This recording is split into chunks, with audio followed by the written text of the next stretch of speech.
Chapter 217. The referee's announcement was met with cheers and honking horns. Winning at the start was always a joyous thing. Hearing Lin Ke again and again, Lu Qing couldn't help but whisper in Yan Zhika's ear, almost dance stage, how enviable.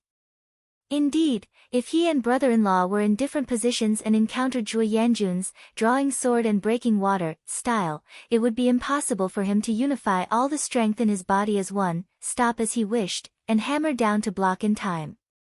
Faced with this extremely fast and ruthless move, he would most likely only be able to take advantage of the situation and throw himself to the side, hastily dodging. Then, he would fall into the opponent's follow-up moves, and with the slightest bit of carelessness, he could possibly capsize unexpectedly. This was like the ninth pin of the dark sect, who was tricked by the supernatural ability of fire, and in the blink of an eye, he was hit by a chain of attacks and died on the spot. At that time, he was inferior to the enemy in all aspects of martial arts.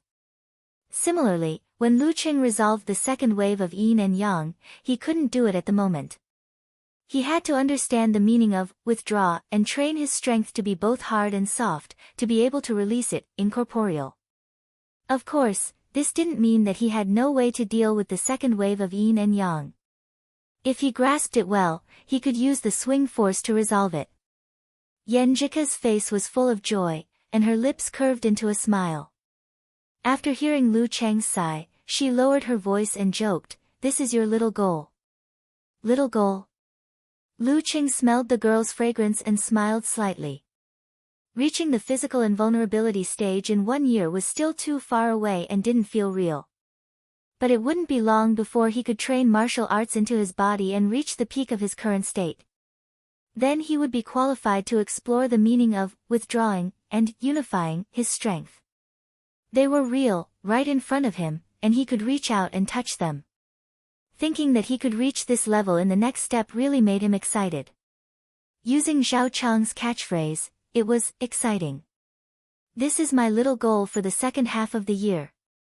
In the away team seats, Zhou Zhenquan flicked his black martial arts suit and took large strides towards the arena like an immortal. When he met Zhuo Yanjun, he nodded slightly and said, "Better than I expected." He was tactfully praising Zhuo Yanjun for fighting well. If Lin Ke hadn't reached the Dan stage, it would have been hard to say who would win. Zhuo Yanjun held back her feelings and urged, "Hurry up and get on the stage. Don't give him time to recover." In the previous round, Lin Ke had tried his best to end the battle quickly, so he had used up a lot of energy. Zhou Zhenquan nodded with a smile. His body didn't sway as he exerted force with his feet and strode into the ring, standing opposite of Lin Quebec. At this moment, the audience's cheers were getting louder and louder. A large portion of them knew that the biggest hurdle had come. The referee became spirited and swung his right hand. He did not give the two sides a chance to adjust. Begin. Lin Ke's muscles and bones crackled as he rushed toward Zhou Zhenquan at lightning speed. It seemed that he wanted to repeat the story from before, using the offensive to gain the upper hand, and relying on the fierce battle of life and death to kill the strong enemy.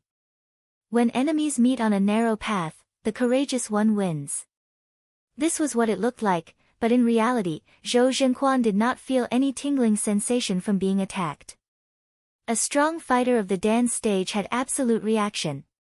However, Zhou Zhenquan did not dare to be careless, because he suspected that Lin Ke had mastered the ability of concealment after absolute reaction. In other words, he relied on the contraction of his qi and blood to hide his intention to attack until the moment he actually made a move. If that was the case, under certain circumstances, even with absolute reaction, he might not be able to block it in time. Zhou Zhenquan retreated a few steps. His movements were as calm as flowing water, and his movements were extremely natural and at ease. Lin Ke, on the other hand, released his momentum like a rainbow soaring into the sky. The strength under his feet burst forth, and his body turned into a meteor, upright and mighty. At this moment, Zhou Zhenquan seemed to have an illusion that he could not block the attack head-on. He understood that his momentum was being suppressed by his opponent, to the point that ripples appeared in his soul. This kind of situation could easily cause a misjudgment. He smiled slightly and stopped as he said. He bent his legs, shook his waist and back, and clenched his right hand into a fist, and hammered down with a whistle. This was not a swing, but a twisting movement of his waist and back. He twisted the strength of his body into one, and released an attack that was only slightly weaker than force concentration. Bam! Not only did the airflow explode, but it was also compressed by the fist, turning into an invisible arrow that flew straight towards Lin Kei's face. Lin Kei only felt a strong wind in his face, and he almost could not open his eyes. His momentum was stagnant, but his state of mind was firm, and he did not waver in the slightest. He narrowed his eyes, and using the momentum of the forward pounce, he straightened his back and quickly swung his arms. He did not back down and threw a forward punch. As for the follow-up, he was already prepared.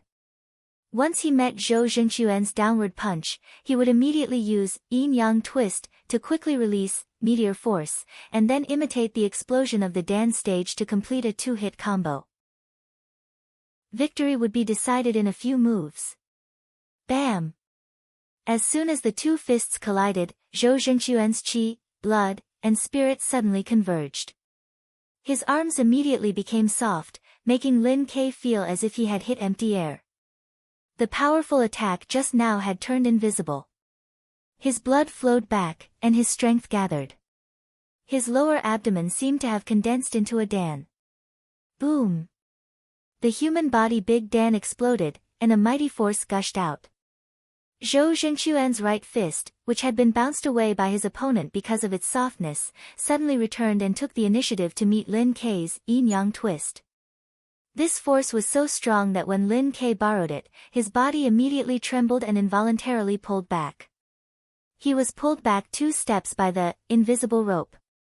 Zhou Zhenquan took a big step forward and came in front of his opponent.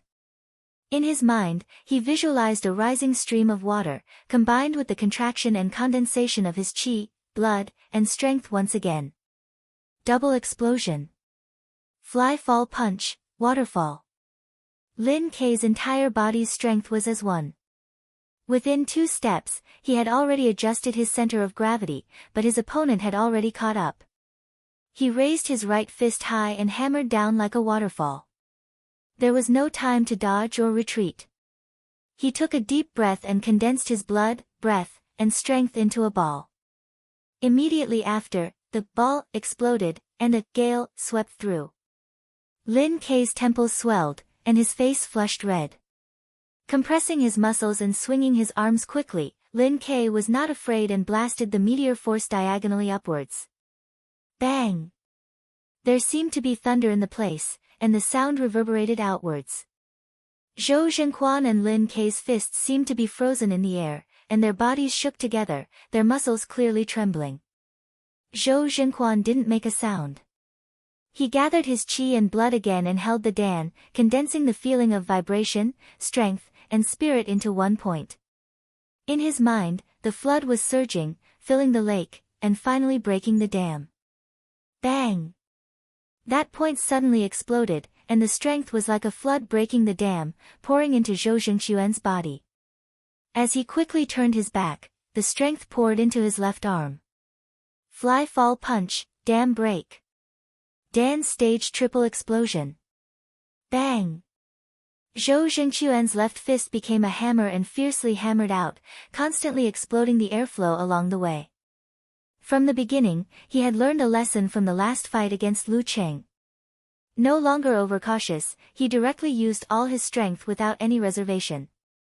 This would definitely consume a lot of his physical strength, but at least he wouldn't enter the next round with the influence of Tremor Punch. If he was overcautious and kept thinking about the fight with Lu Cheng, not only would he not be able to reduce the consumption of physical strength, but he would also be left with the vibration, which would be more difficult. Lin Kei was not a real Dan stage fighter, so naturally he couldn't burst out continuously. His eyes were firm and his expression was fearless while his body was still trembling. He once again swelled his temples, tightened his muscles, and twisted his waist to punch like a meteor. Bang! The two collided, and the majestic force surged. Lin Kei couldn't stand steadily anymore. He forced himself to use yin-yang twist to bounce back, so as not to break his arm and suffer internal injuries. But Zhou Zhenquan didn't suffer any shock, as he had expected it. He caught up with his opponent in a few steps. Before his opponent could adjust his center of gravity, Zhou Zhengquan's shoulder exploded, and his right arm shook, stopping his fist at Lin Kei's throat. Until then, Lin Kei's feet barely touched the ground.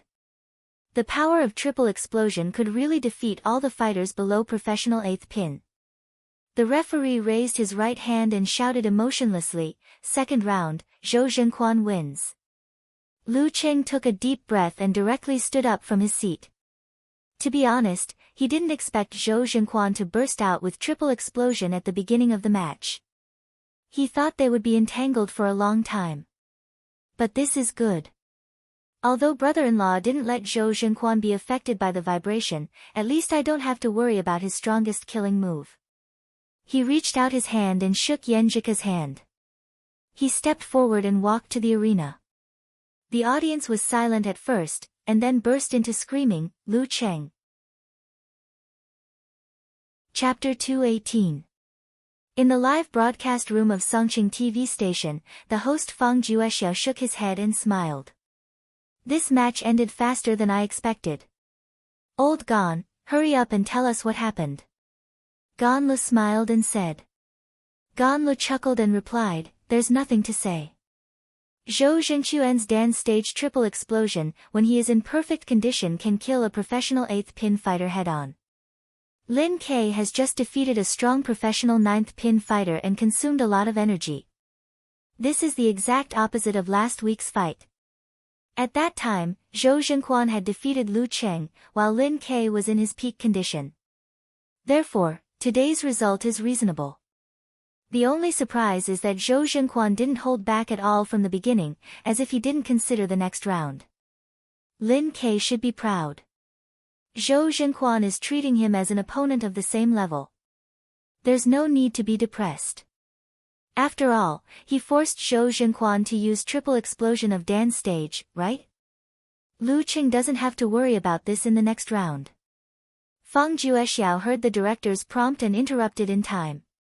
Well, Lu Cheng is on the arena. The third round is about to start. Let's wait and see. Yan Shaoling, who was watching the match broadcast and chatting on the forum, suddenly sat up straight and adjusted her posture, staring at the screen with bright eyes. Lu Cheng. Lu Cheng. Echoing in every corner of the martial arts arena, Lin Kei walked down the arena with a slight stagger. The head-on collision just now made his qi and blood boil, and he couldn't calm down for a while. When he met Lu Cheng, he slightly lowered his head and gasped, almost. Not good enough.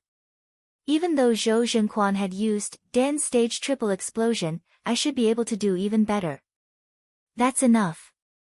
Lu Cheng interrupted him and took the initiative to stretch out his right hand. Lin Kei hesitated for a moment and responded. Not only did he give a high five, but he also gave a strong handshake. At the same time, he whispered, "Come on." Lu Cheng nodded, adjusted his state, and strode to the stone steps. Next, he had to find and create an opportunity to give Zhou Zhenquan a severe warning. Of course, this was a killing move that could only be used once. If he wanted to complete the severe warning, he could only use the Frost Force once or the Tremor Punch 3 or 4 times before that. At this moment, Zhou Zhenquan was doing breathing in and out methodically. His abdomen expanded and contracted, and his throat made a humming sound. Seeing Lu Cheng on the arena and standing in front of him, the referee didn't stop. He raised his right hand and swung it down fiercely. Begin. From the last match and the daily practice with Lin Kei, Lu Cheng was sure that the fake moves completed by visualization could not be hidden from the real absolute reaction. Therefore, he didn't try. He straightened his knees, moved his hips, and strode towards Zhou Zhenquan. He didn't pounce straight away. Instead, he gathered his strength step by step and adjusted the corresponding parts of his body. He tightened and bulged different muscles and was ready to use severe warning. If Zhou Zhenquan felt that his posture was too good and couldn't help but attack with full strength, he would fall into his trap. But if he didn't fall for it, it was just a part of his body that hadn't entered the visualization stage, so it wouldn't consume much energy.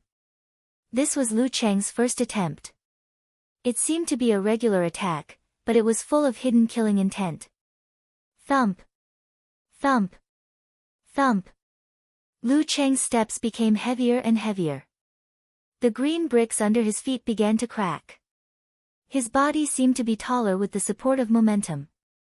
He looked down at Zhou Zhenquan. When he turned his waist and extended his right arm, Zhou Zhenquan, who had been quietly waiting, moved. His center of gravity swayed, his feet slipped, and he flashed to his side. He shook his right shoulder and let his arms slanted out like an oar. Bam! Lu Cheng knew that the trap was not complete, so he gave up visualization and didn't use the severe warning, in case he missed. He quickly adjusted his body. His waist tightened, his thighs tightened, and he completed a side kick. It was fast, accurate, and fierce. Zhou Zhenquan's shoulders sank, and he swung his center of gravity again. Like a ghost, he changed his position and came to Lu Cheng's right side. He tightened his arms and bent his waist again. He drew the airflow like an iron whip and whipped to Lu Cheng's head. Sure enough, he was fighting with the mercurial center of gravity. If he had used the severe warning recklessly, he would have suffered a great loss. Lu Cheng thought. He suddenly lowered his waist and bent his legs. He clenched his fist and swung it upward, as if he was moving or blocking. Bang! With a muffled sound, Lu Cheng swung his right arm and borrowed strength. When he was about to use the 24 blizzard strikes to whip Zhou Zhenquan, he found that Zhou Zhenquan's center of gravity swayed and changed his direction again. This caused an irreversible interruption of his roaring gale, making it difficult for him to fight more fiercely and crazily. Zhou Zhenquan flashed to Lu Cheng's back. He outlined his abdominal muscles and affected the fascia.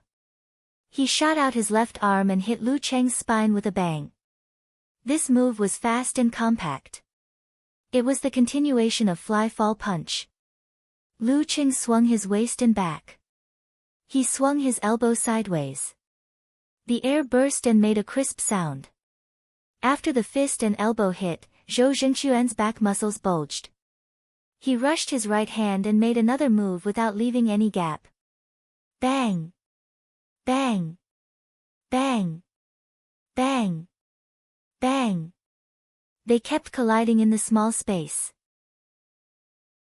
Lu Cheng resisted Zhou Zhenquan's continuous attacks with the 24 blizzard strikes that he couldn't continue.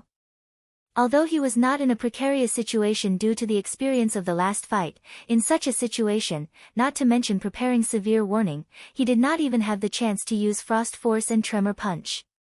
Lu Cheng seized the opportunity. After blocking Zhou Zhenquan's crushing punch with his raised arm, he suddenly turned his waist and back. He opened all his muscles and joints and sent out a violent swing force. He wanted to use the same trick he had used the last time. He wanted to use the swing force to create a short time for him to tighten and compress his muscles to throw the tremor punch. Once Zhou Zhenquan's body was shaken, he would have to stop it with a hum or a force concentration. That would be his chance to give his enemy a severe warning. However, Zhou Zhenquan didn't force the swing this time. He flew to the side, which made Lu Cheng's tremor punch lose its target. He bent and straightened his leg, and his strength burst out, shattering the bricks. His body pounced out, chasing after his prey like a goshawk. He adjusted his muscles, and once again prepared for the prelude to the severe warning. Bang! Bang! Bang! Every step he took was a piece of black brick, and his momentum was extremely fierce. Zhou Zhenquan, on the other hand, seemed to have eyes on the back of his head. He kept retreating like flowing water and moving clouds. From time to time, he would change his direction with mercurial balance, like a butterfly dancing on the field. One chased and the other retreated. They almost went around the field, but the distance between them didn't change. At this time, Lu Cheng's body couldn't maintain the corresponding changes of the severe warning. He could only let go of his preparation and let his momentum weaken. It was because of this weakness that Zhou Jingquan's legs suddenly stopped. All of the kinetic energy was accumulated in his muscles and fascia. Crack! The bricks under his feet cracked. In his mind, he visualized a rising water flow and a fierce waterfall hitting the ground.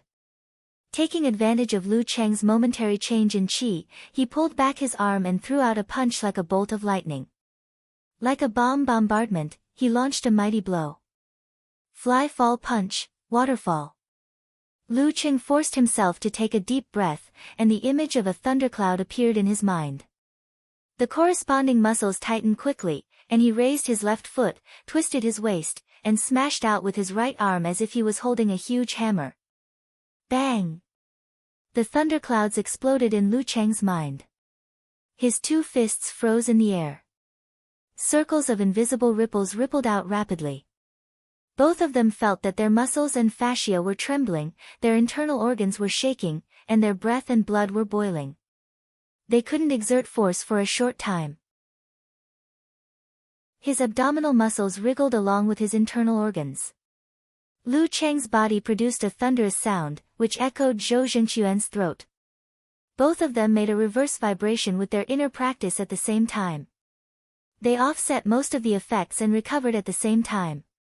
Zhou Jingquan swayed his center of gravity again and launched the fly-fall punch, continuation. Once Lu Cheng borrowed 2 or 3 times, he would change the rhythm skillfully and make his opponent unable to follow up. I can't be led by the nose. After fighting for a while, Lu Cheng decided to take the initiative to create an opportunity to launch the severe warning. When Zhou Jingquan once again circled behind him with his mercurial balance, he suddenly exerted his strength, flicked his waist and back, and pounced forward. It seemed that he was trying to distance himself from Zhou Jingquan and get rid of the fly-fall punch. Thump, thump, thump. Lu Cheng listened to the footsteps behind him and began to adjust his muscles and fascia. Once his opponent approached him, he would immediately launch a counterattack. Crack! He stepped on the ground and broke the black bricks. He turned around and was about to pounce on his opponent while visualizing the falling sun ice thunder to launch a well-prepared attack. However, when he turned around, he was stunned. Zhou Jingquan kept a good distance from him so that he couldn't follow up with another attack. Otherwise, his opponent would have plenty of time to dodge. Zhou Jingquan found Lu Cheng was stunned. He smiled and crooked his finger, like a cat playing with a mouse. This was a naked provocation and contempt, which made the audience and Yan Shaoling, who was watching the live broadcast, so angry that their chests almost exploded. Damn it! Lu Cheng's anger rose in his heart, but he soon calmed down because of Ho Yu's example. He caught the key point in a flash. Zhou Jingquan was deliberately provoking him. Why did he do that? Did he want me to take the initiative to attack and take the initiative to try? As this thought flashed through his mind, Lu Cheng immediately came to a realization. Why would I painstakingly create an opportunity to use severe warning? As long as he waited patiently, this opportunity would definitely appear. Because in Zhou Jingquan's eyes, my physical strength was so abnormal that it was almost limitless. But he had just completed the Dan stage triple explosion in the battle with Lin Ke, so his body was declining in all aspects. If he continued to suppress me with continuous, he was afraid that before I showed any flaws, he would be exhausted and even lose the ability to burst out his full strength once or twice. Therefore, his continuous attacks just now were just to provoke me so that I would find an opportunity to take the initiative to counterattack. Once I failed 3 times in a row and reached a low point, it would be time for him to erupt with all his strength and try to win. He was a little anxious before and thought that he had mastered the killer move, so he almost made a mistake. Facing Zhou Jingquan's provocation, Lu Cheng put on a stable stance and waved to his opponent. Come on. Let's compete in physical strength. Chapter 219. Of course, Zhou Jingquan was not stupid enough to compete with Lu Cheng in terms of physical strength. This was the truth that the previous martyrs had proved with their own honor and disgrace. He was not that stubborn to confirm it himself. Sometimes, people had to believe in evil. At first, he was sensitive enough to notice that Lu Cheng was trying to end the fight quickly, so he planned to weaken his opponent's momentum bit by bit. When the time was right, he would immediately burst out and win with all his strength. Now that he saw Lu Cheng calm down and assume a steady defense, his heart skipped a beat. He knew that his plan A was completely ruined and could no longer be realized. He could only try the plan B prepared before the fight. If so, my image will be ruined. Zhou Zhenquan arched his back and dashed forward like a bolt of lightning. When he was close to Lu Cheng, he swayed his center of gravity and slid to Lu Cheng's side as if he was treading on water. He twisted his waist and shoulder, twisted his whole body's strength, and punched his right arm diagonally. He performed the surge of fly-fall punch. Bam! Lu Cheng's right arm tightened and swung sideways. Like an iron whip, it exploded the air. Even if it was a stone in front of him, it could be smashed into pieces. Bang! In the muffled sound, Lu Cheng's body swayed a bit, while Zhou Zhenquan moved away and repeated the pattern just now. Bam, bam, bam, bam, bam. They kept fighting and separating. Fly-fall punches, continuous, and 24 blizzard strikes showed their strengths. Everything was like a reenactment of the previous story. However, Lu Cheng, who had calmed down, was very clear that the essence was different.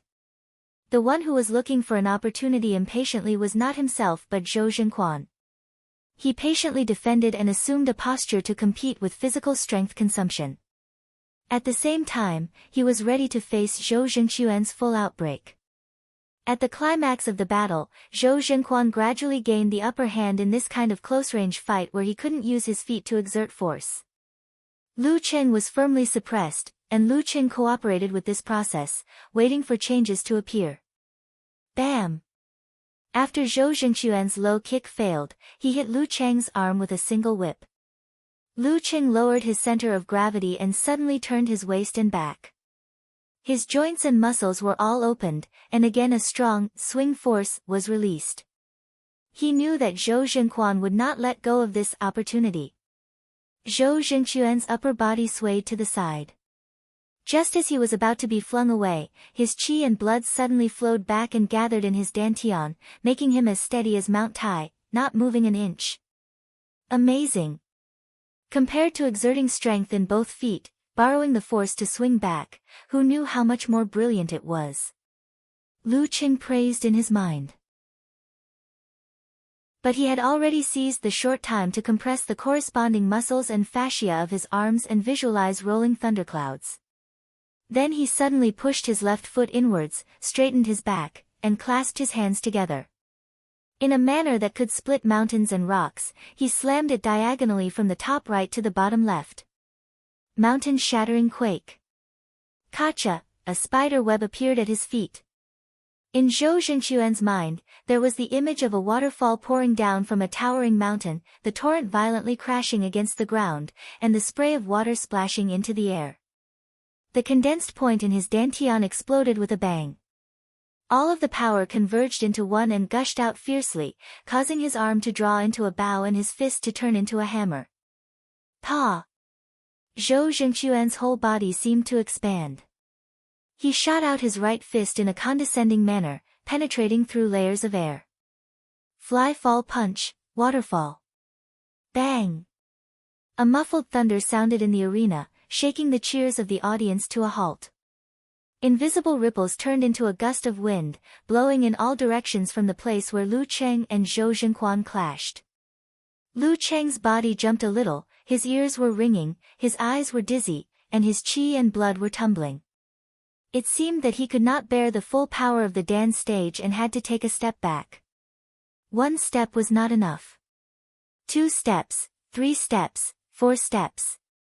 At the same time, his abdomen wriggled and his body emitted a thunderous sound, counteracting the shock caused by the impact of the waterfall. Zhou Zhenquan, who was hit by the mountain-shattering quake of Thunder Roar Zen, was not in a good condition either. Every bone and every joint in his body was shaking, and every inch of his tendons and flesh was rippling. Seeing that Lu Cheng was retreating after the head-on collision, Zhou Zhenquan was unable to catch up with him and seize the opportunity to win. Such a scene was exactly what Lu Cheng had expected. After taking 4 steps back, he eliminated the shock and dissolved the majestic power of the dance stage explosion. He began to adjust the corresponding parts of his body, preparing to stomp on the ground and take the initiative to counterattack. Severe warning.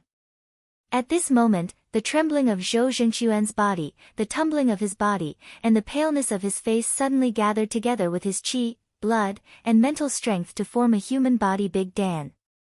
In the live broadcast room of Songqing TV station, Ganlu blurted out, "Double explosion."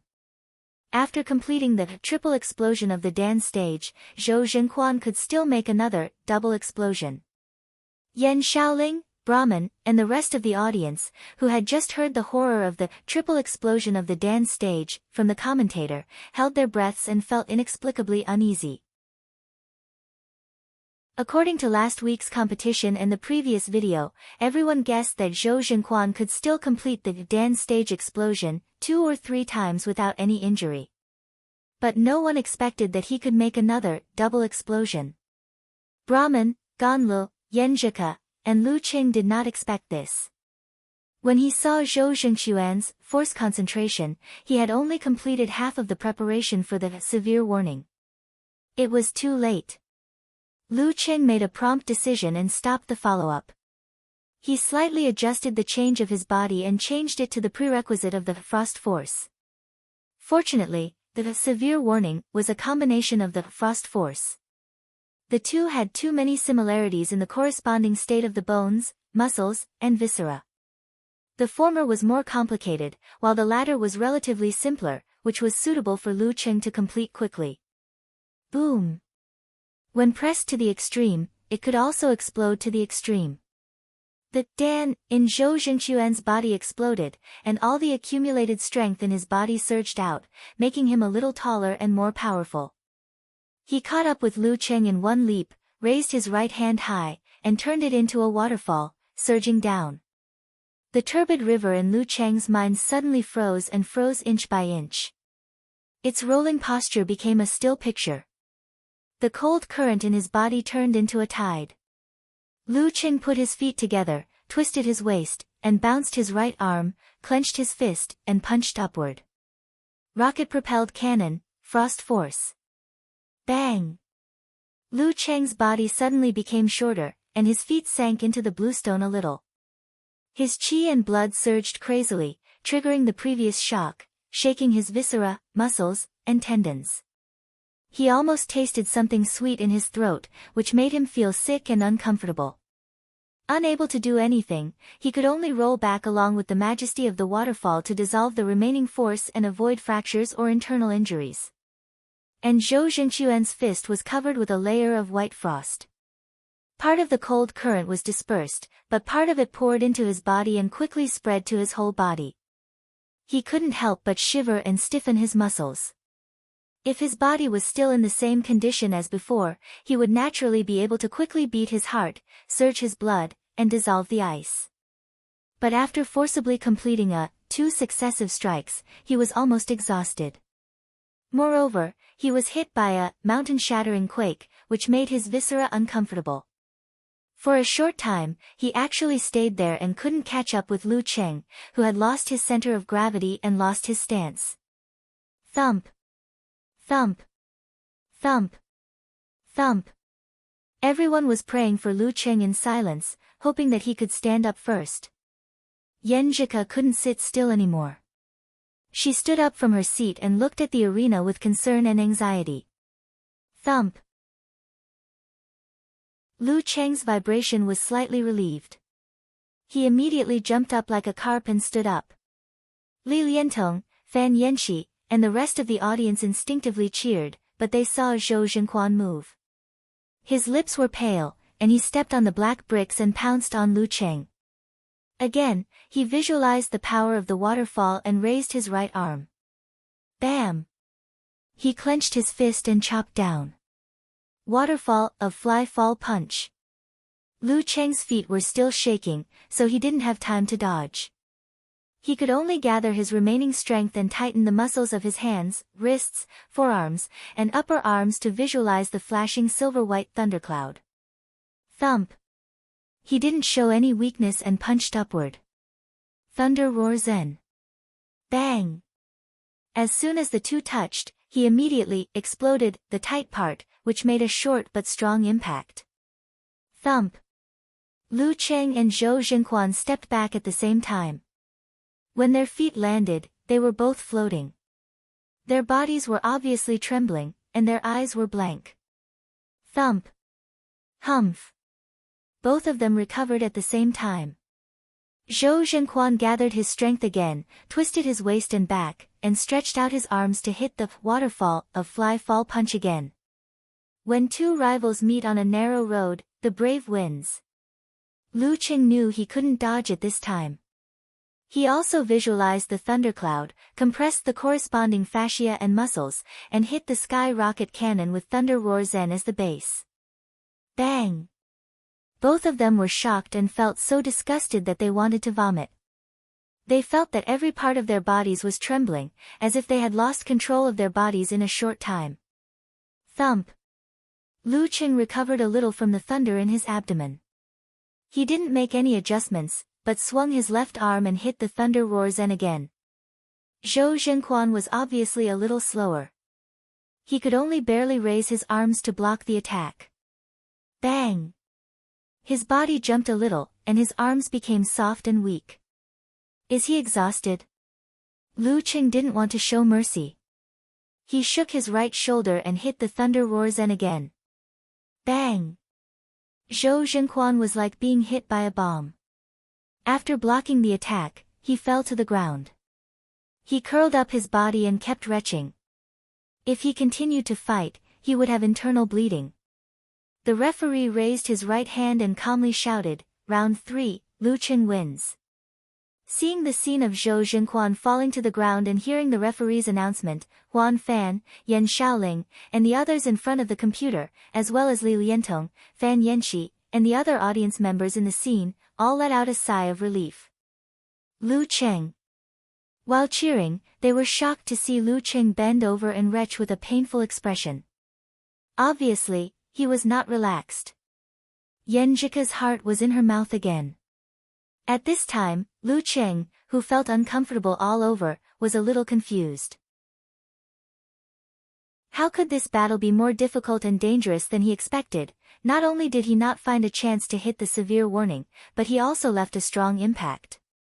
Although he won, it was a Pyrrhic victory. Even if Zhou Jinquan could hit the double combo again, it shouldn't be like this. When he thought of severe warning, he suddenly had an epiphany. He remembered the various problems he had exposed when he used this move. He also remembered the few words his master had said to him. Do you think Zhou Jinquan will stand there like a wooden stake and wait for you to prepare the severe warning? Wait for you to meet force with force? Even your frost force needs a short period of time to complete, let alone the severe warning that you just learned. If you really put your hope on this move, you will be like a 3-year-old child holding a 1,000-pound hammer. Not only will you not hit the enemy, but you will also hurt yourself easily. The purpose of practicing severe warning is not to master it, but to use it to further master Frost Force and Thunder Roar Zen. This is what you have to fight against Zhou Jinquan. That's right. Back then, I clearly felt that it made a lot of sense. But when I thought about the unity of opposites, I ignored those words and focused all my attention on mastering and using severe warning. Geezer Sure in the home team's seat sighed and said to himself, "Ah, I was like this in the past." It was hard to forget oneself. Chapter 220. In the live broadcast room of Songqing TV station, the host Fang Juexiao couldn't help but praise, "This match is really wonderful. I haven't had such a fierce fight for a long time. Old Gan, I see that Lu Qing is in pain and has been retching. How much do you think he is affected by the concussion?" Gan Le sighed, his body refinement is close to the peak. If it wasn't for the fact that he felt extremely uncomfortable and couldn't control his body, he wouldn't have displayed the appearance of retching. Sigh, I originally thought quite highly of him. I thought that as long as he could pass Zhou Jingquan's test, with that abnormal physical strength of his, he would have a great chance of beating Hou Yu. So serious? Fang Juexiao asked even though he already knew the answer. He knew that the audience watching the live broadcast would definitely be very concerned about this. Even the students watching the live broadcast would probably check the forum and watch the live broadcast intermittently to understand Lu Cheng's current situation from their explanations.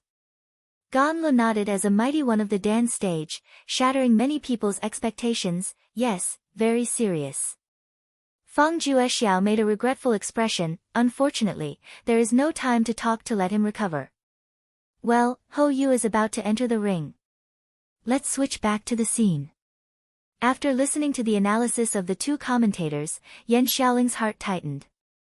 She hurriedly posted a post in the BBS and tagged, "Unparalleled Dragon King," and "Road to the Arena, come out quickly." Is our Lu Qing serious? Unparalleled Dragon King replied with a sighing emoji, "Can my vision and judgment be better than a mighty one of the dance stage? My judgment is the same as that of the commentators. Lu Cheng is greatly affected and his physical condition is very bad."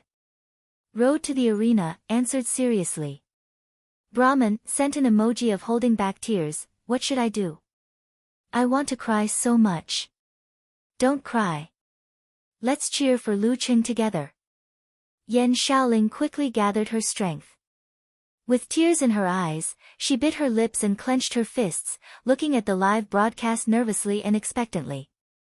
In the martial arts arena of Songqing University, although Li Liantong and others didn't check the BBS or listen to the commentary, when they saw Lu Cheng's painful performance through the big screen, they still felt an inexplicable concern and bad premonition. How is he? Is he injured? Would they lose the next match? The excited shouts that had erupted because of Zhou Jingxuan's fall had quieted down. Many of the female students, including Fan Yanxi, had put on a praying posture, their hands covering their mouths. "Come on, Lu Cheng." In the seats of the home team, Yan Zhika walked to the stone steps, ignoring the gazes of others. She bit her lower lip with her pearly white teeth, looking distressed and worried. Her hands were clenched into fists. In the arena, Lu Cheng recovered a little. He had no time to review, reflect, or be annoyed. He suppressed all kinds of emotions first. He concealed his spirit and qi, visualized the thundercloud, wriggled his abdomen, and seized the little time to use the internal training method to adjust the state of his body. Every bit of recovery counted. Energy was not completely independent of the body. It was also rooted in the state of the body. Like a person who caught a cold, not only was he tired and weak, but also his thinking was slow. When Lu Cheng was so affected, his spirit was naturally weakened, and he didn't have the ability to use the severe warning again. Later, he would make a solid defense. He would use his supernatural ability with the help of the Frost Force or simply hide it in his normal moves to exhaust his strength to the limit as soon as possible and squeeze the Jin Dan.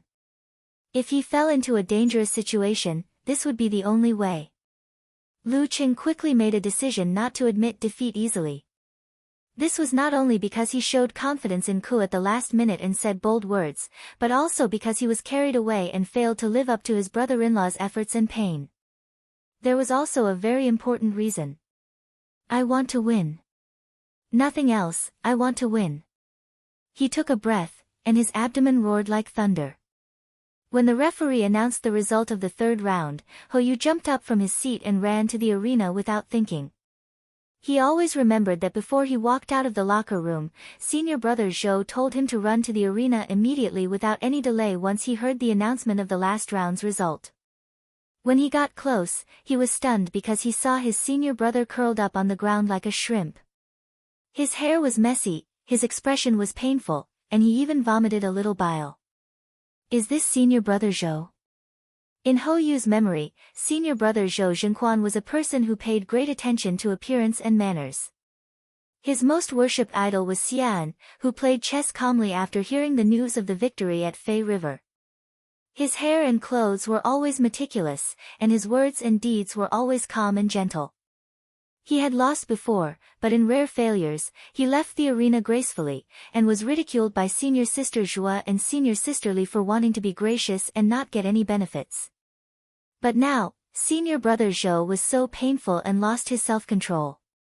In order to create a chance for himself to defeat Lu Cheng, he even gave up his most valued image. Ho Yu, who was only a few days away from turning 18, was the age when he was most easily moved and excited. Thinking of this, his eyes immediately turned red, and his fighting spirit surged. No matter what he had to pay, no matter how hard he had to fight, he couldn't let senior brother Zhou down. When Ho Yu walked to the stone steps, Zhou Zhenquan had been helped down by the staff. When they passed by each other, Zhou Zhenquan, with messy hair and a pale face, murmured, "Fight." Ho Yu nodded hard, clenched his fist and said, "Fight." In the face of such a strong enemy like Lu Cheng, how could he win if he didn't fight, no matter how weak and painful he was?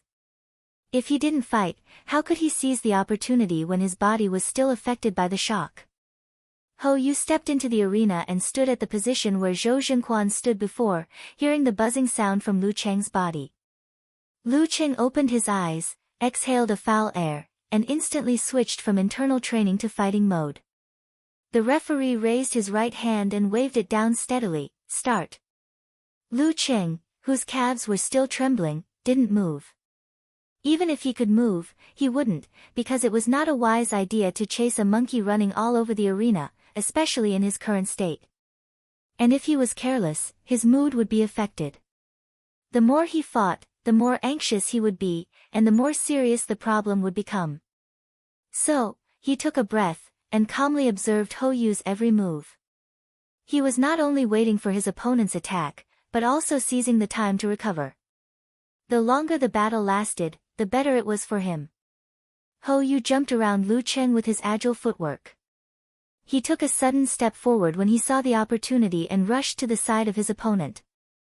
Then he turned his waist and twisted the strength of his whole body into one, and punched at his opponent's waist. Lu Cheng sat down, straightened his spine, exploded the strength of his shoulders, clenched his fist, and punched down with a whistling sound. Bang! In the muffled sound, both sides shook. Just when Lu Cheng thought Ho Yu would take the opportunity to dodge and continue to fight, he saw Ho Yu clench his teeth, widen his eyes, and suddenly put strength in his feet, which made several cracks. He wants to use the fly-fall punch, waterfall, to trigger the remaining influence in my body. Lu Cheng instantly understood Ho Yu's plan, but he knew his physical condition was not enough to support this dodge, so he also clenched his teeth, adjusted the corresponding muscles and fascia, wriggled the related viscera, and visualized a vast river. "Who's afraid of you?" Lu Cheng, with the courage to risk his life, froze the turbid river, made the waves crystal clear, made the world stand still, and made the muscles of his arms expand, as if he was holding a heavy object, and punched up. Cold current into tide, frost force. At this time, Ho Yu also violently clenched his fist and chopped down with the flying fall 3,000 feet. Bang! There was a brief haze at the place where the two fists met, like a thin mist of white frost. Lu Cheng's body trembled obviously again, and the muscles of his face twitched uncontrollably. The remaining influence in his body was triggered a lot, which made his previous attempt to recover in vain. Ho Yu kept shivering, his lips turned purple, and his hands and feet were stiff and cold. Thump! Thump! Thump! His heart beat violently, expanded and contracted quickly, and spurted out a stream of hot blood to dissolve the coldness in his body. Then, he made a choice that was contrary to his fighting style and character. Again, he visualized the accumulating and rising source, twisted his waist, and popped out his arms. Not even half a step back. At the same time, Lu Cheng also wriggled his abdomen, visualized the thundercloud, and made a reverse offset, which was a preliminary relief. Facing Ho Yu's ferocious face and unflinching attack, he had no time to change his visualization, so he had to change his internal training to external attack, tightened his arms, and launched the sky cannon. Bang! There seemed to be an explosion in the arena, and the two were rebounded by the impact, and each took a step back. Humph! Ho Yu used his internal training method.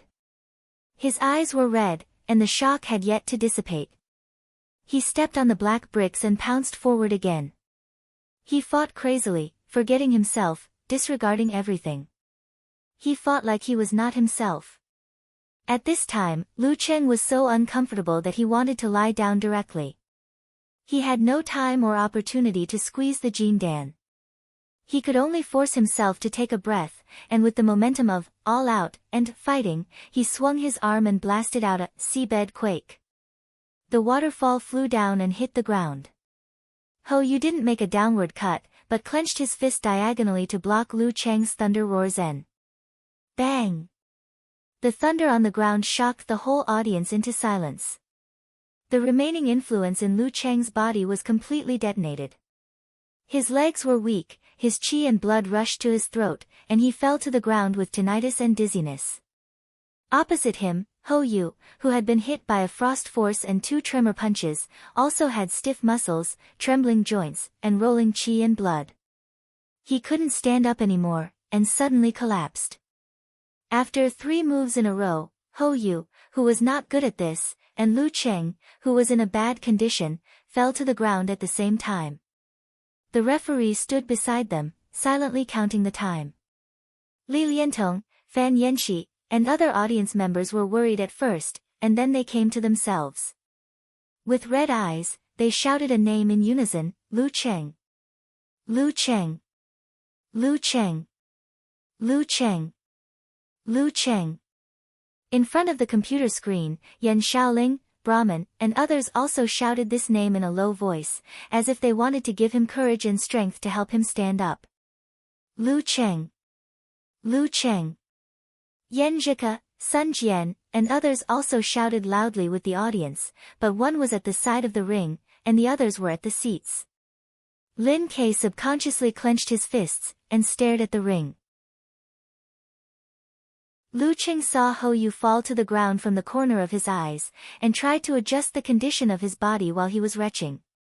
He tried to visualize the thundercloud to finish one internal training and stand up first. However, even his mind and thoughts were shaking, so he couldn't visualize at all. Lu Cheng. Lu Cheng. Amidst the orderly shouts, a figure struggled to get up. His legs were trembling, but he stood firmly. The shouts of the whole arena stopped, and there was an indescribable silence, because it was Hou Yu who stood up. Hou Yu's face was pale. He took a deep breath and stepped to Lu Cheng's side. Without him doing anything, the referee raised his right hand and announced the result, round 4, Hou Yu wins. Hearing this, Hou Yu looked back at his own seat, with snot and tears running down his face. Senior brother Zhou, I won. I didn't let you down. Lin Ke loosened his hands and buried his face deep. Li Liantong, Wu Qian, Fan Yanxi, and other students couldn't hold it anymore, and tears fell down. He walked so hard, but he stopped here. Just a little bit more. Vaguely hearing the judgment, Lu Cheng's heart was suddenly filled with pain and annoyance. It's all my fault. I was too complacent. I didn't take the responsibility of this competition. At this moment, he felt that he was supported by someone, and he smelled a familiar fragrance. Looking sideways, he saw Yan Zhika's beautiful face. Thinking that he failed to live up to the girl's expectations, that he didn't fulfill his promise, and that his high spirits and confidence turned into bubbles, Lu Cheng was full of guilt and shame, and he didn't dare to face Yan Zhika. He whispered painfully, I'm sorry. Yan Zhika looked at the boy who was in extreme pain, and her heart was full of pity. Her eyes were red, and she said softly, you played very well. Just a little bit more and you could have won. I should have played better. Lu Cheng clenched his fists, and wanted to give himself a punch. Otherwise, he couldn't dispel the shame and self-blame in his heart. That little bit could have been fought for. Yan Zhika knew that the more she talked, the more painful it would be. She didn't want to dwell on this topic, and said firmly, then win it back later. Win it back later? Lu Cheng was stunned, and answered in a promising manner, okay. As soon as he calmed down, he returned to the seats. Seeing the painful Lin Ke, the confused Sun Jian, and the others, he couldn't help but blame himself. He took a breath and said solemnly, I'm sorry. I didn't play well this time. Li Mao immediately answered, no, we were too weak. It's good enough that you fought to this extent. Otherwise, losing this round meant losing everything, and they couldn't count on the substitute match. Yes, we were too weak. We could only count on you too. Lin Hua's eyes were misty. Lin Ke also put down his palms, and said with a painful but firm look in his eyes, I was also wrong. I wasn't good enough. Hearing that his teammates were scrambling to take responsibility, Lu Cheng's eyes blurred, and he almost shed tears. At this time, Gizershur, who had been silent, said, Do you understand? Lu Cheng lowered his head and nodded slightly, I understand. Don't be complacent in the future. Gizershur sighed, Then I'll teach you one more thing. Don't be complacent, and don't lose your spirit when you're down. Lose my spirit? Lu Cheng looked up blankly. Gizershur nodded and answered, Yes, the spirit of chasing, the spirit of striving, and the spirit of fighting. Chapter 221. The spirit of pursuit, the spirit of perseverance, the spirit of struggle. Lu Cheng was shocked and couldn't help but shudder. He kept reciting these three kinds of spirits and climbed out of the swamp of regret and self-blame. Failure was not terrible. What was terrible was not being able to recover after failure. Seeing Lu Cheng's reaction, Gizershur smiled with satisfaction. Donglin's squad can only be considered as a small pit on your martial arts path. When you cross this threshold and look back, you will find that it is not a problem at all. You should set your sights higher. The real opponent you need to catch up with, challenge and defeat is in the university martial arts competitions. When Peng Liyun was at professional 8th pin, he beat Zhou Zhenquan just like you beat most of the professional 9th pin fighters now. After this incident, he seemed to have acquiesced to open the master-disciple relationship between them and calmly taught Lu Cheng. Lu Cheng took a deep breath and felt that the next goal was more and more clear. That was to break through the big devil, Peng Liyun, who had been lingering in his ears for the past year. He wanted to catch up with the real genius who was regarded as his role model by his master at the beginning of his martial arts practice. If he couldn't win the championship of the university martial arts competition before Peng Liyun graduated, even if he and Lin Ke were lucky enough to win this honor, it would be full of regret. Gizershur didn't say more. He turned to Sun Jian and said, What are you waiting for? Go up and finish what you started. Because they lost the last match 2-3, even if Sun Jian beat Hou Yu who was in a bad condition this round, the final score would only be a draw. There would be an extra round of substitutes. Among the substitutes, Donglin's squad still had a strong professional 9th pin fighter, Li Xingnan. Songqing University Martial Arts Club didn't even have an amateur first pin fighter, so there would be no surprises. Therefore, Sun Jian didn't rush into the arena. It didn't matter to let Hou Yu recover a little. After all, it wouldn't change the overall situation. Okay. Sun Jian nodded and walked to the stone steps with mixed feelings. If only we substitutes were stronger. In the arena, Hou Yu had performed the waterfall of the fly fall punch 3 times in a row. Not only did he consume a lot of energy, but his body was also affected by the shock. He couldn't run around the arena. Sun Jian cautiously circled around him for a while and found that his opponent seemed to have difficulty even walking. So he plucked up his courage and approached him with the 24 blizzard strikes. The referee raised his right hand and said in a calm tone, 5th round, Sun Jian wins. Under normal circumstances, the audience would cheer for Sun Jian and cheer for the martial arts club. But now, they were silent and even sobbing, as if they were watching a tragedy unfold. Before the match, they had already been briefed on the rules. They also knew that the substitutes of their own martial arts club were no match for the other party.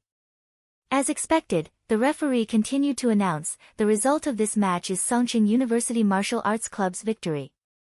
The overall result of this match is a tie. Additional round, substitute battle. Gizershur looked at Li Mao and the others and sighed. Are you going to compete? That's right, do you want to compete? They couldn't win the game and couldn't change the result. Li Mao and Lin Hua were silent for a while. They were at a loss. Why waste physical strength and effort? Yenjika lowered her eyelashes and covered her eyes. She forced a smile and said, "Of course. Coach, sure, didn't you say that we are here for actual combat? How could he not play when there's a competition?" "You're right." Geezer sure blushed and laughed dryly. "Go ahead then." This old man had almost forgotten this slogan. "Don't you want to cheer for me?" Yenjika reached out her hand to Lu Cheng. Her eyes were red and bright. Lu Cheng took a breath and said in a voice that could only be heard by both parties, "Go Coach Yen." With a clap, they high-fived each other. Yenjika turned around and walked down from her seat to the stone steps. She felt sad, pitiful, and regretful. But there was also a firm belief in her heart. We can lose, but we can't admit defeat. Seeing this beautiful girl, who shouldn't exist in the violent arena, walking to the battlefield without hesitation, the audience seemed to be infected. They calmed down and scattered cheers sounded again. Fighting to this extent, we are already good enough. There weren't many miracles in the world. Yenjika's fierce attack at the beginning did startle Li Xingnan. But she was much more experienced and stronger than her opponent. She soon steadied herself and launched a counterattack. She won quickly. Then Li Mao and Lin Hua took turns to challenge her, but they still couldn't break through this wall. The referee took a breath and said loudly, "Substitute battle, Donglin squad wins." The final result, Donglin squad wins. The whole arena fell into silence again. A thick sense of sadness reverberated in the martial arts gym. Yenjika bit her lower lip and pulled Lu Cheng with misty eyes. "Cheng, let's go and say thank you to everyone." Lu Cheng originally had this idea. But after not being able to bear the result, he was afraid to face the enthusiastic students and see their disappointed and sad expressions. At this moment, hearing his girlfriend's suggestion, he took a deep breath and said, "Okay. A man can't be a coward. Since it's my responsibility, I have to face it myself. No matter how disappointed they are, or scolded me, or even throw things at me, I'll bear it. I'll make up for it in the next match." Lu Cheng stood up, patted Sun Jian, Li Mao, and others, and led them to the stands. Hand in hand, they bowed together. "Thank you for your support, for your cheers, for your shouts, and for your sadness." Just when Lu Cheng was ready to bear everything, a hoarse shout suddenly rang out from the stands. "Next time! Next time!" Lu Cheng and others were stunned and didn't react. The spectators in the stands were silent at first, and then they shouted noisily, "Next time! Next time! Next time! Win for us next time!" The voices gradually became uniform, which affected the other stands. All the spectators shouted in unison, "Next time! Next time!" No complaints, no disappointment, only encouragement and expectation. Lu Cheng, who had always believed that men don't cry easily, and men don't shed tears when they bled, suddenly had tears in his eyes and a sore nose. Once again, he and his teammates bowed deeply, thanking for their love and support. "It's so good to have you. We'll win next time. Next time. Next time."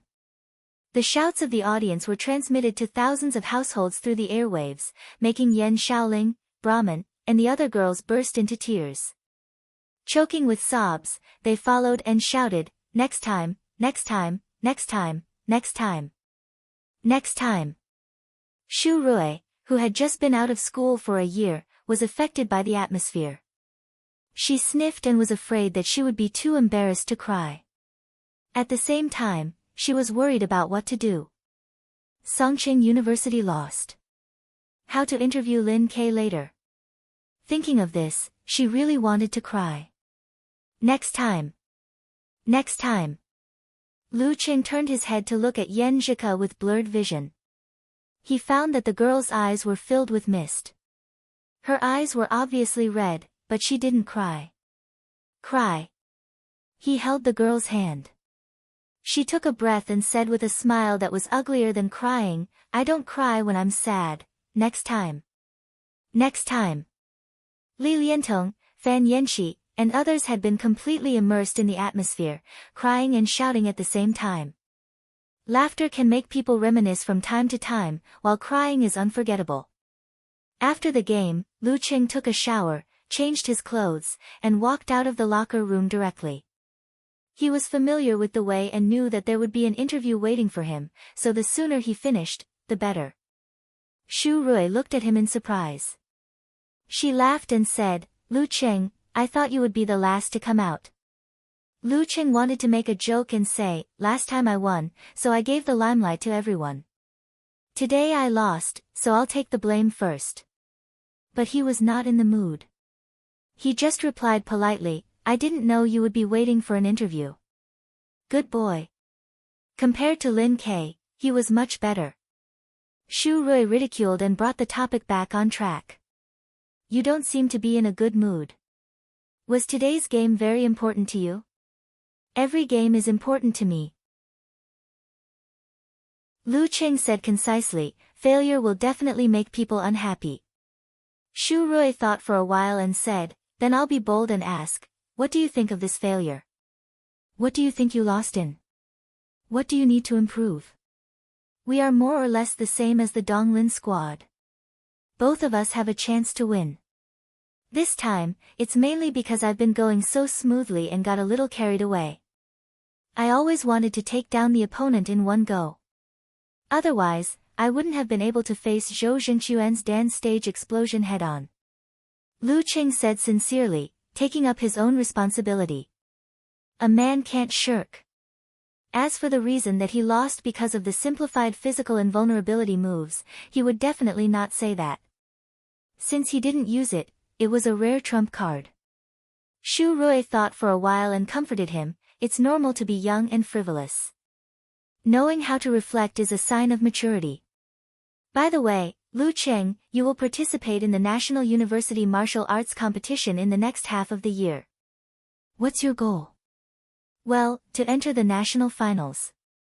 Lu Qing didn't say that his goal was Peng Liyun and the overall champion, because it would definitely be ridiculed. Although you are strong, you are not at the same level as Peng Liyun. In fact, you are far from him. And his improvement is not slower than yours. Then I wish you success. Shu Rui ended the short interview. She continued to interview Yan Zhika and the others. Then she faced the ultimate challenge, the expressionless Lin Quebec, Lin Ke. "What do you think of your performance in today's game?" Shu Rui tried to cut in from the perspective of the martial arts competition. Lin Ke said indifferently, "Not good." "Why?" Shu Rui had the urge to go crazy again. "Can't you answer in one breath? Why are you like a voice assistant? You answer one question after another. I didn't expect Zhou Zhenquan to make 3 consecutive bursts at the beginning." Lin Ke's eyes showed that he was in pain. If he had fought a little better and left some influence on Zhou Zhenquan, the result would have been different. Shu Rui nodded and asked, "The National University Martial Arts competition will be in the next half of the year. What's your plan and expectation?" After a few seconds of silence, Lin Ke answered, "Practice hard." After that, he walked past Shu Rui to the gate of the stadium. Shu Rui felt inexplicably sad. If Lin Ke had said, "It's a secret," or "I won't tell you," she could feel that he was in a good mood and could even make cold jokes. But now, he must be in pain. Time flew. It had been more than a month since the game in May. Lu Qing stood beside the lush trees and closed his eyes to visualize the thundercloud. He compressed his muscles and wriggled his abdomen to create a slight vibration to strengthen his internal organs. Gradually, he felt that his heart was beating more and more vigorously. Blood gushed out and flowed clearly to every organ in his body. Under his control, his heart slowed down quickly without any difficulty. So did the rest of his organs. This was the sign of martial arts training in the body. This was the sign of the peak of body refining. The next step was to integrate all the forces in his body and comprehend the meaning of withdraw. Lu Qing opened his eyes. His qi was vigorous and fierce. He didn't squeeze the Jindan again to improve his supernatural ability because he felt that it would be contradictory to his comprehension of the meaning of withdraw. Many supernatural ability users couldn't reach the Dan stage because their supernatural ability was getting stronger and stronger. He was a martial artist and couldn't confuse his priorities. He would wait until he comprehended the meaning of withdraw and then ask his master to help him awaken his supernatural ability. Besides, his master said that he had made some progress on the fire sect visualization. He might have a chance to get it next semester. Of course, this was a plan for the future. The most important thing now was, go home. Go back to Shoshan. Go back to Shoshan with Ko.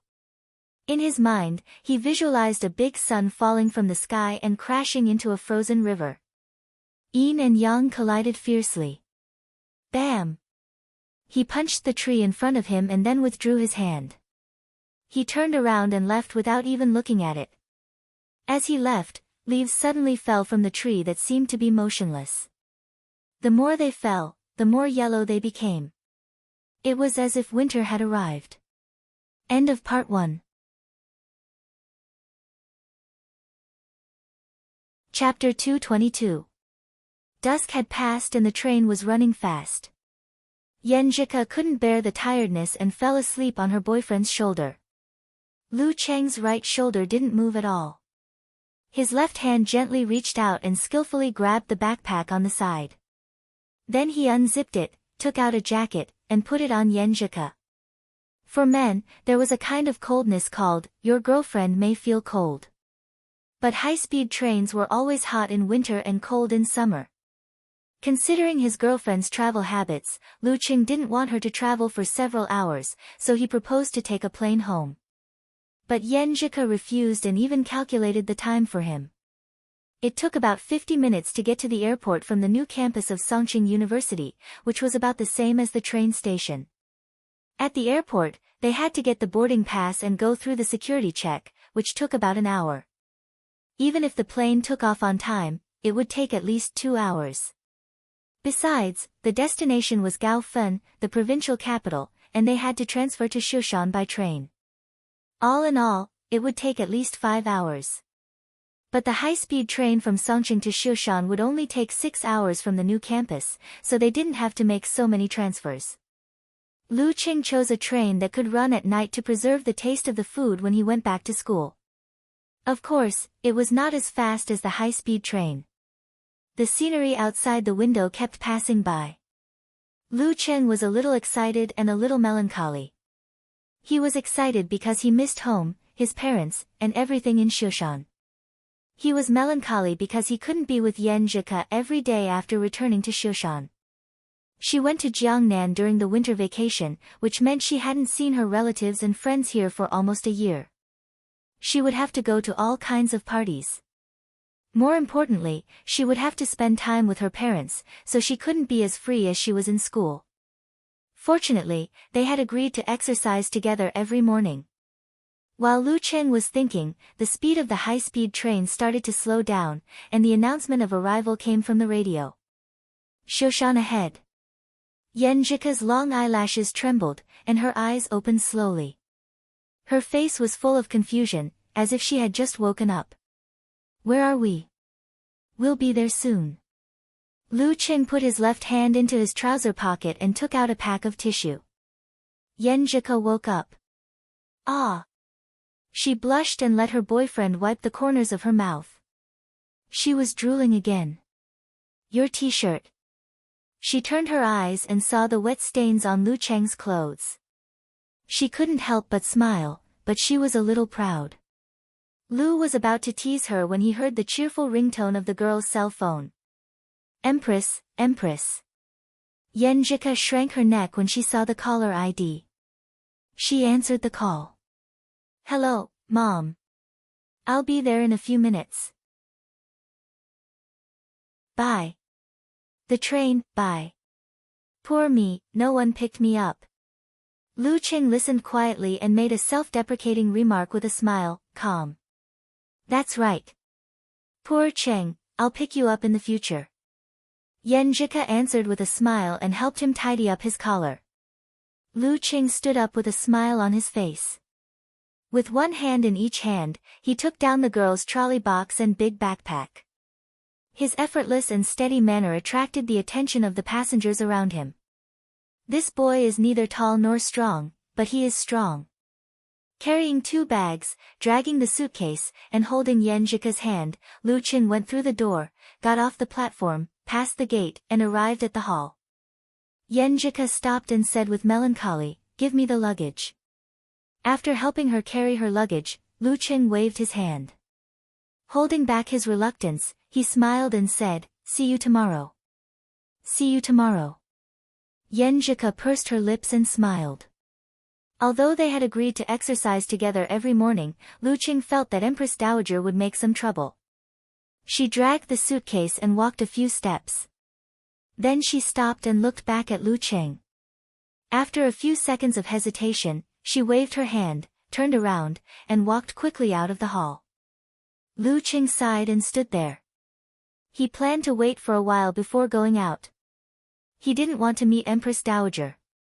After more than a minute, his cell phone beeped. Yenjika said, "I've met up with Empress Dowager. You should go home soon. Don't worry. The bus here doesn't stop until 9. Lu Qing replied as he walked out of the station with the luggage.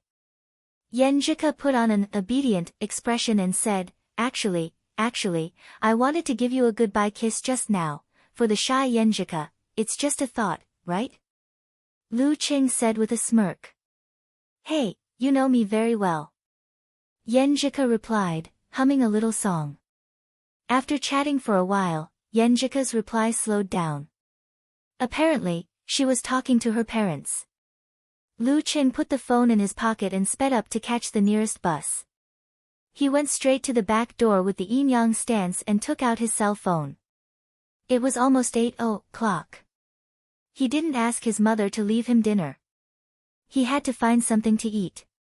As for how to find it, he was back in Shushan. He didn't need to worry about being unfamiliar with the place. Lu Qing found Qin Rui's number in his contact list and called him directly to see if his old classmate was free. He wanted to thank him face to face for helping his cousin's boyfriend enter Gushan martial arts school. Secondly, he wanted to ask about his summer job. "Hello, Qing. You're on holiday. You're back?" Qin Rui asked happily on the other side of the phone. Lu Qing laughed, "Yeah. I just got back to Shushan and didn't leave any food at home. I'm going to eat something outside before going back. Are you free? Let's meet up." "Sure. Where do you want to meet?" "There's a new crayfish restaurant near Peace Bridge. It's pretty good. You can try it." Qin Rui agreed without hesitation, although he had just had dinner at 6:30. After Dai Linfeng and other brothers witnessed their classmate Lu Qing kill a professional 9th pin fighter, his status in the martial arts school had unknowingly risen and he had received the respect he had never enjoyed before. This made him, who had been out of school for a year, deeply understand the fickleness of human nature and how to manage one's own network. Without a doubt, Lu Qing was definitely a classmate worth keeping a good relationship with. Lu Qing smiled and said, "Let's go there next time. Guys like us who come back only once in half a year always want to eat something familiar. How about Old Lu Barbecue? Let's meet at Old Lu Barbecue." "Okay." Qin Rui paused and said, "Your cousin is playing in the martial arts school. Do you want her and Ding to go there too?" Ding Yanba had been in the Gushan martial arts school for almost a month. Qin Rui naturally knew that he was not a child of Lu Cheng's relatives, but a relative's child's boyfriend. "Fei Fei? She's in Shushan?" Lu Qing asked in surprise.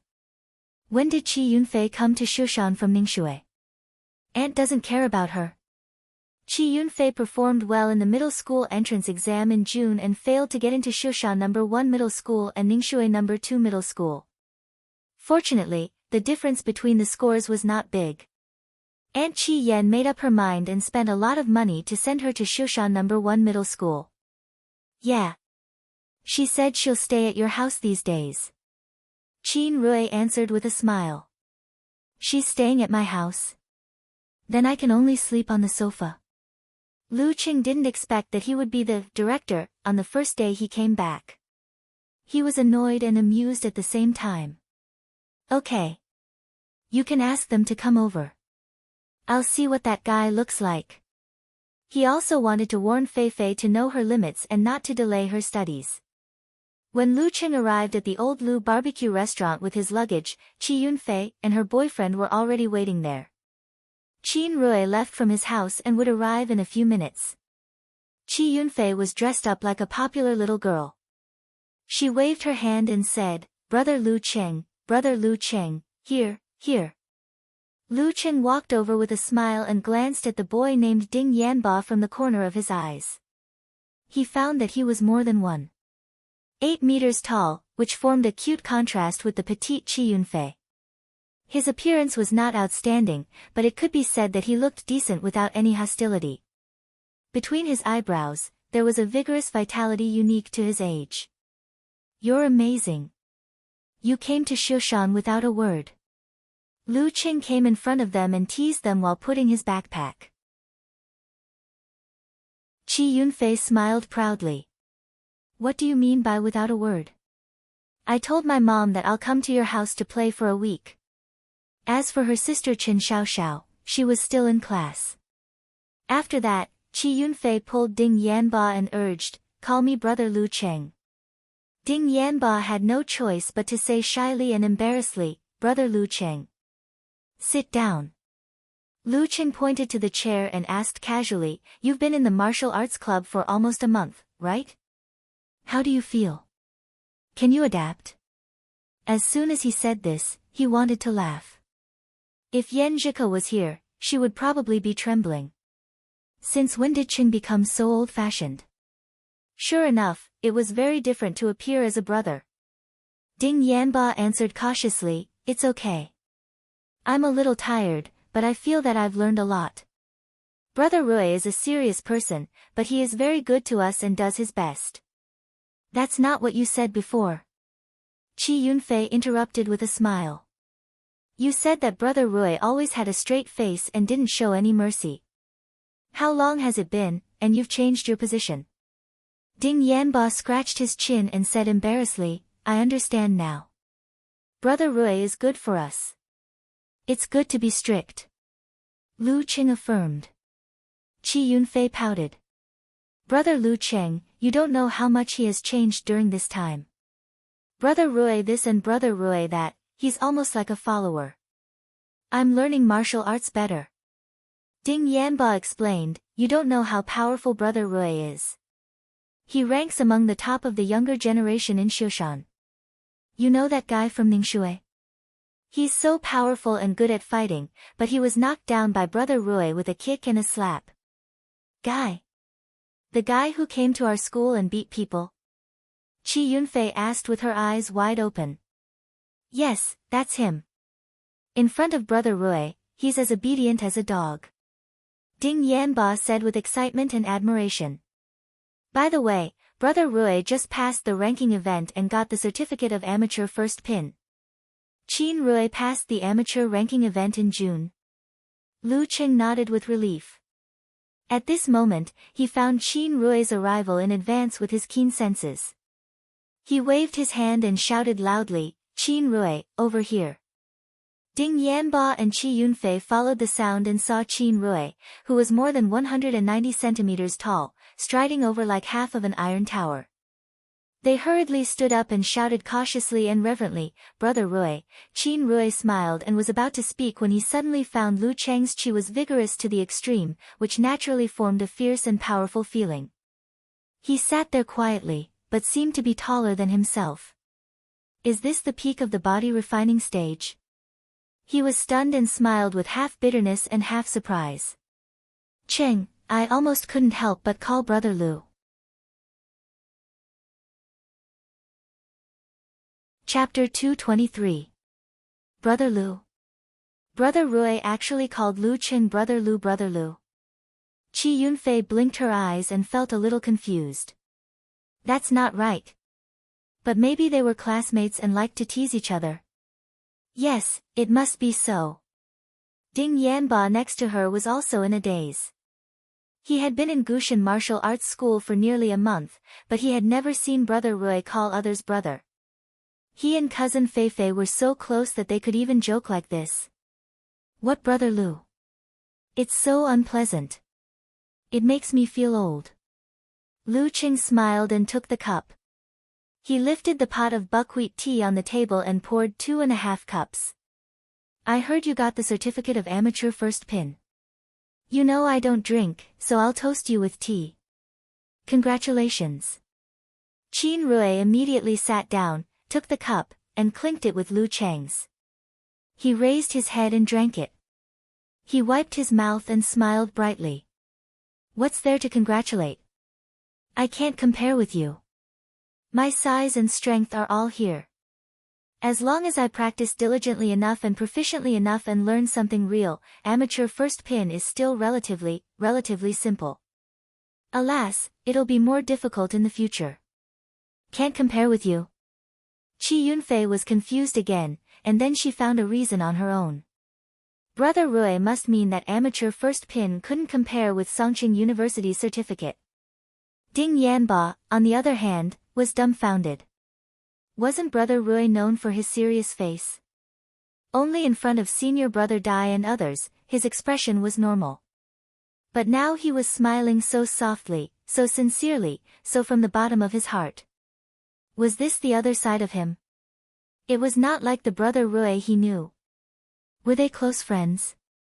Facing Qin Rui's exclamation, Lu Qing replied jokingly, "Don't be modest, don't fake it. You don't know how many people want to be of amateur first pin but can't get it.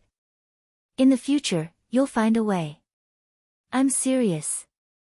At the end of April, I thought that you might have gotten the certificate, so I searched online. Damn, I was scared to death. I was so scared that I didn't dare to call to congratulate you. I feel like we're not in the same world anymore." Qin Rui sighed and said with a smile, "How long has it been since then?" "In the blink of an eye. You've exceeded my expectations again." Listening to Qin Rui's rambling, Ding Yanbo rubbed his eyes, suspecting that he had recognized the wrong person. Is this Brother Rui? When did Brother Rui start acting like a 30 or 40-year-old drunkard who likes to nag? He hadn't even drunk it yet. How could he be drunk? While he was looking left and right, Qi Yunfei pulled his clothes and winked at him. Then she said loudly, "They are so busy. No one came to greet them. I'll go and order." "Brother Lu Cheng, Brother Rui, what do you want to eat? What would you like to drink?" 10 skewers of chicken wings, 10 skewers of chicken tips. Lu Cheng followed his usual menu and ordered. The main dish is eggplant. I'll start with 6. Qin Rui, what else do you want? Qin Rui shook his head. I only finished eating at 7 p.m. I don't have much of an appetite. I'll just eat a little. Give me a can of coconut juice. I've also quit drinking. Ha, good job. Lu Cheng turned to look at Qi Yunfei. I want another can of herbal tea. You can take care of the rest. Okay, Qi Yunfei took Ding Yanba to the barbecue rack. While waiting for the order, she lowered her voice and scolded, "Liar." What liar? Ding Yanba was confused by the scolding. You said Brother Rui was very cool and serious. Qi Yunfei glanced at her boyfriend. Why can't I see it today? He's smiling like a flower. He's so kind and brilliant. Ding Yanba scratched his chin and smiled bitterly. I don't understand. Maybe he has a good relationship with your brother. Feifei, you said your brother is also practicing martial arts, and he's very good. Brother Rui just said that we can search for him on the internet. How do I know? I haven't searched for him. Qi Yunfei was also full of curiosity and urged him. You should search for him quickly. Okay. Ding Yanba took out his mobile phone, opened the web application and entered Lu Cheng's name. After thinking about it, he felt that it might not be safe. He asked again, is your brother from Songqing University? Yes, I've told you many times. Qi Yunfei said angrily. With Lu Cheng, Songqing University, as the keyword, Ding Yanba clicked on the search and refreshed the page. At the top was the encyclopedia introduction. Hey, someone even edited the encyclopedia for your brother. Ding Yanba clicked on it excitedly and glanced at the editors. He found that they were Eternal Nightfall, Brahman, and Unparalleled Dragon King. Name, Lu Cheng. Age, 19. Height, 1.75 1.77, weight, unknown. School, Songqing University. Rank, Professional 9th Pin. When he saw the words, Professional 9th Pin, Ding Yanba's heart trembled and his wrist shook. He almost threw his mobile phone away. Professional 9th Pin. There was no professional 9th pin in the whole Shoshan martial arts circle. No, the encyclopedia can be edited by anyone. It's not very reliable. Ding Yanba scrolled down the page and saw many photos. He was sure that Lu Cheng was his girlfriend's cousin. At the same time, he also found many links, including fan forums and competition videos. Videos can't lie, right? You can tell at a glance whether it's a special effect or not. Ding Yanba clicked on one and quickly dragged the progress bar. Bang! His phone fell to the ground and hit the floor hard. What's wrong? Qi Yunfei saw her boyfriend's mouth was half open and scared out of his wits. She hurriedly asked. Ding Yanba shuddered and subconsciously bent down to pick up the phone. It was as if the broken bricks and unreasonable arms were still flashing in front of his eyes. He felt as if his soul was being hammered by those unreasonable arms. Too terrible. Too terrible. Is this really Feifei's cousin? What's wrong? Qi Yunfei saw that her boyfriend didn't answer and said more seriously. Ding Yanba handed the mobile phone to her absent-mindedly. You see it yourself, see what? Qi Yunfei's baby fat face was full of suspicion. She took the mobile phone and pressed play again. She kept scrolling. Bang! The poor mobile phone fell to the ground again and broke the tempered film on the surface. Qi Yunfei's mouth was slightly open and her eyes were full of confusion. For her, the shock she received was many times stronger than Ding Yanba. After all, he was her cousin who she often chatted with and often met during the holidays. She took a breath and said with confused eyes, I may have met a fake brother. The two looked at each other and were both dumbfounded until it was their turn to order. After ordering the skewers and taking coconut juice and herbal tea, the two children returned to their seats in silence. They heard Lu Cheng telling Qin Rui how to improve from amateur first pin to professional 9th pin. It's best to be able to meditate. This can save you years or even more of body refining time. Lu Cheng imitated his master's tone. Think about it. You can only do visualization when you can conceal spirit and qi. All the internal training methods need to be coordinated with visualization. If you don't do this, it will be very hard to rely on the accumulation of tempering over time. Internal training methods were the core of the body refining state. The higher the level, the more it could help the practitioner to quickly reach the physical quality of professional 9th pin and even to the peak of the body refining state. But good, internal training methods were inherited and not common martial arts clubs could have them. Qin Rui nodded thoughtfully. I understand. Without supernatural ability, meditation is the foundation for martial arts to continue to move forward. Speaking of this, he smiled bitterly. But our martial arts club doesn't have internal training methods. This was not an ordinary stance. There will be a way. As long as you can meditate, there will always be a way to get internal training methods. For example, the prize of the preliminaries, or the Martial Arts Association, or the ones circulating on the market. Lu Cheng comforted Qin Rui. The Martial Arts Association was often abbreviated as the Martial Arts Association to show its closeness to the people. Qi Yunfei, who came back with the drinks, sat in silence, looking like a quiet, cute, and well-behaved girl. Her eyes kept wandering between Lu Cheng and Qin Rui. She saw that although her cousin's facial features didn't change, the overall outline was more angular, masculine, and handsome. She didn't look carefully before, but now that she looked at him, brother Lu Qing seemed to have become more handsome and elegant. Lu Qing felt Qi Yunfei's gaze. He touched his face and said with a little worry, "Is there something on my face? Did Ke leave a mark of lip balm on my face again?" "No, no." Qi Yunfei sat upright, more honest than in front of her mother. Ding Yanba was a little scared, not daring to look or speak. Lu Qing took the drink, opened it for Qin Rui and handed it over. He laughed and said, "Here, to you again." "Ding Yanba, I'm sorry to trouble you." He didn't know how to call his cousin's boyfriend.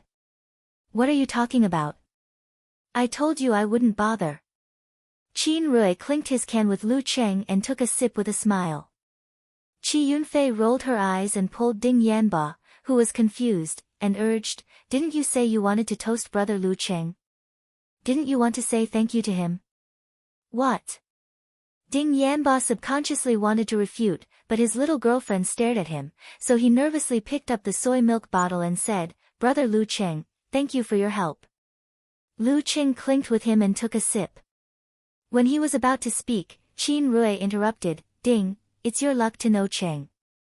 He can teach you a thing or two, and you'll be much better than us.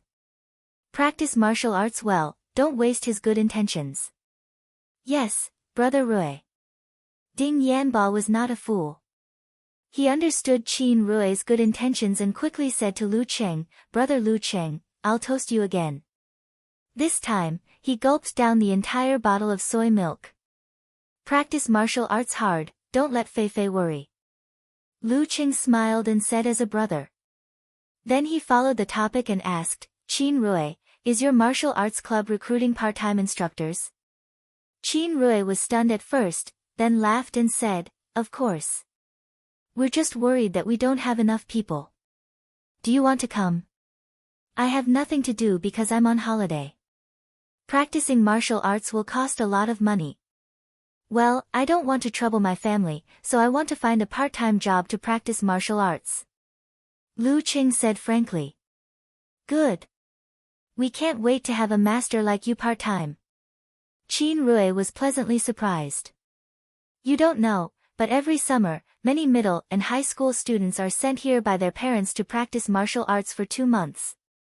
They don't want anything but to strengthen their bodies. We have 10 to 20 summer classes every year. It's very relaxing. They don't want to be ranked, they just want to train."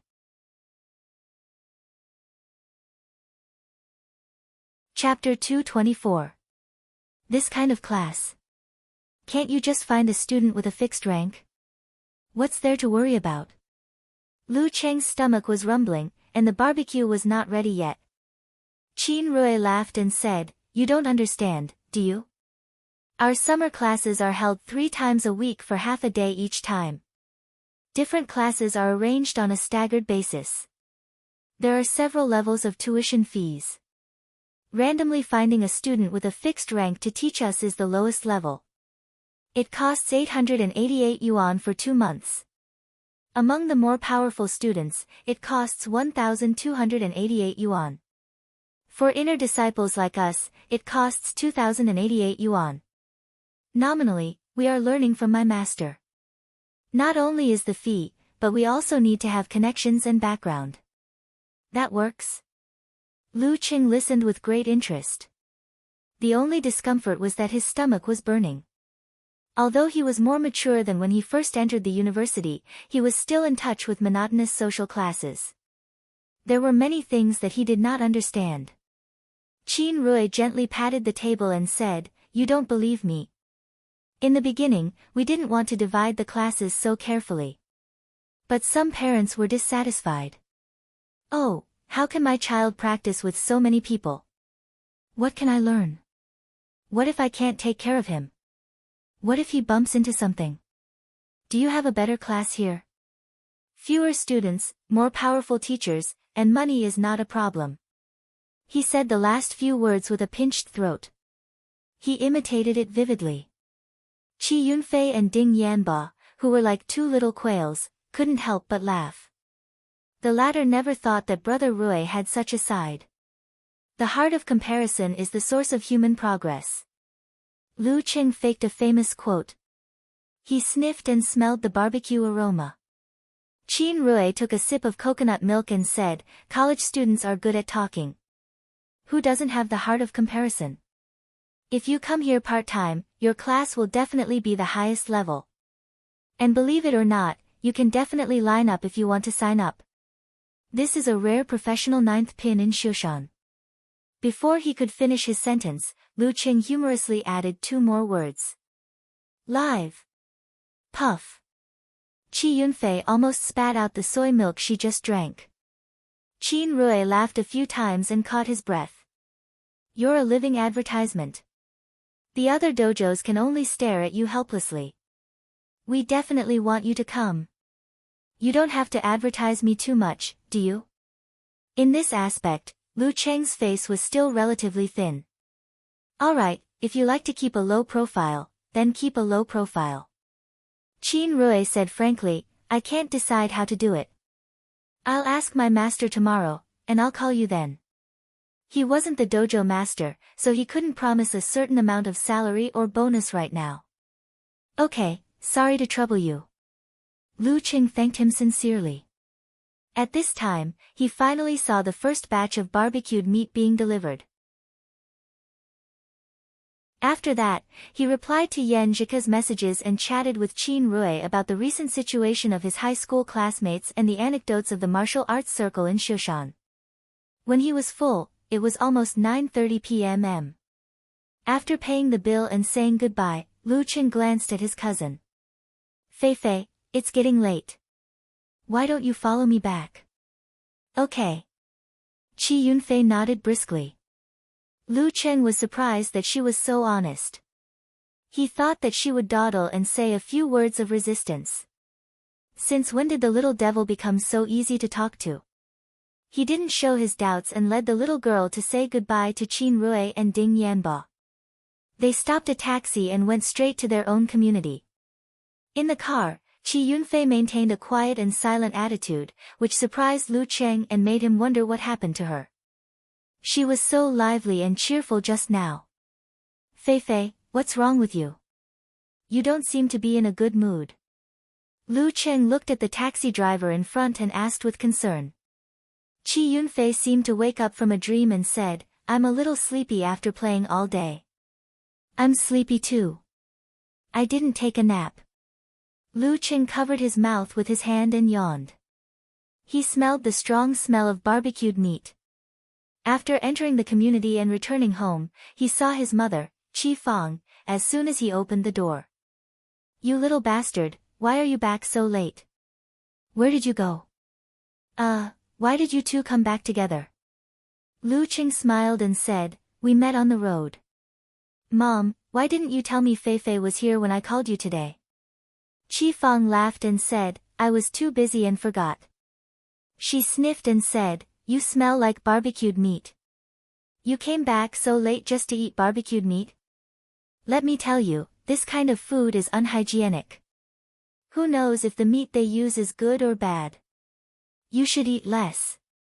The familiar nagging and concern made Lu Qing unable to muster the slightest desire to talk back. He answered perfunctorily, okay.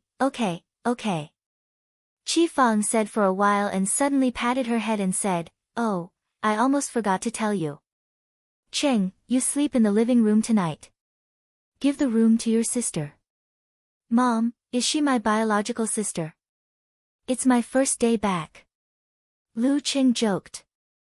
Qi Fang walked back to the sofa and sat next to Lu Jisheng. She laughed and said, only biological sisters dare to do that. Hey, Mom is getting sexier. Lu Qing laughed secretly and didn't hurry to pack up. He sat on the single sofa and planned to chat with his parents for a while.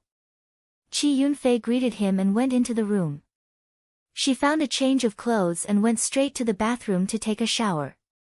Lu Jisheng pushed his gold-rimmed glasses and looked at Lu Qing with a smile. Good, you are in good spirits. Practicing martial arts is very useful. Hearing this, Qi Fang came to her senses. She took a breath and carefully looked at her baby son. In the end, she said with a smile, "If your dad didn't say it, I would have missed it. I was just looking at whether you lost weight or not. Good spirits, much smoother than your dad when he was young." Smoother was a Shushan dialect, which meant handsome. "Why are you talking about me again?" Lu Jisheng complained. He took a sip of tea and pondered for more than 10 seconds. "Cheng, is the cost of practicing martial arts very high? If you are short of money, although we are not very rich, we still have some savings." Lu Qing didn't expect his dad to ask about this.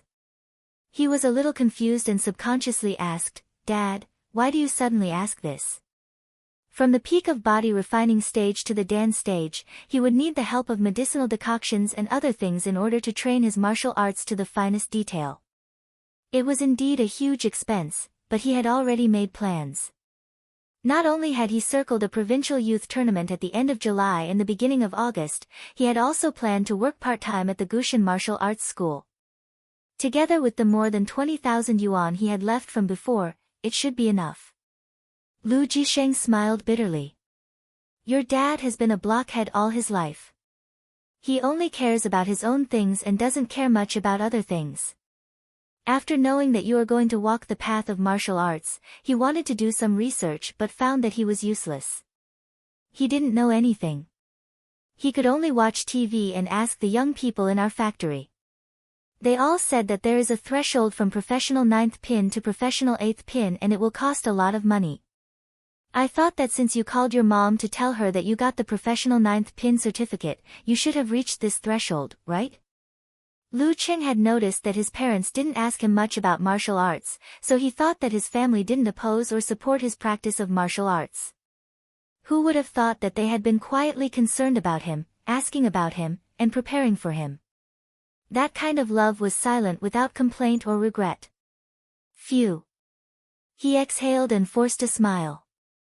"Dad, Mom, don't worry. Didn't I get the prize money from the tournament? I will also work part-time in the martial arts school during the summer vacation. This should be enough for my expenses. If not, I will ask you for more." It was hard enough for his parents to pay for his tuition and living expenses. Keep that little money for yourself. Don't be too thrifty. You will be looked down upon by your roommates and classmates. Qi Fang interrupted. "What do you mean by that little money?" Lu Qing couldn't help but laugh. "I still have more than 20,000 in my card." He only told his mom that there would be a bonus for the preliminaries but didn't specify how much. Qi Fang naturally thought that it was a small amount of 800 to 1,000. More than 20,000. Qi Fang opened her eyes wide and Lu Jisheng couldn't help but push his glasses. "Damn, I accidentally exposed the amount of my private savings." Lu Qing quickly smiled and said, "That's right. With your son's current ability, it's very easy for him to earn a few thousand yuan. You should save your money and strive for a bigger house. I can't sleep in the living room every time my cousin comes, right?" Qi Fang laughed so hard that her eyes could not be seen. "Look at what you're saying. Aya, this child is capable. Lu Jisheng took another sip of tea and heaved a long sigh. "Your mom was right. You are indeed more capable than I was when I was young." Lu Qing smiled slightly. "This is called the student surpassing the master." His words made the old couple laugh, and the topic changed from martial arts to the past. Qi Yunfei, while drying her medium-length hair, slipped into the room, turned on her tablet, and seriously watched the content that she had searched before she took a shower, Lu Cheng's fighting videos. After watching a video, she couldn't help but look back, as if she couldn't believe that the protagonist in the ring was in the living room. She couldn't believe that that was her own brother. In the living room, Lu Jisheng and Qi Fang knew that their son had to get up early every day to train, so they washed up and went back to their room after 10 o'clock. Lu Qing took out a change of boxers and planned to take a shower and sleep. He just walked 2 steps and remembered that he still had a little cousin at home. He turned back and opened his backpack, taking out the pajamas that Yenjika gave him. He couldn't run around in boxers in front of a 15 or 16-year-old girl, could he? He was old and still needed to know how to avoid suspicion. Ko definitely didn't expect that the pajamas she gave him would come in handy at this time. While his thoughts were running wild, he suddenly heard his bedroom door open with a creak. Chi Yunfei stood by the door with a red face and shouted with a smile, "Brother Lu Cheng." "What?" Lu Cheng looked at her with a blank face. "Nothing, just calling you." Chi Yunfei closed the door with a bang, feeling very happy. "Ha, I have a super powerful brother."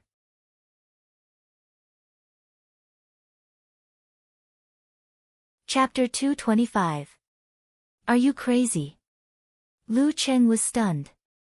The corner of his mouth twitched, and he couldn't help but laugh and curse. His head was full of fog. Is this the so-called generation gap? He felt that he couldn't understand what a little girl like Feifei was thinking. He shook his head and put the matter behind him. He went into the bathroom and finished washing up. Back in the living room, he turned off the light and lay on the sofa. He covered himself with a thin quilt and picked up his phone out of habit. He entered the chat mode with Yenjika and felt peaceful and happy, like the moonlight shining in through the window. Poor me, sleeping in the living room on my first day back home. Lu Cheng used the pitiful emoji that his girlfriend liked. One is marked by one's company. I'm rolling on the big bed that I haven't seen for a long time. Yenjika replied with a snickering emoji. Lu Cheng threw the table emoji and said, "You don't even comfort me." Okay, I'll give you a hug and let you sleep on the bed next time." Yenjika liked to call herself sister in front of Lu Cheng, although in fact she was almost a year younger. Sleep on the bed? Do you have a sister with you? Lu Cheng took advantage of the opportunity and teased her with a smirk. Yenjika sent a scolding emoji and said, "Bah, I won't sleep with a big pervert. And just now you provoked me with the picture of roasted eggplant. Isn't this to tempt you? To tempt you to eat with me one day?" Lu Cheng replied with a smile. Yenjika sent an emoji rubbing its chin and rolling its eyes and said, "What if I want to eat now? I'll go and roast one and send it to you." Lu Cheng tried to suggest. "Forget it, Empress Dowager and my dad are both at home. Wouldn't you be sending a lamb to the tiger's mouth? Besides, it's already 10 o'clock, you should go to bed. You have to get up early tomorrow to train and enter the dance stage as soon as possible. This is the most important thing, understand?" Yenjika lay on the belly of the big hairy bear and couldn't stop smiling. "Understood. Rest assured, Coach Yen." Lu Cheng replied half jokingly and half seriously. Before he reached the peak of body refining, his brother-in-law had already entered the dance stage and got the certificate of professional 8th pin. Not to mention Peng Liyun, the big devil, there was still a target in front of him to catch up with. Cheng, speaking of morning training, I have a piece of good news and a piece of bad news. Which one do you want to hear first?" Yenjika sent him an emoji of sitting blankly. "Bad news, we can't train together tomorrow?" Lu Cheng asked sharply. Yenjika replied, "Yes, and not only tomorrow. Empress Dowager said that she has put weight on and wants to train. She wants me to train with her mother and daughter. We can train together." Not only that, but he also had to hold back his disappointment and comfort the girl. Empress Dowager is so busy. She won't be able to hold on for long. Besides, she and your dad have to go to work. You're not a child anymore. You can't be locked up at home. We have plenty of time to date. Cheng, I thought you would be disappointed. Yenjika sat up straight and nodded. Cheng, I thought you would be disappointed. Of course I am. I feel that the beautiful morning I have been looking forward to is not beautiful. But it can't be helped. She is your mother after all. Lu Cheng replied honestly. Then he added, "You should eat less breakfast tomorrow." Yenjika's dimples appeared and her eyes were gentle because of his previous words. She suddenly saw this strange sentence and asked, why? It's a secret. Lu Cheng would not tell her that he wanted to send her breakfast, the zongzi she had been dreaming about for a long time. Secret? You want me to eat less breakfast, so you want to send me something to eat, right? What kind of breakfast do I want to eat in Shushan? Yenjika sent a, there is only one truth, emoji. Well, you want to send me that zongzi?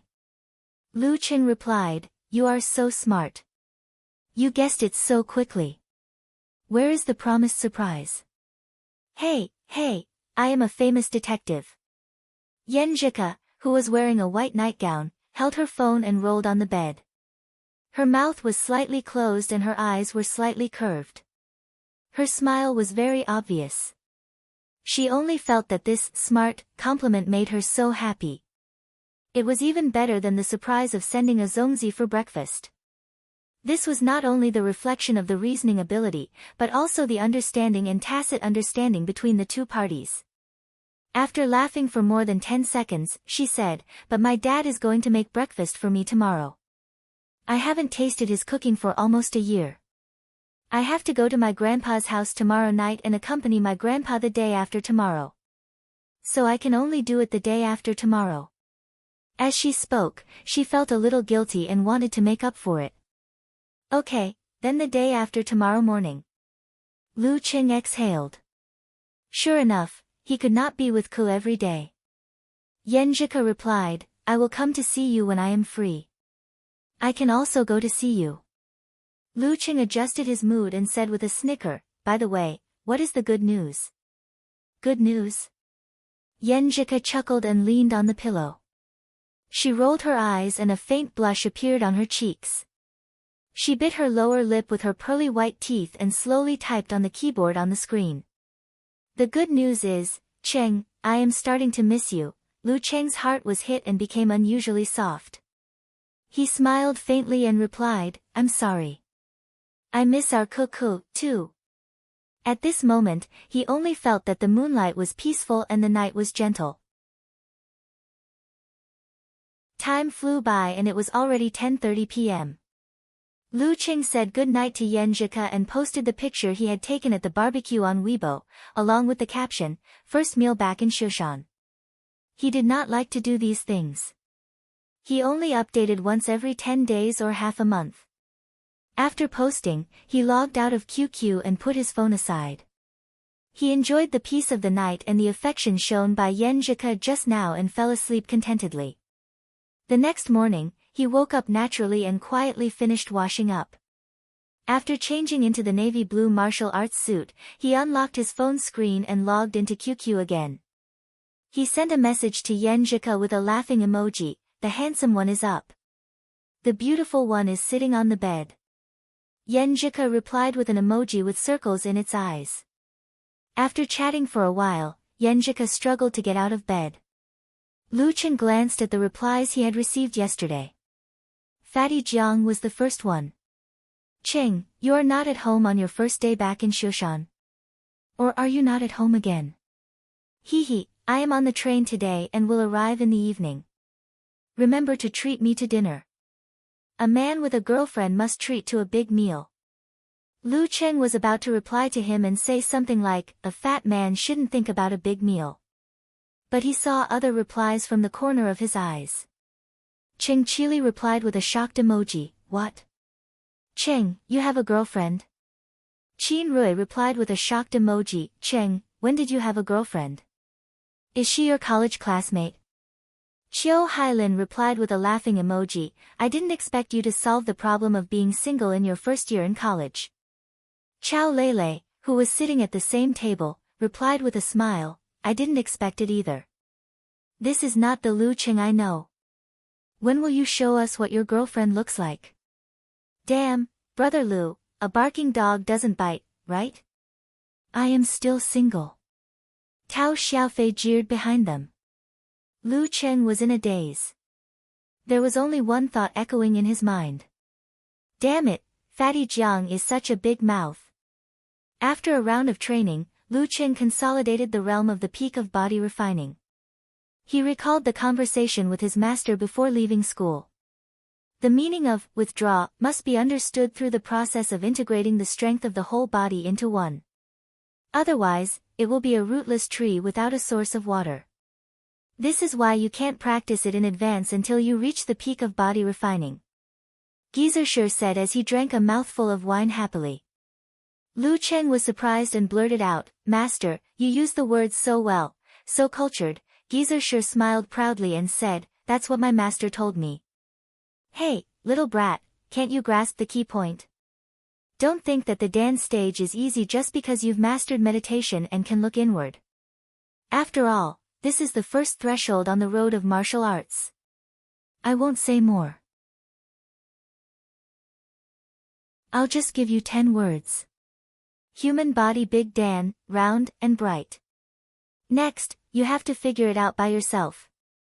If you can't figure it out, you can ask me again. That's it. Lu Cheng felt like he had a fake master. What else do you want? Everyone has their own characteristics and personality. It's not good to rely on your master to pull you along, unless you plan to never surpass your master for the rest of your life. Besides, don't you want to mix in the things of cultivation? I can't teach you everything. From now on, you have to learn to figure it out by yourself. Gizershur said seriously, "Anyway, you can call me if you have any questions. But don't expect me to explain everything to you." "Yes, master." Lu Cheng nodded thoughtfully. A breeze blew. The morning at the end of June was not hot, but Lu Cheng just did the same training as before. He didn't add anything new because he hadn't bought the herbs to make the decoction. He hadn't tried to unify the strength of his whole body. When he finished training and returned home, he had breakfast. Ignoring Qi Yunfei, who slept until noon, he took the decoction list from his master and went straight to the best pharmacy in the city, Jishan Hall. Outside Jishan Hall, Lu Cheng was about to enter when he heard his phone ring. He took it out and saw that it was Qin Rui, so he chose to answer. "Hello, Cheng. My master is very happy to hear that you want to work part-time." Qin Rui came straight to the point. He said there are 2 ways to work part-time and you can choose. "Well, go ahead." Lu Cheng said happily. Qin Rui considered his tone and said, "The first way is to advertise under your name and let you be the head instructor of the martial arts school for 2 months. You won't be paid, but you'll get 30% of the total profit from the summer school." Cheng, to tell you the truth, I'm shocked. I've never seen my master so generous before. You know, we usually have 20 summer school. After deducting the salary, utilities, equipment depreciation and venue wear and tear, the profit for 2 months is at least 1 million. More than 1 million. 30% means at least 300,000. It was the first time that Lu Cheng had seen such a large amount of money. He was a little confused and moved. 300,000, this is 300,000. It's enough to buy a house in Shushan, where the average price is 3,500 per square meter. Is there really such a good thing? Lu Cheng resisted the urge to agree and steadied his breathing. What's the second way? The second way, we won't advertise under your name. You'll lead a VIP class, the kind that my master is nominally leading. The tuition fee for 2 months is 5,088. There are 10 people in total. Their tuition fees will all be yours. As for equipment and venue, it doesn't matter. If you see anything wrong with our training, just give us a few pointers. Qin Rui said dutifully, "Besides, there's an individual coaching fee. You can earn it with your own ability. Whatever you can earn is yours." "What's an individual coaching fee?" Lu Cheng asked, not quite understanding. "Think about it. Not including the VIP class, the other classes are at least 30 to 50. How can one coach teach them all? He can only teach and watch them as a whole, supervise them to train and correct them from time to time. For some students, this is not enough. They want to have a one-on-one coaching and correction. That way, the effect will be much better. But this requires additional money. For people like me, it's 300 per hour. Qin Rui said with a smile. As for you, we'll decide later. To be honest, I want to ask you to coach me for a few hours. You're free. Lu Qing replied with a smile. Qin Rui continued, this kind of coaching fee, we have to share it with the martial arts school. You don't have to. The latter was obviously not as good as the former. After all, it was a small class of 10. One-on-one coaching was not very meaningful. Lu Qing was very tempted by the bonus, but he was very clear that it was a bit too much for a professional ninth pin fighter. If there's something abnormal, there must be something wrong. I can't be blinded by greed. I'd better ask my master. The older the ginger, the wiser. Thinking of this, Lu Qing smiled and said, Qin Rui, I'll think about it and give you an answer. Okay, I'll wait for your call. Qin Rui answered quickly.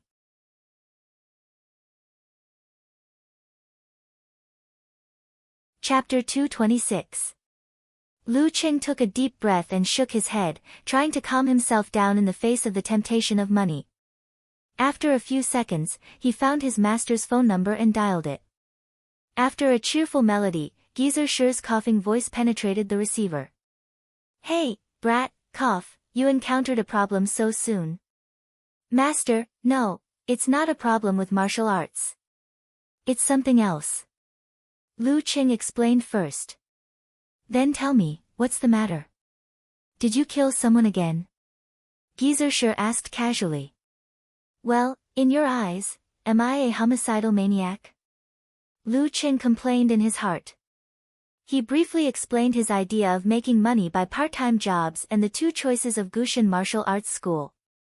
In the end, he asked, Master, which one do you think I should choose? According to your heart, you want to choose the first one, right?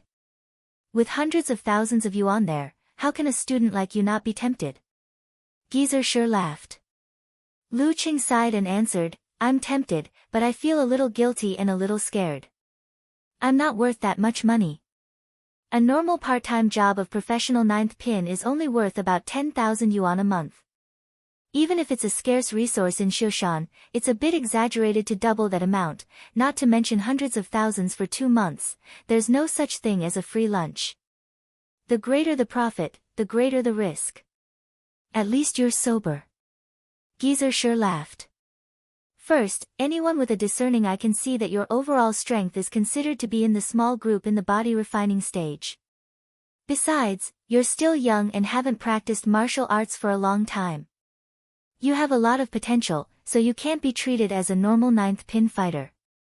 Of course, your salary and treatment will be different.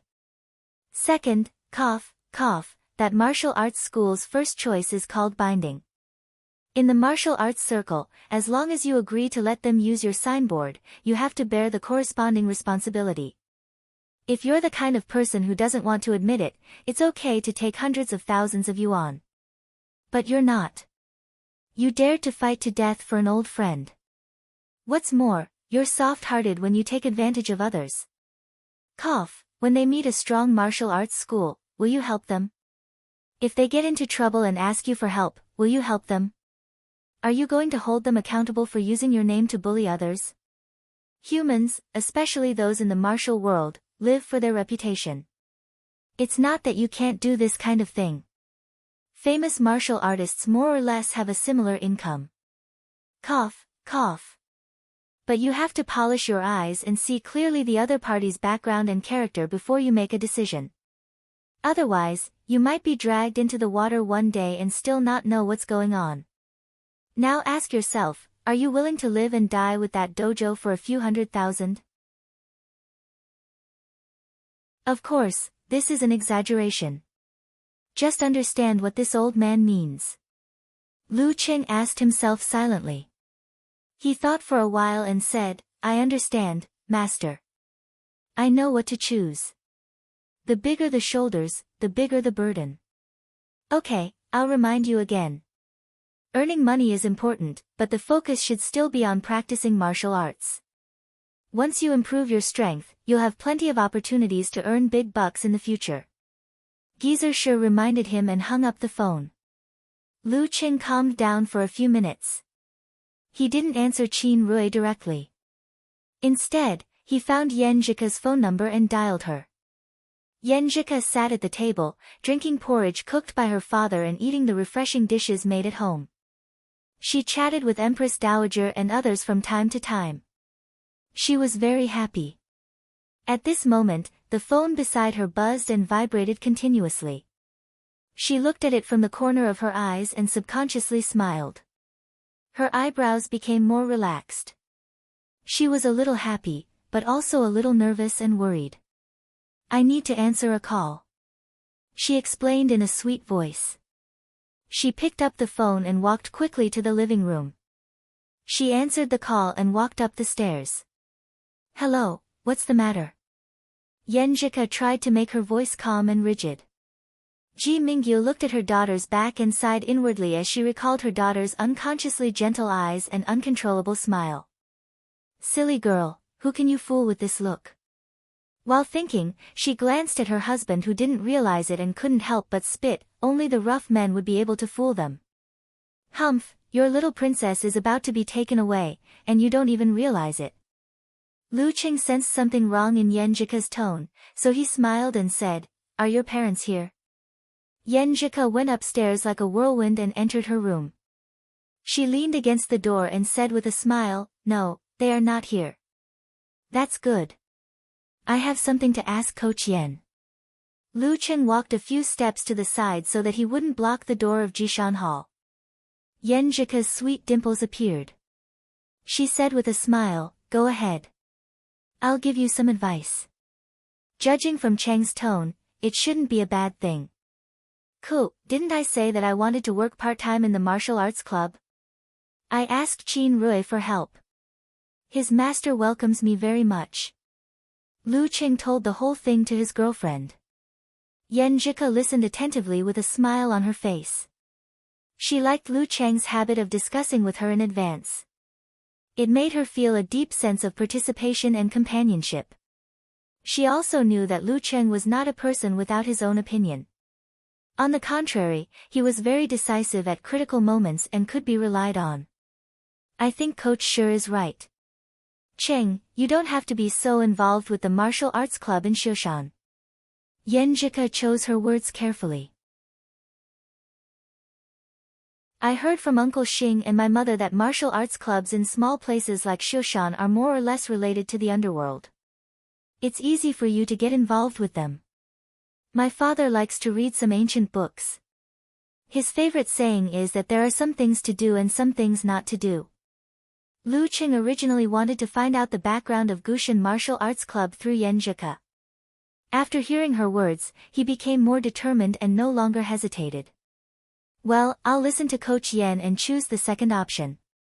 My father-in-law seems to be very meaningful." "Well, this is different from praising my master." Yenjika chuckled and was very satisfied. She asked, "Did you buy the herbs?" "In front of the pharmacy." Lu Qing laughed. "Which pharmacy?" Yenjika rolled her eyes and asked with a smile. "Jishan Pharmacy. It's said to be the best pharmacy in Shoshan. The ingredients are all authentic." Lu Qing was happy to chat with his girlfriend. Yenjika pursed her lips and smiled. "I can guarantee that. Don't you think it sounds familiar?" "Why does it sound familiar?" Lu Qing was confused.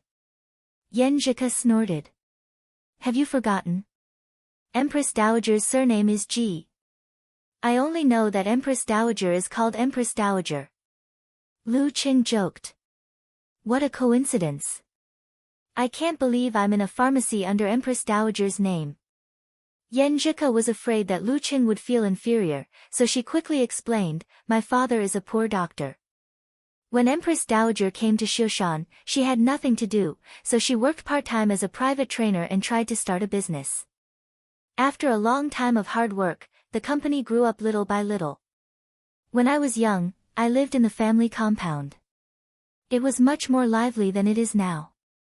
I met uncles and aunties on the street and everyone wanted to pinch my face. Haha, it's like my neighborhood."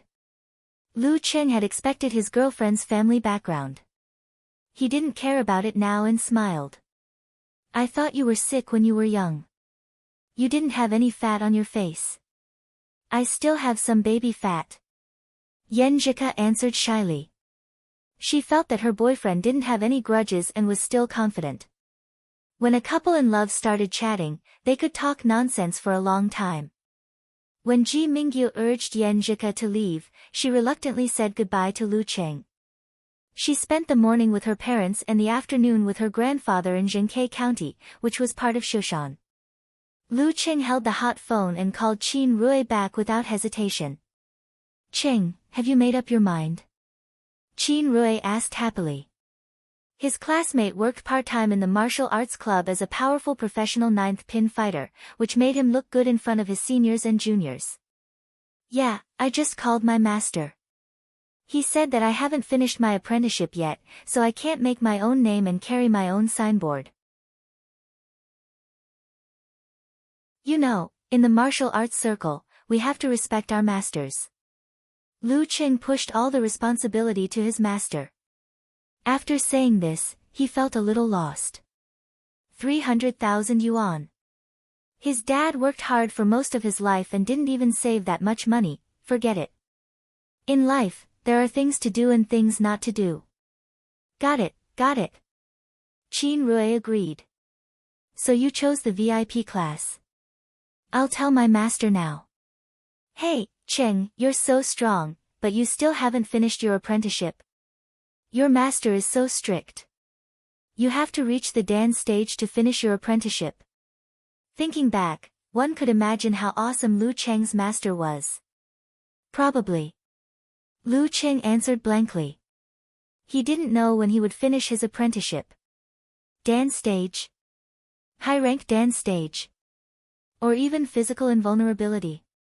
After waiting for a few minutes, Qin Rui called back and said with a smile, my master said no problem. When are you free today? Can you come over and finalize this matter? Okay, I'll come over in an hour. Lu Cheng exhaled, relieved that the matter had been settled. He hung up the phone and entered the Jishan Hall.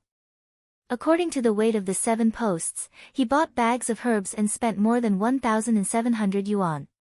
1 week's worth of herbs will cost more than 1,700 yuan. In 2 months, it'll be 15,000.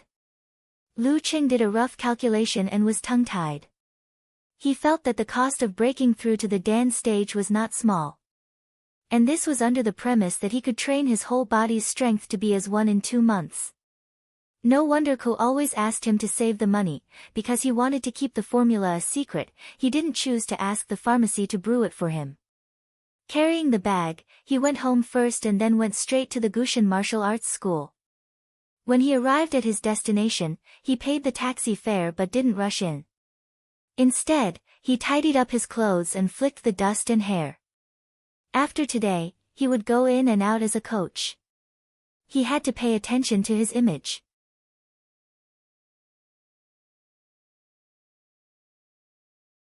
Chapter 227.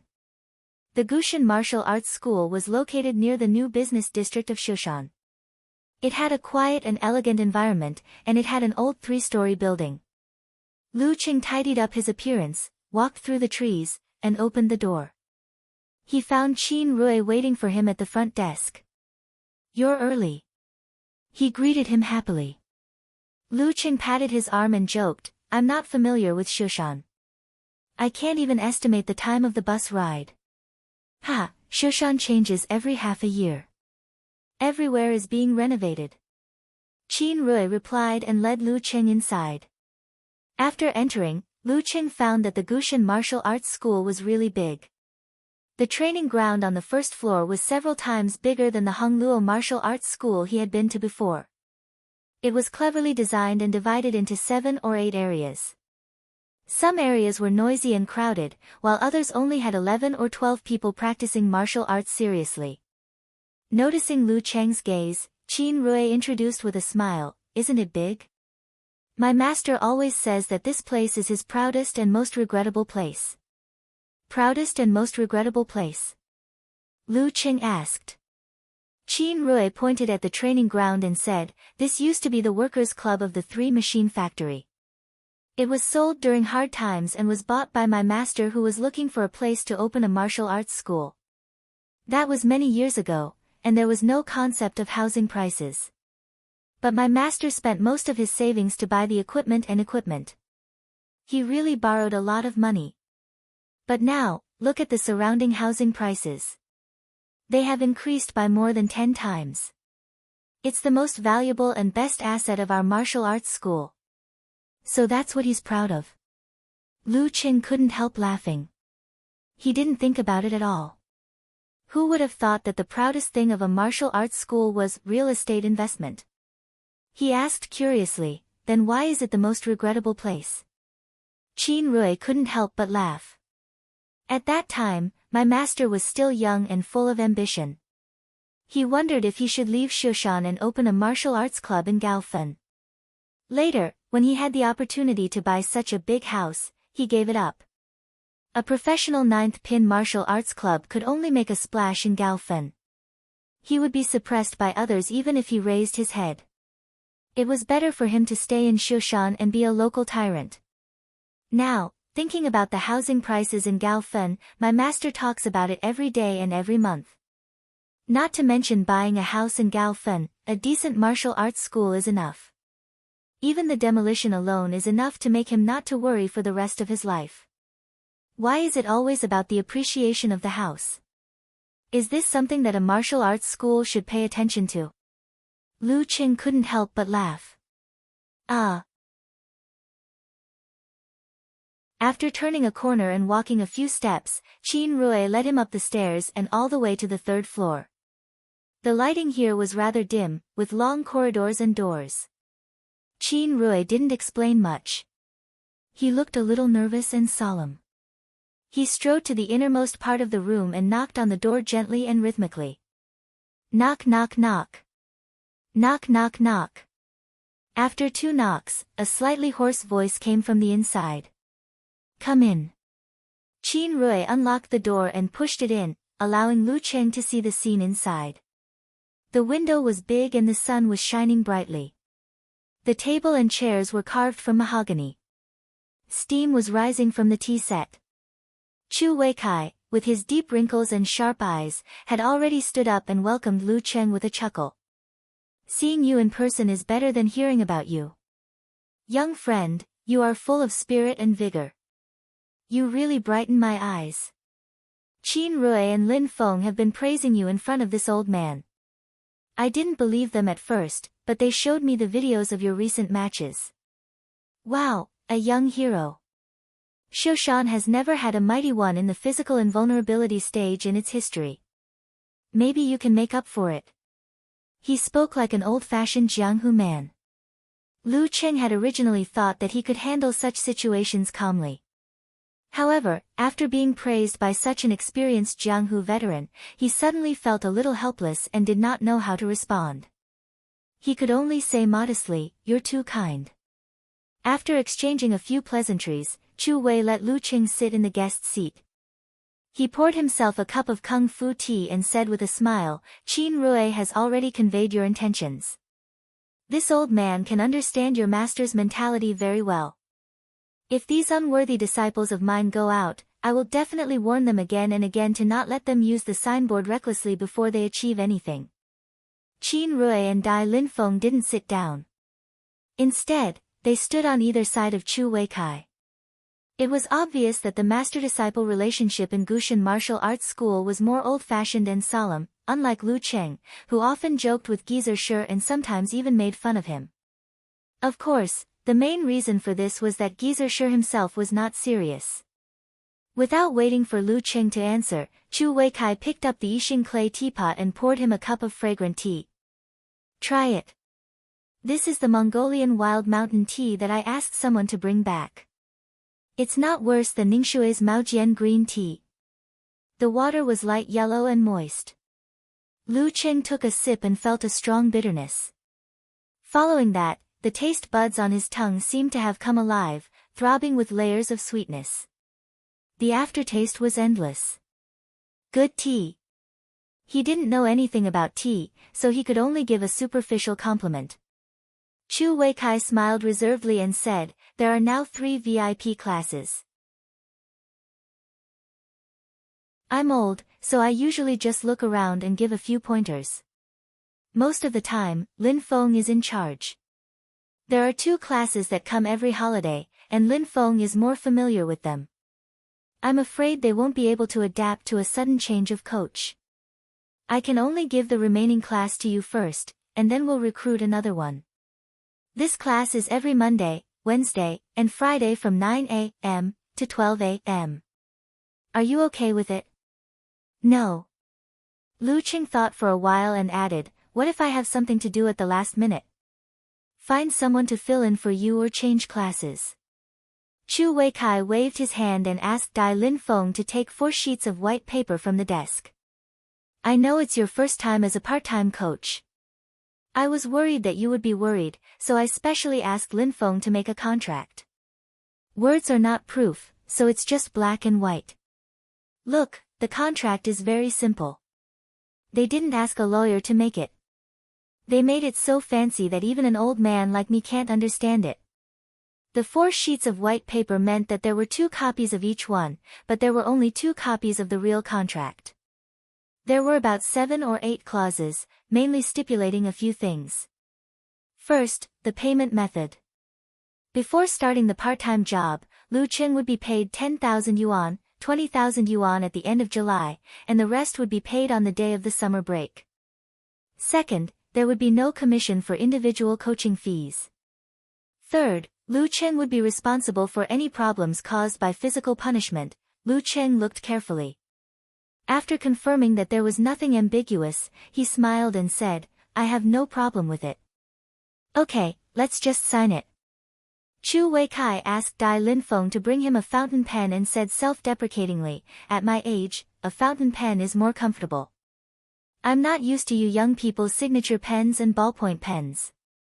After a few swipes, the 2 finished signing and kept 1 copy each. Lu Qing wrote down his card number on another sheet of paper. Welcome to our martial arts club. When you become famous, we'll be proud of you too. Chu Weikai shook Lu Cheng's hands and formally expressed his welcome. In the end, he reminded him, those kids are here to strengthen their bodies and learn some self-defense moves. Don't be too strict. Let them rest when they need to, in case something bad happens to them. Okay. Lu Qing agreed happily. He wasn't an inexperienced person.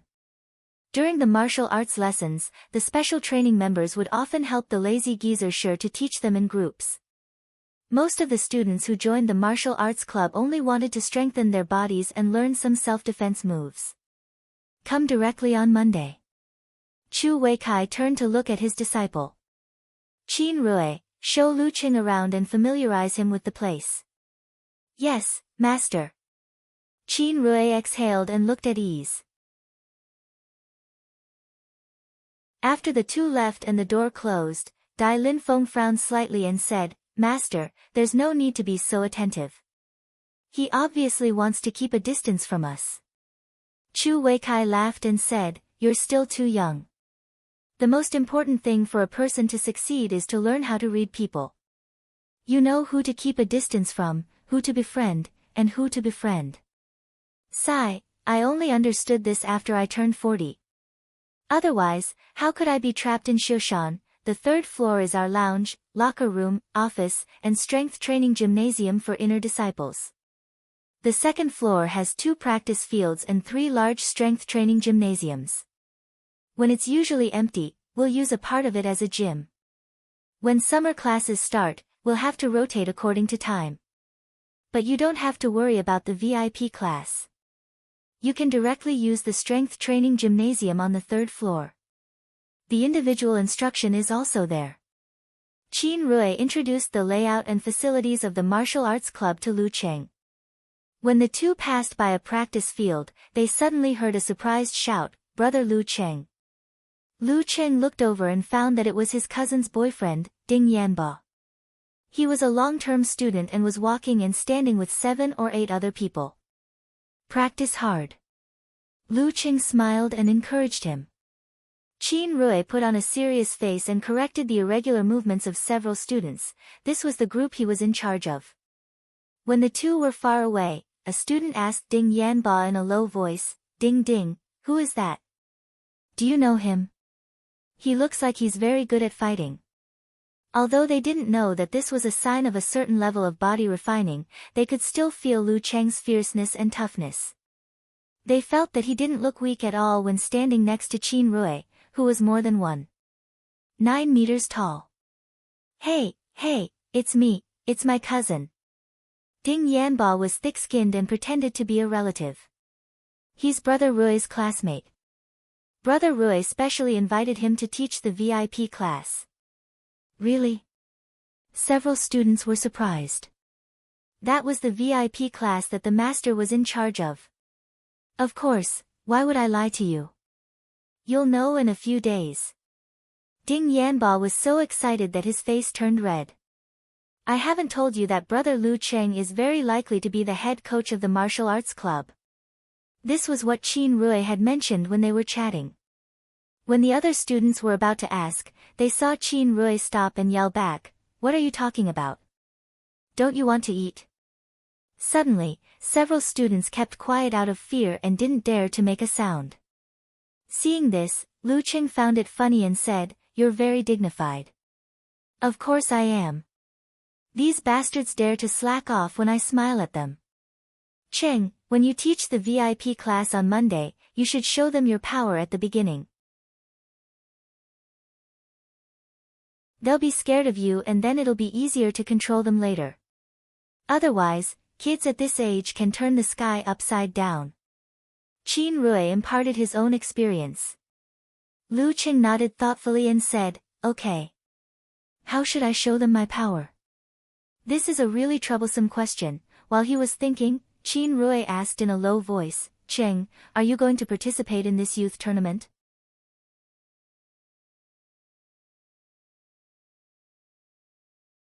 Chapter 228. Lu Cheng was still thinking about how to show off his power. He wondered if he should bring a rock over and smash it with a single whip in front of those kids. However, he also felt that it would be too deliberate, too forced, too pretentious, and too ungraceful of a master. While thinking, he heard Qin Rui's question. He was stunned for a few seconds before he recovered. "I'm going to participate, but I don't know if I can register." The full name of the youth tournament was the Third Youth Champion Tournament of Xing Province. It was held once every 3 years. The registration requirement was to be a martial artist under the age of 26 from the province. Because of the saying, if you can't achieve physical invulnerability by the age of 30, you'll never be able to achieve physical invulnerability. Lu Cheng's age definitely met the requirements, but the problem was that his household registration had been moved to Songqing University, where he participated in the ranking event. It was still a question whether he could be considered a martial artist from the province. This made him a little uncertain. He considered asking his master for help if he really couldn't get in. "Anyway, the address on my ID card is still Shushan City." Registration? Qin Rui was confused. He, who had never gone to college, couldn't imagine how Cheng, who was born and raised in this place, wasn't a martial artist from his province. Until Lu Cheng explained it to him, he suddenly understood. He laughed and said, "Don't worry, it's simple. If you can't register yourself, you can go through our martial arts club.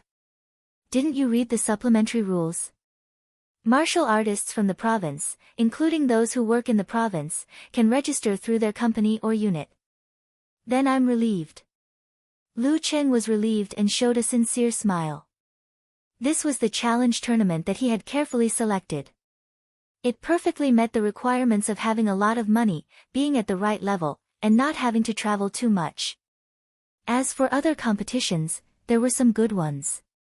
For example, the Battle of the Kings, which started in mid-August every year and ended in early April next year. Even if Lu Cheng wanted to participate, he would still be beaten up badly.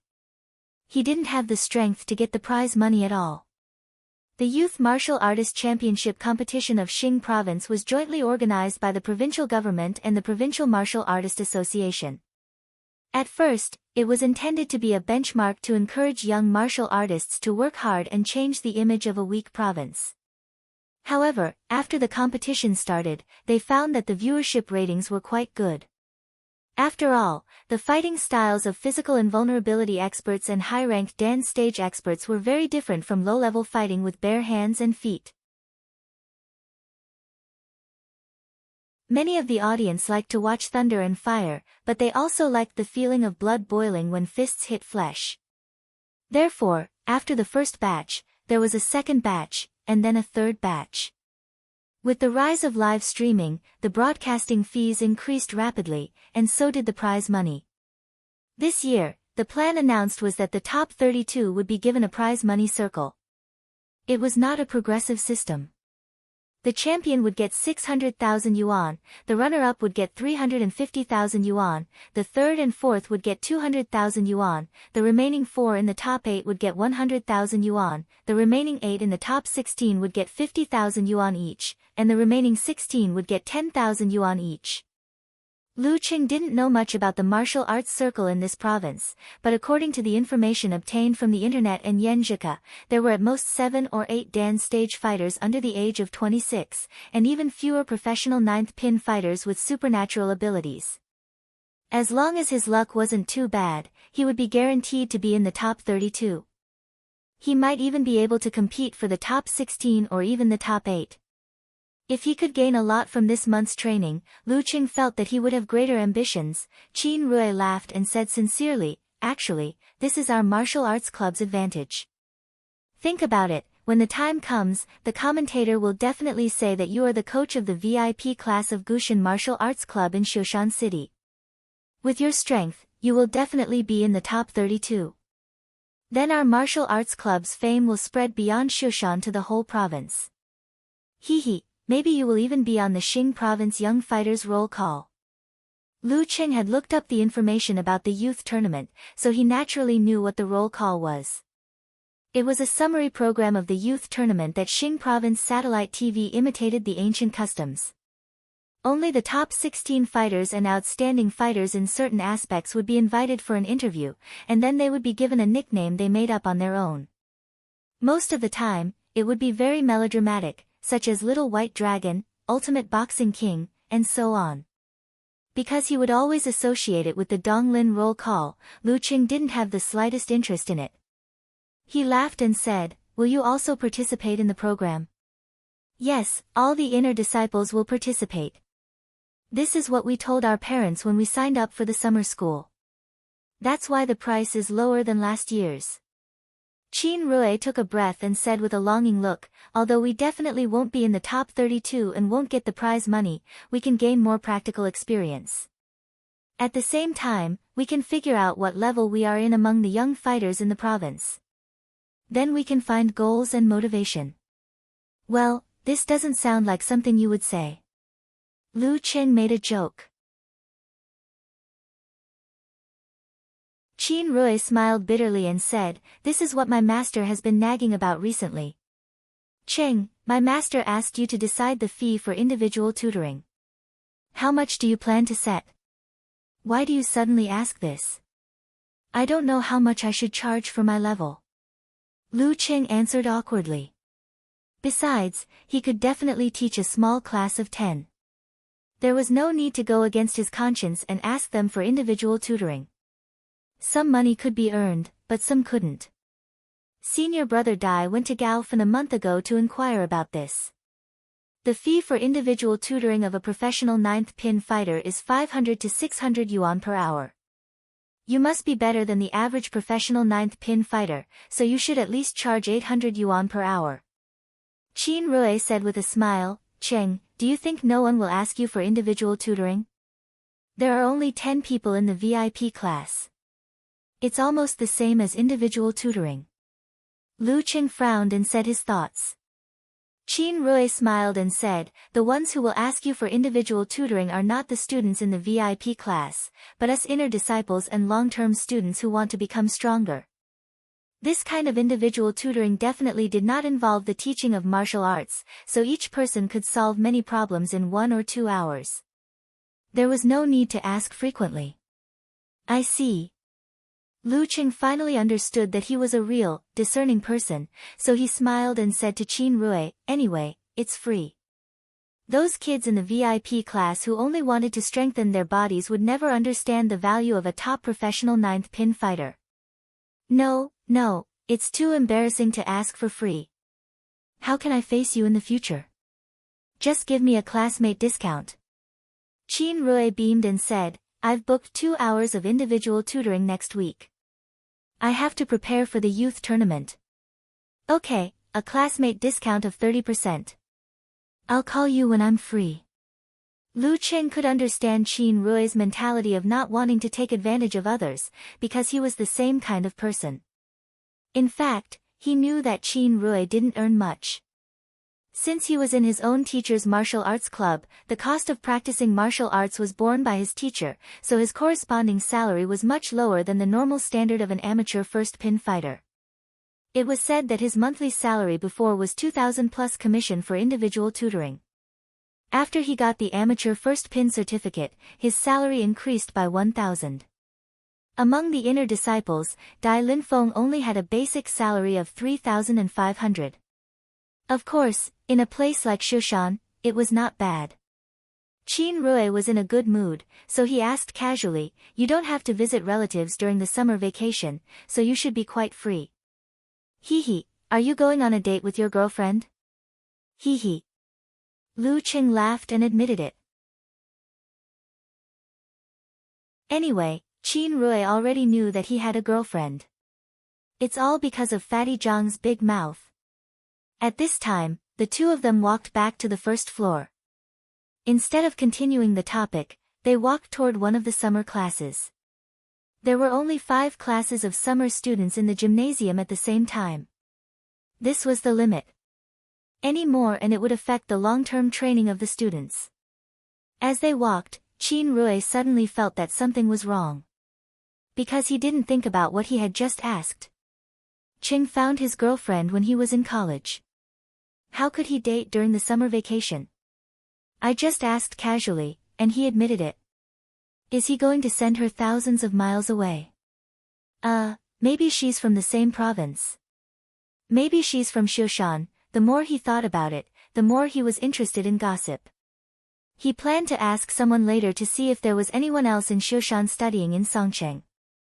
Su Rongfei, the inner disciple, looked helplessly at the summer class students who were all over the place in the horse stance. He put on a stern face and was about to lecture them when he suddenly saw Qin Rui walking over with a young man in a slim t-shirt. The more he looked at him, the more familiar he felt this young man was. Then he remembered what senior brother Dai had said before. Qin Rui's classmate, Lu Cheng, was going to work part-time here. All of a sudden, he seemed to have returned to the morning of the first day of the new year, to that bloody and terrifying scene. He saw the insufferably arrogant man in black training clothes softly fall to the ground, and he saw the young man who still had some remnants of youth standing upright. Yet now, he had already shed his immaturity and was no longer a youth. He slowly walked in front of her. Su Rongfei subconsciously straightened his body and greeted him respectfully, Brother Cheng, just call me Lu Cheng. Lu Cheng said with a smile. You call me Brother Lu better than Brother Cheng. Don't you know the 2D world? As he spoke, he glanced at the 30 boys and girls who were brimming with childishness. He felt their excitement for the first time. Practicing martial arts was still a barbaric thing for the kids. Before the hardships, it would be full of fun. After exchanging a few pleasantries, Lu Cheng, Qin Rui, and Su Rongfei greeted each other and continued to walk around the training ground on the first floor. Looking at their backs, a girl asked curiously, Coach Su, who is that? I didn't see him in the registration book before. The registration book would list the coaches in charge of each class. The strong ones would be described in detail, while the ordinary ones would be described in brief. The applicants were allowed to choose which class to join until they were full. Su Rongfei thought about Dai Linfeng's words and sighed. He's the new coach of the VIP class. Wow, the VIP class. The students in the class of 30 expressed their admiration and yearning. That's the martial arts class personally taught by the dojo master. That big brother who looked so strong just now was on the same level as the dojo master. After walking around the martial arts school, Qin Rui sent Lu Qing off. When they waved goodbye, they saw Chu Weikai leading Dai Linfeng out in a hurry. Chairman Wei invited us over. Are you interested in joining us? Chu Weikai stopped in front of Lu Qing and asked politely. No, thanks. Lu Qing declined the invitation. Then we'll go first. Chu Weikai didn't waste time and went straight to the parking lot with Dai Linfeng. Qin Rui walked to Lu Cheng's side and said with a smile, "It's probably about the preliminaries again." Lu Cheng nodded. He had a rough idea of what was going on. Qin Rui continued, "Previously, a few teams from Shushan were eliminated in the group stage. Chairman Wei has a rough idea of our standards. He plans to select 5 to 6 fighters from a few big martial arts schools and invite 1 or 2 locally born professional 9th pin fighters to undergo special training for half a year. It's said that not only will they be provided with funds, they will also be provided with internal training methods and a good coach. It's not like you don't have a chance if you work hard. After all, you're already of amateur first pin." Lu Qing saw the envy on Qin Rui's face and comforted him. "I'll try my best." Qin Rui took a deep breath and smiled. During this time, Chairman Wei has been inviting a few locally born professional 9th pin fighters to come back for a discussion. Today, it's most likely because of this matter. In my opinion, the most suitable coach is here. Cheng, with your strength, won't you be able to defeat them? Me? I don't have the time. Lu Qing shook his head. If everything went well, when the preliminaries were in full swing next year, he would be on his way to the National University Martial Arts Competition.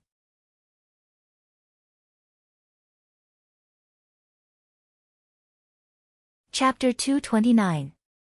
After saying goodbye to Qin Rui and returning home, Lu Qing found the medicine jar and other things that he had bought online. He followed the instructions of the prescription step by step to complete the decoction. When everything was ready, Lu Qing, who had never done anything like this before, finally heaved a sigh of relief. He looked at his phone and noted down the current time. If he screwed up, it would be a waste of money. At this moment, Qi Yunfei, wearing a short-sleeved nightgown, walked to the kitchen door, rubbed her sleepy eyes and asked, "Brother Lu Qing, what are you doing? Are you sick?" "Doesn't look like it. Practicing martial arts medicinal soup." Lu Qing answered concisely. Oh. Qi Yunfei's face showed that although she didn't understand, she always felt that it was very awesome. Finally, she swallowed and asked, "Brother Lu Qing, is there anything to eat? I'm starving." Lu Qing looked at her with annoyance and amusement. "You said you didn't sleep early or late. What's wrong with that? Wouldn't it be better to sleep for 1 more hour? Wait, it's already 11 o'clock. My mom will be back soon to cook. Do I have to wait so long? I'm starving. Qi Yunfei pouted and said with grievance. Listening to her voice and feeling her tone, Lu Qing suddenly thought of the crying expression on her face.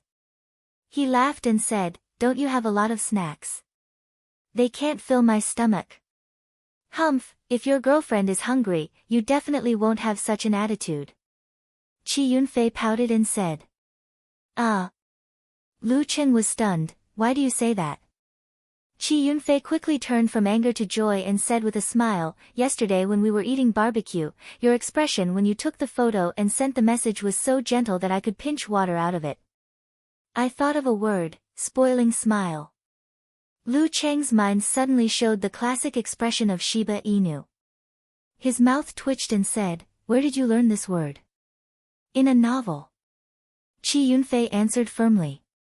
Then she asked curiously, "What would you do if your girlfriend was hungry?" Lu Qing thought for a moment and said with a smile, "I'll treat her to my well-honed egg fried rice. If there's anything else she wants to eat, she can order it. If not, I'll hurry out and buy it for her. As for you, well, there's a box at the corner of the table. There are a few boxes of instant noodles in it." His mother had a strange hobby. She liked to keep a box of instant noodles at home, but she didn't eat them herself. He didn't know why. You value a girl over a girl. Chi Yunfei looked as if she had suffered a blow. Isn't this too clear? Your girlfriend is treated so well, and I'm only fit to eat instant noodles? Lu Qing thought for a moment and answered seriously, yes. Wasn't that obvious? Of course his girlfriend was more important than his sister. Chi Yunfei covered her face and left the kitchen. She walked to the table and said loudly after a few seconds, braised beef noodles. I hate this the most. Brother Lu Qing, don't you have any other flavors? No. Just put up with it. It's time to eat. Lu Qing answered coldly. He took a photo of the medicine pot sitting on the fire with his mobile phone and sent it to Yenjika. He shared with her his first experience of decocting medicinal materials. When time passed and everything was done, he mixed the two decoctions together and filled a big bowl. He took a photo again and sent it to Yenjika with a snickering emoji. It's a black bowl. Will I be poisoned? Yenjika replied, do you need mouth-to-mouth resuscitation? Hey, you've learned to flirt with me. No, I'm poisoned. Hurry up and give me mouth-to-mouth resuscitation. Lu Qing replied with a smile. Yenjika sent a proud emoji. I didn't say it was me. My dad used to take this as an elective. He's very good at it. Then forget it. Lu Qing replied with an emoji of looking blankly at the sky. He was tricked by Yenjika again. Yenjika sent an emoji of laughing. Who told you to always think the wrong way? You big pervert. Actually, I've checked the information and asked people. As long as the prescription given by Coach Sure is correct, it doesn't matter if you make a little mistake. At most, the medicine will be a little less effective. Then I'm relieved. I'll drink a bowl and try it later. Lu Qing took out another 2 bowls and divided the decoction into 2 portions. He would drink one portion later and the other portion tomorrow morning.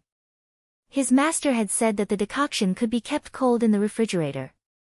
In the future, he would drink a bowl before morning training and another half an hour after breakfast. He didn't intend to reduce the intensity of his summer training. In addition to morning training, he also planned to have 2 hours of special training in the morning. He could also use the strength training gym of the martial arts school during his part-time work. Of course, this was summer. He could change the schedule if he wanted to, but the total amount would remain the same. At around 1 o'clock, Lu Qing watched Chi Yunfei sneak out of the house with the excuse of going shopping with her friends. He changed into his martial arts suit again and gulped down the bitter decoction. He didn't find a shady place in the community to do his special training. That way, he wouldn't need to wait until tomorrow. At night, everyone in the community would know that Lu Jisheng was addicted to martial arts and didn't do his job properly. Under the scorching sun of early July, Lu Qing walked on the steaming hot ground and jogged to the nearest park at noon when there were few people on the road. He wanted to let the decoction dissolve little by little. When he arrived at the park, he felt a little warm in his stomach. So he used the power of frost to get rid of the high temperature on the surface of his body and to stop the flow of sweat. He found a shady place, took a posture, and began to practice the thunder roar zen. Every move was slow and dull, but it could stir up the wind. At the same time, the thunder in his stomach continued. His muscles compressed and relaxed and vibrated continuously. Along with the effect of the decoction, he refined his strength into the smallest part of his body. After a few punches and kicks, he, who was half in meditation, was keenly aware that there was a trace of heat flowing into every part of his body. With the vibration of the thunder roar, it slowly forced out the impurities and condensed the purity. Bam! Bam! The airflow kept exploding. Lu Cheng's punches were slower and heavier than the one before. There was no need for special effects, but it was enough to frighten the audience. After an unknown amount of time, he withdrew his posture and exhaled a mouthful of turbid air. He had reached the limit of his current tempering. Although there were no signs or understanding of withdrawing, he felt that the strength in his body was slowly and subtly changing. With his own polishing, they gradually developed a feeling called penetrating. Penetrating. Lu Qing pondered over the words that could best describe the signs just now. Once again, he used the cold current to get rid of the heat.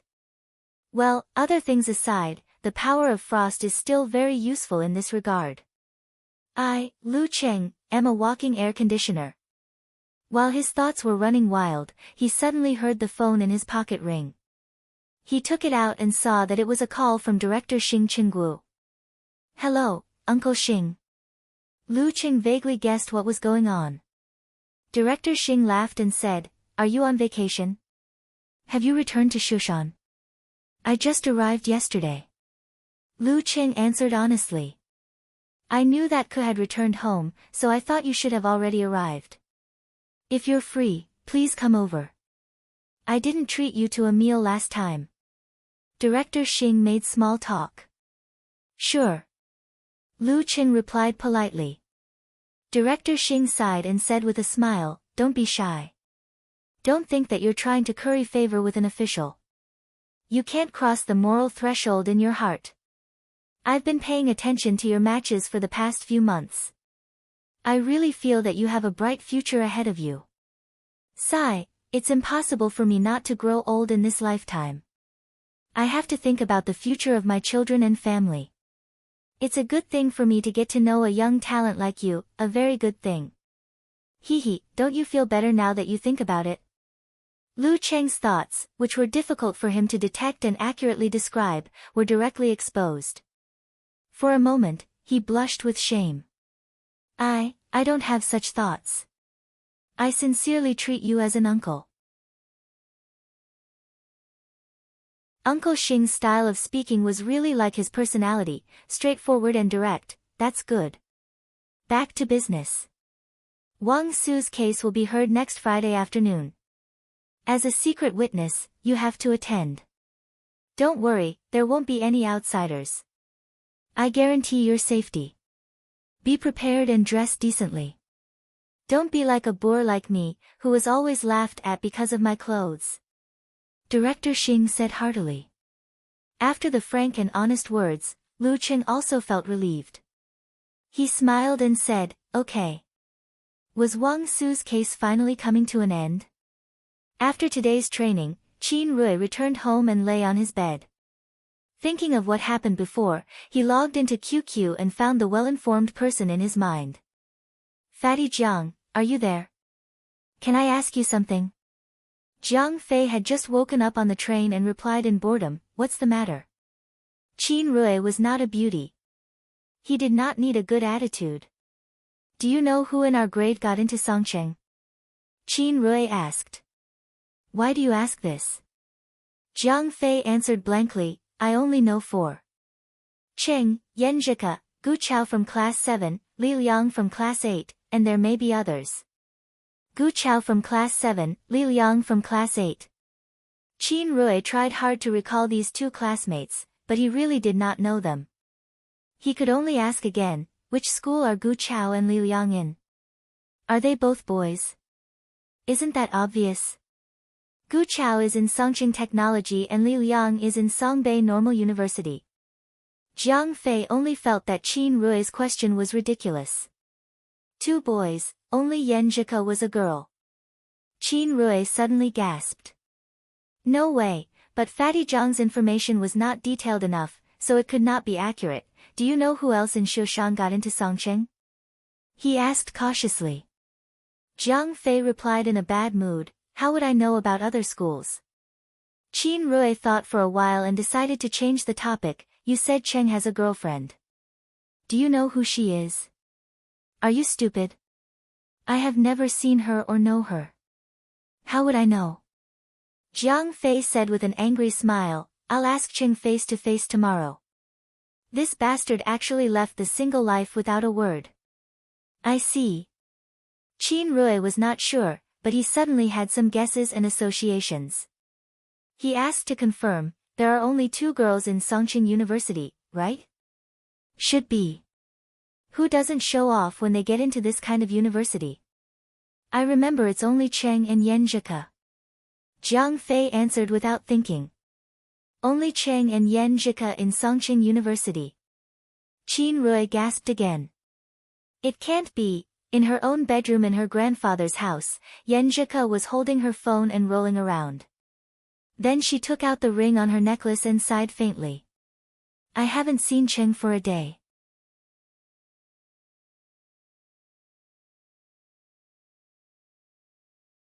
Chapter 230. Because Yenjika was asked by her grandparents to stay in Jinkei County for a few more days, Lu Qing could only continue his single life. He took medicine, did morning exercises, had special training for breakfast, took a shower and chatted on QQ, while Qi Yunfei happily went out for a date. Just when he was thinking that he hadn't seen Ko for 2 days, he suddenly heard a rude knock on the door. Knock, knock, knock. Who is it? Lu Qing casually shouted.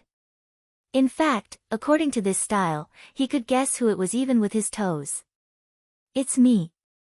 Jiang Fei answered with a loud voice. He didn't consider whether the other person knew who he was. It was as good as not saying anything. Lu Qing put on his slippers and walked to the shoe cabinet. He opened the door and saw Jiang Fei, who was neither fat nor thin. He was carrying a laptop bag and looking at the scene in the room stealthily.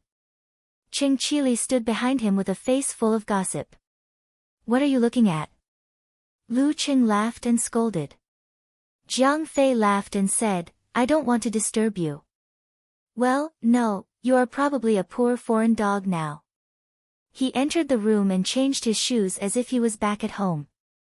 Cheng, you didn't tell me you had a girlfriend. You are not a good friend. Cheng Qili combed his 3/7-part hair. What can you do if I tell you? I can't help you get monitor. Lu Qing replied with sophistry. Cheng Qili was speechless for a moment. After a long time, he murmured, I can be happy for you. We are brothers. How can you hide such a good thing from me?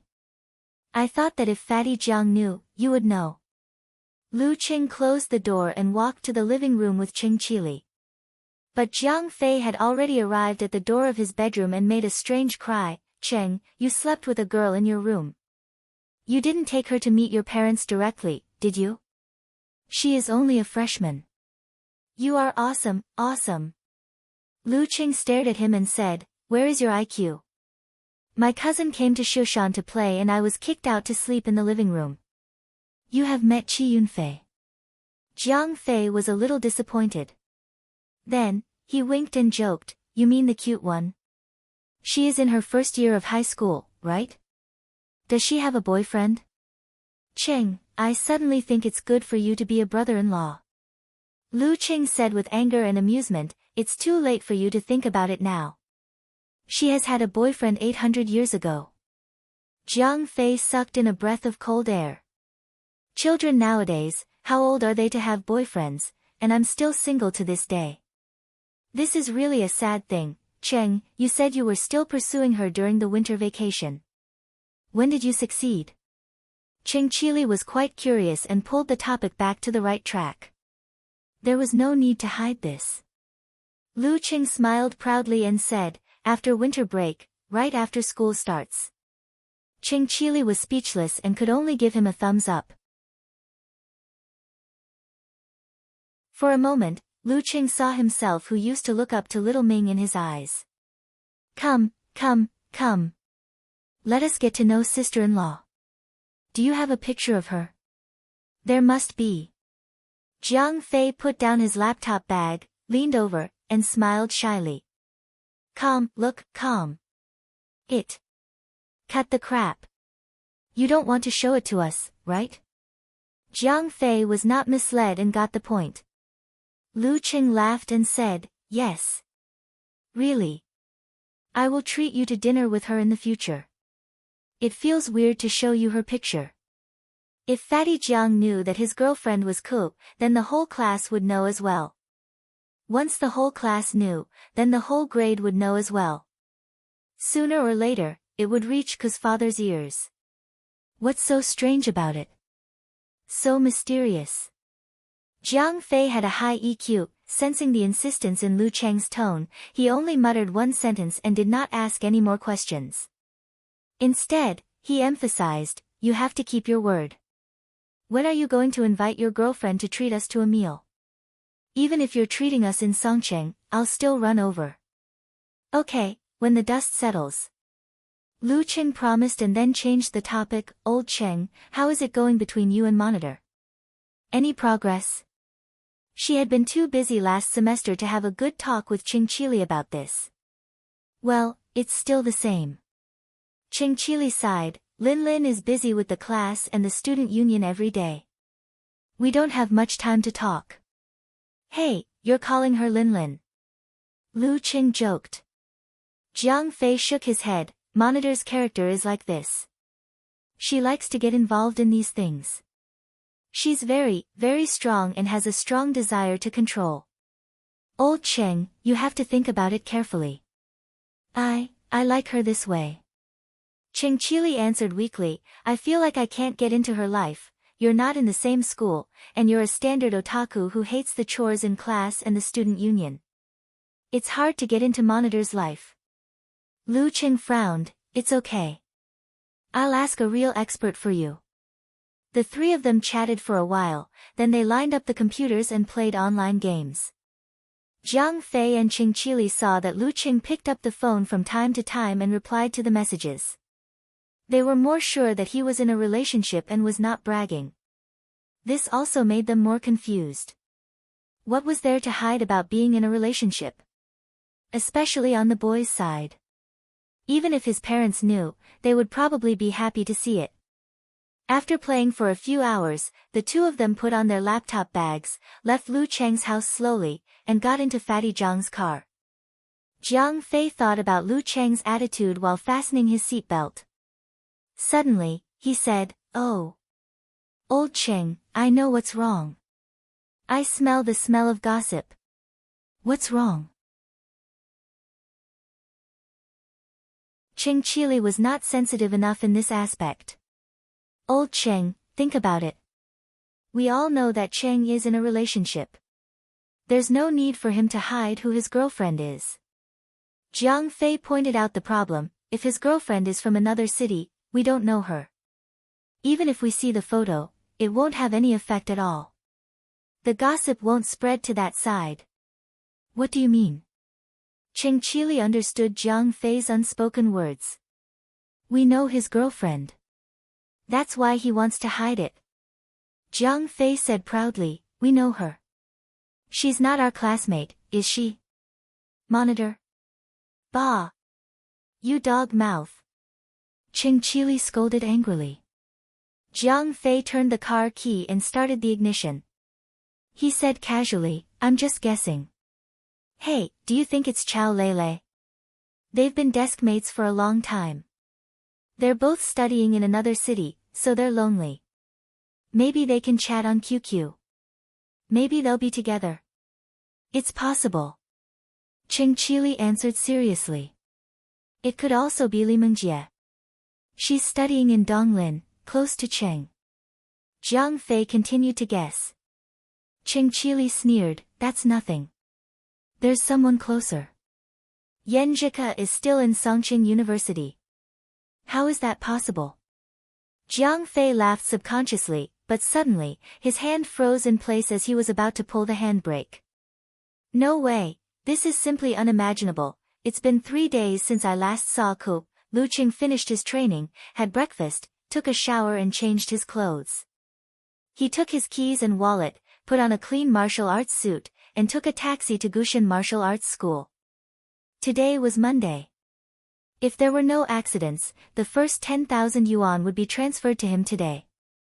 Since it was his first time here, Chu Weikai, Dai Linfeng and Qin Rui all accompanied him to the VIP class's special training ground. Lu Cheng looked around and found that they were all teenagers. The oldest was about 17 or 18 years old, and the youngest was about 12 or 13 years old. There were 6 boys and 4 girls, all dressed neatly. From the details, he could see that they were all from good families. To be honest, Although Lu Cheng was only 19.5 years old, which was not much better than the oldest student, with his current mentality, looking back at high school students was like looking at children. Students, this is Coach Lu Cheng, the martial arts school specially invited for you. He's a real professional ninth pin fighter, much better than me. He'll be teaching you from now on. Dai Linfeng introduced Lu Cheng to the students. A 14 or 15-year-old girl giggled, really? Better than you, Coach Dai. Why don't you have a fight and show us? Her eyes were bright, full of curiosity and excitement. The new coach looked cool and strong.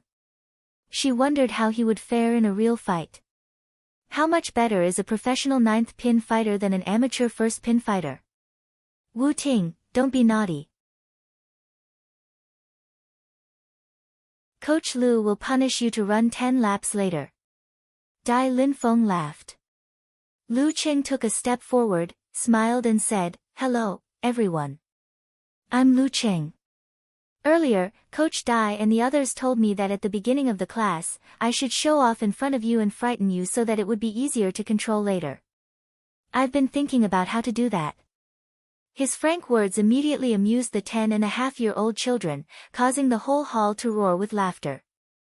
The new coach was so interesting.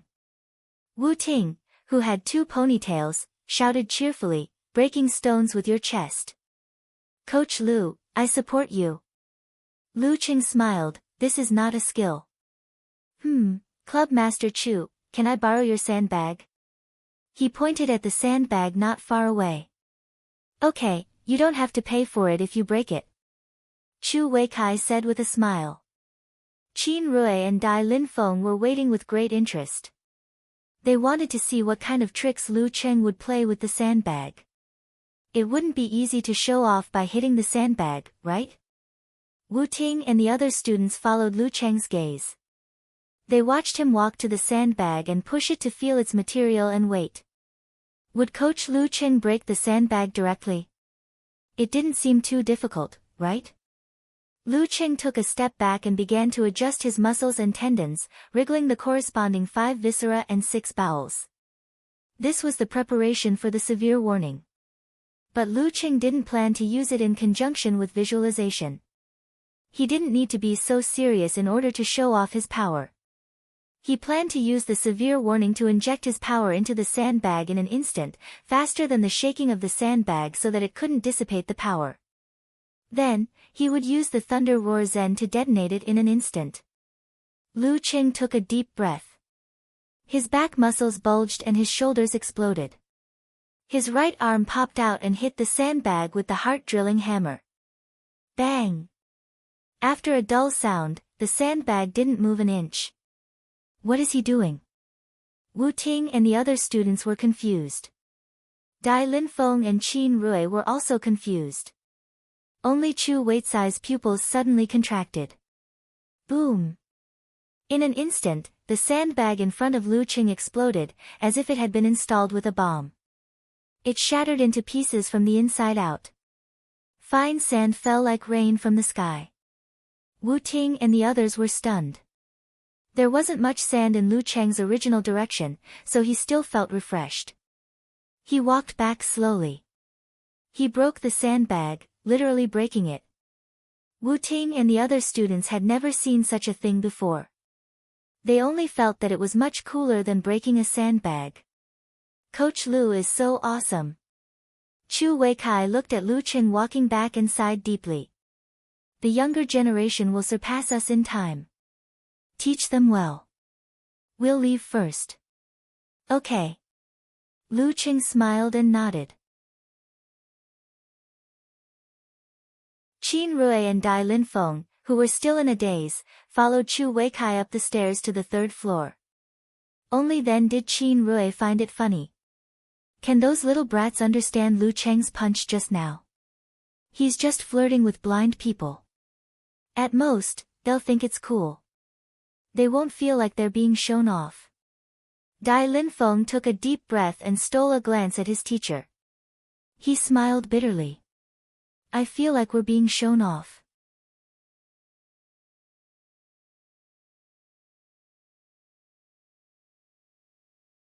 Chapter 231. Practice Field. Lu Chen glanced at the cleaning lady and said to the excited students, "Introduce yourselves, or I won't know who you are. Start from the left." He had seen the name list of this class in Chu Weicai's office, but he couldn't match them with real people. He only knew that the active and talkative girl was Wu Ting. The girl on the far left had short hair. She smiled sweetly and said, "I'm Zhang Qiufan, 12 years old. I'll be in the first grade of experimental high school soon." She was the youngest kid in the VIP class. Lu Qing nodded slightly. He had a plan for her training, so as not to affect her physical development. Only the VIP class had this kind of care. Which coach could take care of so many people at the same time? How could he teach according to each person's condition? "I'm Yao Ruiwei, 15 years old. I'm in the 3rd grade of number 1 middle school. I'll be in the 1st grade of high school when school starts." The little fatty, about 1.65 meters tall and about the same weight, introduced himself. "Feifei's classmate in 2 months. Lu Qing smiled and observed Yao Ruiwei's body shape. He found that Yao Ruiwei was weak on the inside and strong on the outside. He had to pay attention to the amount of training, or it would be easy to cause problems. Damn, even my master didn't teach me so seriously. "I'm Li Lei, 18 years old. I'm in the 3rd grade of Taichung High School. I'll be going to Hudong University soon." The oldest student in the VIP class said proudly. He was about 1.70 meters tall, with a strong body and thick and messy eyebrows. The teaching quality of Taichung High School is average, but the fighting atmosphere is very strong. It's not bad to be admitted to Hudong University there. Lu Qing thought casually. Hudong University is just an ordinary key university. "I'm Wu Ting, 15 years old. I'm in the number 1 middle school." After 5 or 6 students, it was finally the turn of the girl with 2 ponytails and white skin. She deliberately emphasized that she was admitted by herself, as if she was afraid that others would misunderstand that she had spent money. She had a clear spirit and a strong body. This girl must have been practicing. At least she had some martial arts experience. Lu Qing nodded thoughtfully. By the time all the students had finished their self-introductions, he had roughly matched the names of the people and had a preliminary understanding of the physical condition of each of the 10 people. "Well, I'll teach you some kung fu to calm your mind and restrain your qi. Consider it a warm-up," Lu Qing said calmly. Wu Ting immediately raised her hand and asked excitedly, "Coach Lu, are you going to teach us meditation?" This was one of the most basic things of profound martial arts. "Don't think too much." Lu Qing smiled. "At your age, you haven't fully matured yet. You haven't reached the level of vigorous qi and blood of an adult. The more you practice the still stance, the more tired you get. The more you practice the still stance, the worse your spirit will be. Your body will also feel like it's hollowed out. What I'm going to teach you is just a little trick to calm your mind and collect your qi. It will help you enter the state of tempering as soon as possible." Among the students present, Li Lei was the only one who could try the still stance, but there was no need to give him special treatment. After all, Headmaster Chu and Qin Rui had already said that this was only for the sake of strengthening the body. The students were first amused by his trendy humor and lost their voices. They felt that there was not much of a generation gap between them and their coach. Then they were slightly disappointed and expressed their regret for the hopeless still stance. After a short period of calming down, Lu Qing continued as planned. "Next, I'll teach you the horse stance and pole standing." "Horse stance? Coach Lu, you're so good. Why are you teaching us such things? I thought you were going to directly teach us the moves and force generation techniques." Wu Ting raised her hand again and said eagerly. "You talk too much." Lu Qing scolded in his heart. He smiled and said, "You don't have any foundation. Your backs are very stiff and your legs are very loose. If you don't practice your pole standing well, even if I teach you the moves and force generation techniques now, you'll only be able to put on some fancy stances at most. Punches will be like massages. Speaking of this, his face became serious. Moreover, no matter how profound or powerful the martial arts are, it starts with the basic pole standing step by step. How can a 10,000-foot tall building be built from the ground? Do you know how deep the foundation is? Do you know how much time and effort I've put into the basic pole standing to get to where I am today? His lofty image of breaking a sandbag with one punch was still fresh in his mind. Wu Ting and the others quickly quieted down and nodded. You can't stay in the horse stance. You have to have a rise and fall and a change in your center of gravity. It's like riding a real horse. Pay attention to my posture. I'll tell you in detail how to exert force from the feet, to the ankle joint, to the knee joint. Lu Qing didn't follow the script. Instead, he incorporated some of the insights he gained from his training and the insights he gained from the concealment of spirit and qi in meditation. Zhang Qiufan, Yao Ruiwei, and the others were newcomers. For the time being, they were still very enthusiastic. They listened very seriously and attentively. Soon, according to Lu Cheng's instructions, they were in the horse stance. Lu Cheng walked around them and observed them one by one. He immediately pointed out if there was something wrong with the posture. If there was something wrong with the force generation, he would help them correct it with a tap of his foot or a twist of his hand. Remember how you feel now. This is the most suitable posture for you. Lu Qing stood beside Zhang Qiufan with his arms crossed and reminded her. Yes, Coach Lu. Zhang Qiufan was the youngest and also the most timid. She answered meticulously. Lu Qing took out his phone and looked at the time. He then came to Yao Ruiwei and found that the little fatty was already trembling.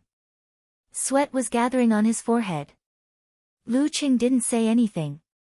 He just watched for a few minutes. Suddenly, he said, "You can take a break at the side." He always kept in mind that these half-grown kids were here to strengthen their bodies, not to practice martial arts. Yao Ruiwei was clenching his teeth and persevering when he suddenly heard the coach's order. He suddenly felt that he was hallucinating. He pointed at himself and asked doubtfully, "Only me? Only I can rest?" "Yes, you can rest for 10 minutes. Lu Qing answered with a smile. Wu Ting, who was sitting in the back row, couldn't stand it. She shouted, "Coach Lu, you're biased. Why can he rest but we can't? When you guys grow as fat as him, you can also rest in advance." Lu Qing said half-jokingly. Wu Ting, Zhang Qiufan and the others laughed out loud. One by one, they said, "We don't want to." Lu Qing withdrew his gaze and looked at the little fatty who was in pain because of his joke. He said seriously, "Yao Ruiwei, do you think I'm exposing your scars? As the saying goes, don't hit people in the face when you hit them." "No, no." Yao Ruiwei lowered his head and answered. Lu Qing maintained a serious expression. "I've read the information and know that you weren't born fat. You came to the martial arts class this time with the intention of losing weight, right?" "Yes." Yao Ruiwei answered honestly.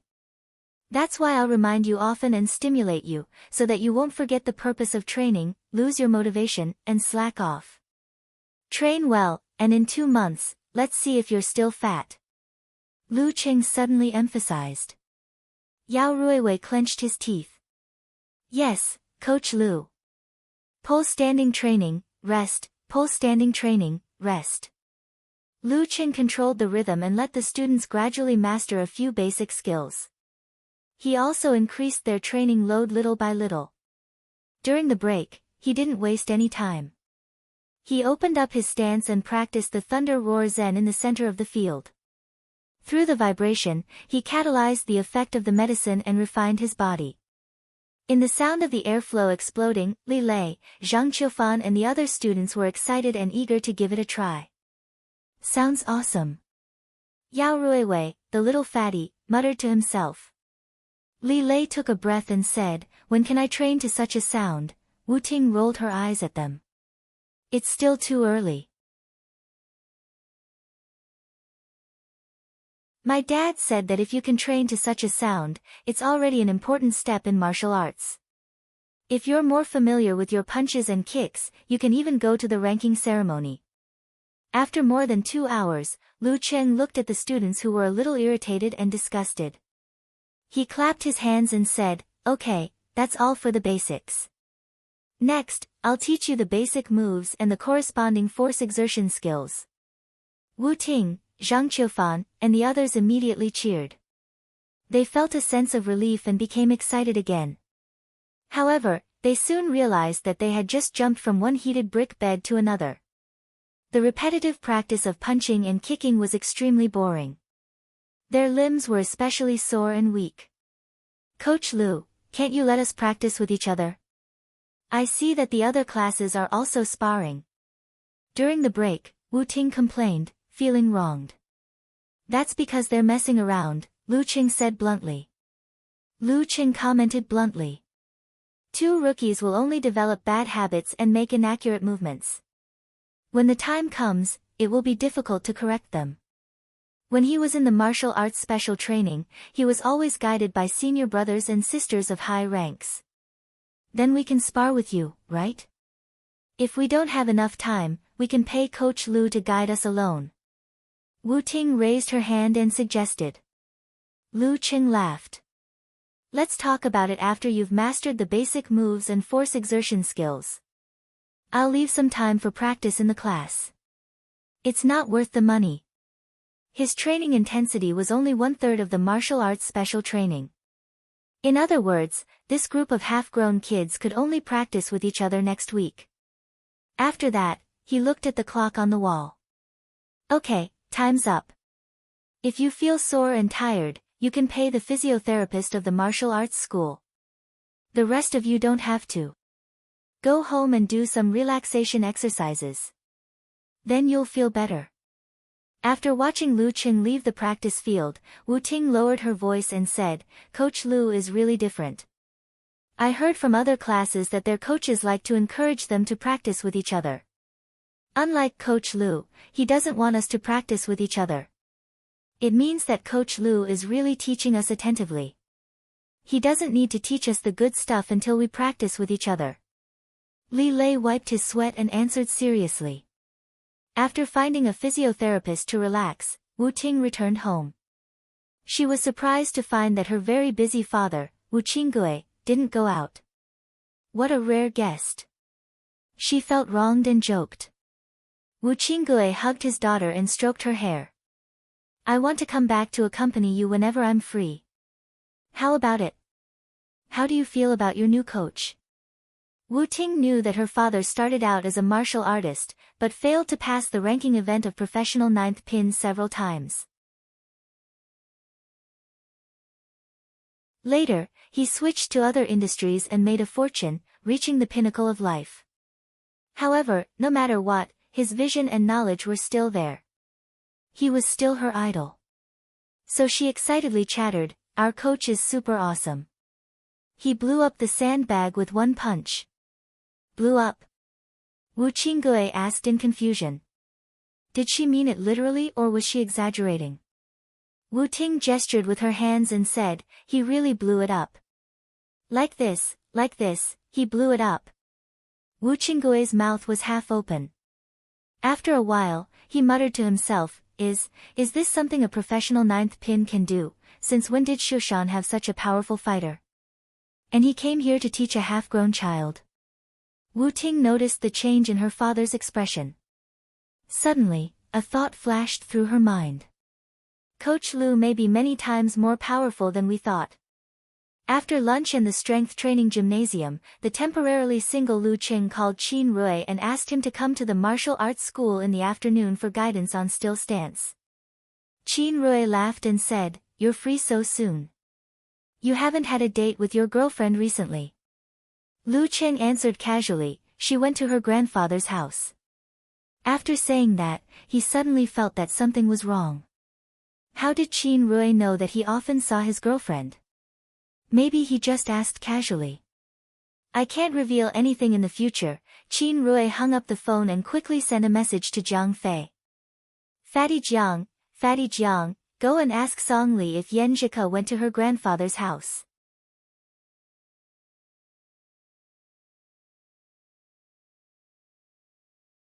Chapter 232.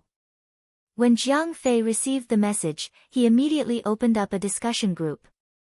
Initially, he did not have Song Li's QQ number.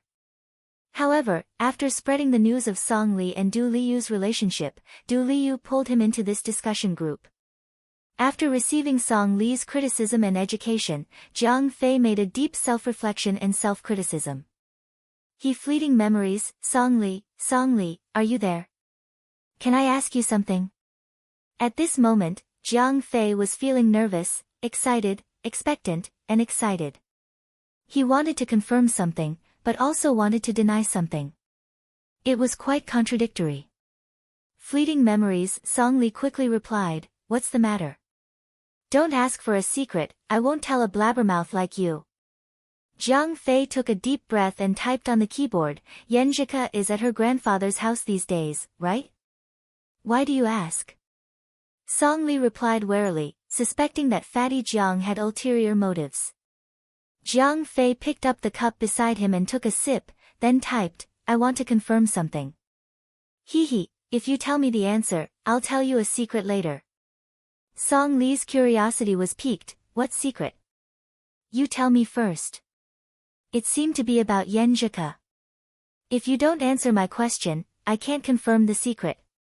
Jiang Fei revealed a little bit of his bottom line. Song Li thought for a while and felt that it was not too important, so she replied, Yan Zhike is at her grandfather's house. She also promised to go shopping with me when I come back. She was really at her grandfather's house. Jiang Fei only saw the first half of the sentence and his jaw dropped. Even though he was already prepared, his heart was still in turmoil. Images of the past flashed through his mind. She was wearing a military training uniform, but she was still beautiful and eye-catching. The fun and joy of sneaking glances at Class 3 with Cheng and the others when they passed by Class 3, every little detail of her past by word of mouth, the most beautiful and pure memories of youth and girls. During the winter holidays, Cheng chatted with a gentle smile on his face on his mobile phone. I'm so stupid, I should have guessed it earlier. Jiang Fei patted his forehead and suddenly remembered that he had asked Lu Cheng if the girl he was chasing was a classmate of Songqing University. Lu Cheng's answer was yes. She was a classmate of Songqing University and someone I knew. Who else could it be but Yan Zhike? Hey, Fatty Jiang, where's the promised secret? Where are you? Song Li asked when she saw that Jiang Fei had not replied for a long time. Jiang Fei subconsciously raised his hand to reply, but accidentally knocked over the glass of water beside him. With a crash, the water spilled out. He hurriedly picked up the computer, pulled out a tissue, and wiped the desktop. Suddenly, he sighed and cursed under his breath. Damn, Cheng, I'm so envious of you. He was happy for his good friend from the bottom of his heart, but there was also a faint sense of melancholy and disappointment. Cheng was not the only one who had a crush on Yan Zhike. That was the purest and most innocent dream that many boys had of their youth in high school. But now, it was monopolized by Cheng. This guy actually managed to win Yan Zhike's heart. Although he has become very strong now, I still can't believe that Yan Zhike likes him. Jiang Fei calmed down all kinds of emotions, put down the computer, and replied to Song Li, the secret is that Yan Zhike is in love. After sending this sentence, he felt an inexplicable sense of loss. What? Yan Zhike is in love? How come I didn't know? Song Li said in shock. She had been in contact with Yan Zhike every day. How could she not know that she was in love? She must be lying, right? No. Song Li suddenly remembered that this semester, her focus had been on Du Liyu. She was in the phase of being in love and had subconsciously neglected many things. She thought carefully and remembered that Yan Zhike would mention the martial arts club from time to time. And every time she did, a familiar name would come up. It's with Lu Cheng, right? Song Li suddenly realized and asked in return. Why am I so slow? When a girl inadvertently mentioned a boy's name repeatedly, the meaning was self-evident. F***ck, how did Song Li guess it so quickly? Cheng and Yan Zhike were so obvious. Jiang Fei was stunned and replied, yes, they have been together since last semester. It was hard to imagine what Yan Zhike would be like when she was in love. At this moment, Jiang Fei, who had told Qin Rui the result, suddenly frowned and felt that he had made a mistake. To be honest, if he had won Yan Zhike's heart, he would have spread the news to the whole class. Why did Cheng want to hide it? Could it be that he had no choice but to do so? Damn it, I've already said it, why can't I control my mouth? Jiang Fei picked up his phone nervously and decided to call Lu Qing first. Surrendering should not be a death sentence, right? Beep. Lu Qing picked up his phone and saw that the down payment of 10,000 yuan had been received. He smiled at Qin Rui and said, stop for a while and try again. Don't rush. The more you rush, the harder it will be to meditate.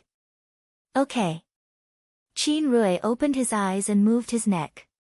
He took the phone back from the machine beside him. It's really Yan Zhike. He took a closer look and his knees almost gave out. There was only one thought in his mind, I'm kneeling down to brother Lu. What's wrong? Lu Qing noticed his abnormality and asked with concern. But as soon as he finished speaking, he felt the phone in his hand vibrate violently. Fatty Jiang. Lu Qing picked up the phone in confusion. Hello, Fatty Jiang, what's up? Why did he have to call me in such a hurry? Jiang Fei swallowed hard and said, Qing, tell me the truth. Are you in love with Yan Zhike? Lu Qing felt like he was struck by lightning. He was stunned for a while and said, how did you know? He was going to deny it, but when the words came to his mouth, he couldn't say it. This was one of the things he was most proud of. You didn't want to tell me who your girlfriend is, right? I thought, if we don't even know your girlfriend, you don't have to hide it. So, she must be someone we know. Jiang Fei was about to blurt out Qin Rui's accomplice, but suddenly realized something and stopped. He planned to cover it up with Cheng's own disclosure during the winter vacation. However, Lu Qing suddenly remembered Qin Rui's strange question. He turned around and glared at Qin Rui. Qin Rui's knees were really weak. So you asked Qin Rui to trick me? Lu Qing interrupted Jiang Fei's statement. Ha, I'm just curious. Jiang Fei laughed dryly. Lu Qing said unhappily, why are you so nosy? I didn't say it because I was afraid you would spread it around. Hey, Fatty Jiang, you didn't tell anyone, right? I did. Jiang Fei answered weakly. Then he mustered up his courage and said, why don't you just tell me and tell me not to spread it? I don't even know what's going on. How can I keep it a secret? Lu Qing felt like he was going to faint. Who did you tell? Du Liu also told you not to spread it. How am I supposed to trust your mouth now? Qin Rui, Song Li, maybe Du Liu will see it too. Jiang Fei answered honestly. Qin Rui, Song Li, Du Liu? Good, the situation is still under control. Lu Qing was slightly relieved. He didn't have time to strangle Fatty Jiang. He planned to solve the problem first. Hurry up and tell Song Li and Du Liu not to spread it. I'll ask Ku to tell them again. Leave Qin Rui to me. Cool. So smooth and affectionate. Jiang Fei almost burst into tears. He quickly replied, okay, I'll tell them right away, no, warn them. But, Qing, why do you want to hide it? This is great news. Lu Qing thought about it and felt it was inconvenient to talk about it over the phone. So he said, come to Gushan Martial Arts School. I'll tell you face to face and bring Qin Rui along. Okay. Jiang Fei hung up and hurriedly sent a message to Du Liu and Song Li. Then he inexplicably wondered if he would be killed if he went to Gushan Martial Arts School. Lu Qing hung up and looked back at Qin Rui. Qin Rui gave him a thumbs up and said with a bashful smile, Brother Lu, I sincerely call you Brother Lu. Who knows how many boys in our grade will hate you to the core and envy you to the core. Including me. Lu Qing smiled helplessly. Don't tell anyone about this. Why not? Qin Rui asked in surprise. He had the same thought as Jiang Fei, that this was great news. I'll tell you when Fatty Jiang arrives. Lu Qing pressed a button and called Yan Zhike. As soon as the call was connected, both of them spoke at the same time. Cheng, Songli guessed that we're in a relationship. Cuckoo, Fatty Jiang has guessed our intentions. Both of them were stunned. Yan Zhike blinked and said, what's the situation? Tell me from the beginning. So Songli didn't guess it by herself. And she even pretended to be a detective in front of me. Here's the thing. Lu Qing told her about Jiang Fei's reasoning process and how he casually answered Qin Rui's question. He was a little annoyed. He was too careless and didn't have any vigilance. How could he hide it from his father-in-law in the future? Feeling her boyfriend's annoyance, Yan Zhike's instinctive emotions disappeared. She laughed and scolded, idiot Cheng. Our family's IQ still depends on me in the future. I'll remind Songli and Du Liu again. I don't think they'll tell anyone. As for Qin Rui and Jiang Fei, why don't we treat them to a meal to thank them for not telling anyone? Hearing his girlfriend's suggestion, Lu Qing couldn't help but laugh. Cool, I know you're much better and more mature than me when it comes to interpersonal relationships. But there's no need to be so formal between guys. I'll give Fatty Jiang and Qin Rui some pointers later. Alright, I'll trust you. Yan Zhike pursed her lips and smiled, showing her dimples. Don't worry too much. Actually, I'm prepared to tell Songli, Sister Jingjing, Gu Shuang, and the others about our relationship in the next few days. They'll be our shields when we meet. For example, she could use the excuse of going shopping with Songli to go to Cheng's place one day. For this kind of thing, she definitely had to explain to the other party and verify their statements. Phew, so only Jiang Fei and Qin Rui shouldn't know? I'll kill them later. Lu Qing joked. Then, he couldn't hide his longing and asked, Ku, when are you coming back? Yan Zhike touched the necklace in front of her chest and bit her lip. I was going to come back tonight. But the weather is very gloomy and the wind is very strong. It looks like it's going to rain. I'm worried that something might happen to my parents if they drive over, so I asked them to wait a little longer. Maybe tomorrow night or the night after, because Qin Rui was right beside him. Lu Qing didn't say anything sweet. He comforted the girl and hung up the phone. When Qin Rui finished another round of still stance, Jiang Fei arrived at the Gushan martial arts school. Hey, Cheng, where are you guys? Should I come in directly? He asked over the phone. Lu Qing pondered for a while and replied, you wait outside. We'll find a quiet place. A few minutes later, the three of them met at the side of the martial arts school. There was an area marked off as a parking spot for bicycles and electric scooters. Lu Qing observed the surroundings and found that there was only an old lady watching the scooters in the distance. He felt relieved and said humorously, I've gathered all of you here so that I can silence you.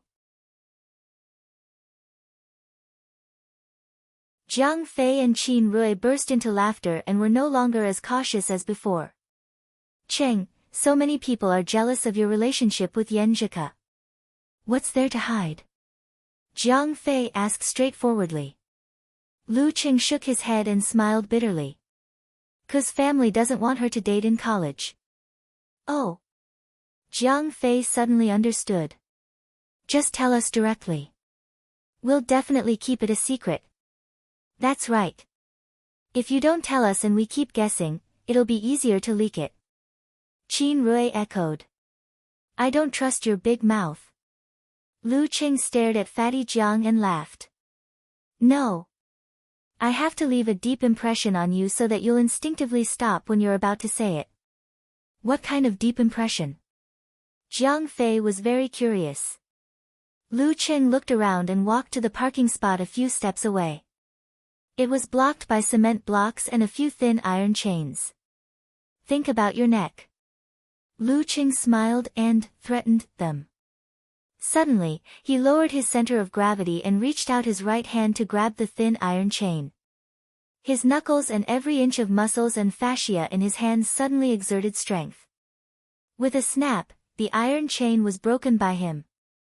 Jiang Fei and Qin Rui were both stunned. They subconsciously took a step back and touched their own necks. This is F*King Iron. Lu Qing stopped his posture and smiled. Remember it, right? This is the power that can only be achieved when you start to practice your martial arts in detail. As soon as he finished speaking, a harsh shout came from behind him. Hey, stop! The old lady scurried over and glared at Lu Qing. Which unit are you from? Which company are you in? Are you from the Gushan Martial Arts School? How can you destroy public property? She blabbered a bunch of words as if she had turned on a machine gun. Lu Qing was at a loss at first, then his face became dull. Auntie, please stop. I'll pay for it, okay? This is really a deep impression.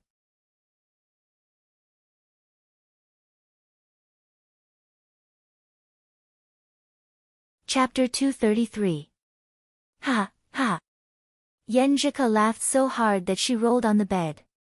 She hated that she didn't see it with her own eyes. That's for damaging public property. That's for damaging public property. After a long time, she finally calmed down. She wiped the tears from her eyes and looked up at the gloomy sky outside the window. She hadn't seen Cheng for almost 4 days. When two people could see each other every day and spend time together in their free time, there were many feelings that were not clear. When they were suddenly separated, so close that they could not touch each other, every little detail in their lives would suddenly jump out and fill the surroundings. Last night, Grandma specially made crabs. She subconsciously picked one up and carefully dissected it. She could even suck out the meat in the leg. When she finished all this and wanted to give them to her grandfather, she found that the person in her heart was not there. She had no choice but to give them to her grandfather. She felt lost. She accompanied the old couple for a walk. During the break, she took out a tissue and stood beside the bench in a daze. Because in the past, some idiot would take the tissue and carefully wipe it, when she encountered something interesting and wanted to share it with him. When she felt wronged and wanted to act coquettishly. When she missed the good food nearby and was worried about the old couple. When the wind blew past and her palms were empty. When she chatted happily on QQ but couldn't feel his warmth, Yenjika turned over and sat up. She listened to the whistling outside the window and felt the pressure before the storm. She pursed her lips and sent a message to Lu Qing without using an emoji. I want to come back early, I miss you a little. I want to come back early. When he saw this message, Lu Qing had just finished an hour of still stance instruction for Qin Rui and was sitting in Jiang Fei's car. His heart suddenly palpitated. Yenjika's bright eyes appeared in front of him, her soft voice echoed in his ears, and his nose faintly smelled the familiar sweet fragrance. What's wrong? Jiang Fei found that he was absent-minded. Lu Qing glanced at him and sighed. You'll understand when you have a girlfriend. Can you not stab me in the heart? A man can be killed, but not humiliated. Even a single man has dignity. Jiang Fei didn't know whether to laugh or cry. Not only did you get my goddess, but you also ridiculed me for not having a girlfriend. The two of them teased each other all the way back to Lu Cheng's neighborhood. Do you want to go up? I'll treat you to a cup of 1983 water. Lu Qing joked casually. Is that Mangpo's soup? Jiang Fei scolded jokingly. Then, he replied seriously, I'm not going up. With this terrible weather, it's going to rain soon. You're right. Be careful. Lu Qing waved his hand, carried the bag, and walked into the neighborhood. The wind was so strong that the trees swayed and the leaves fell from time to time. The gloomy clouds hung low and weighed heavily on everyone's hearts. Even Lu Qing, who was rarely sentimental, couldn't help but feel a sense of melancholy, as if he was the only one left in the world. He missed his mother very much. He went up the stairs and opened the door.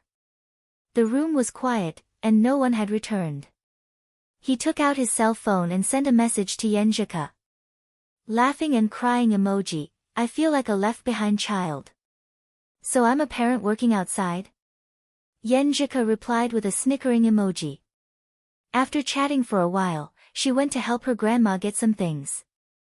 Lu Cheng, on the other hand, scrolled up their chat history out of habit, recalling every word they had said. I want to come back early. Lu Cheng was stunned when he saw this message again. He felt that something was expanding in his heart. He suddenly stood up from the sofa and rushed into his room.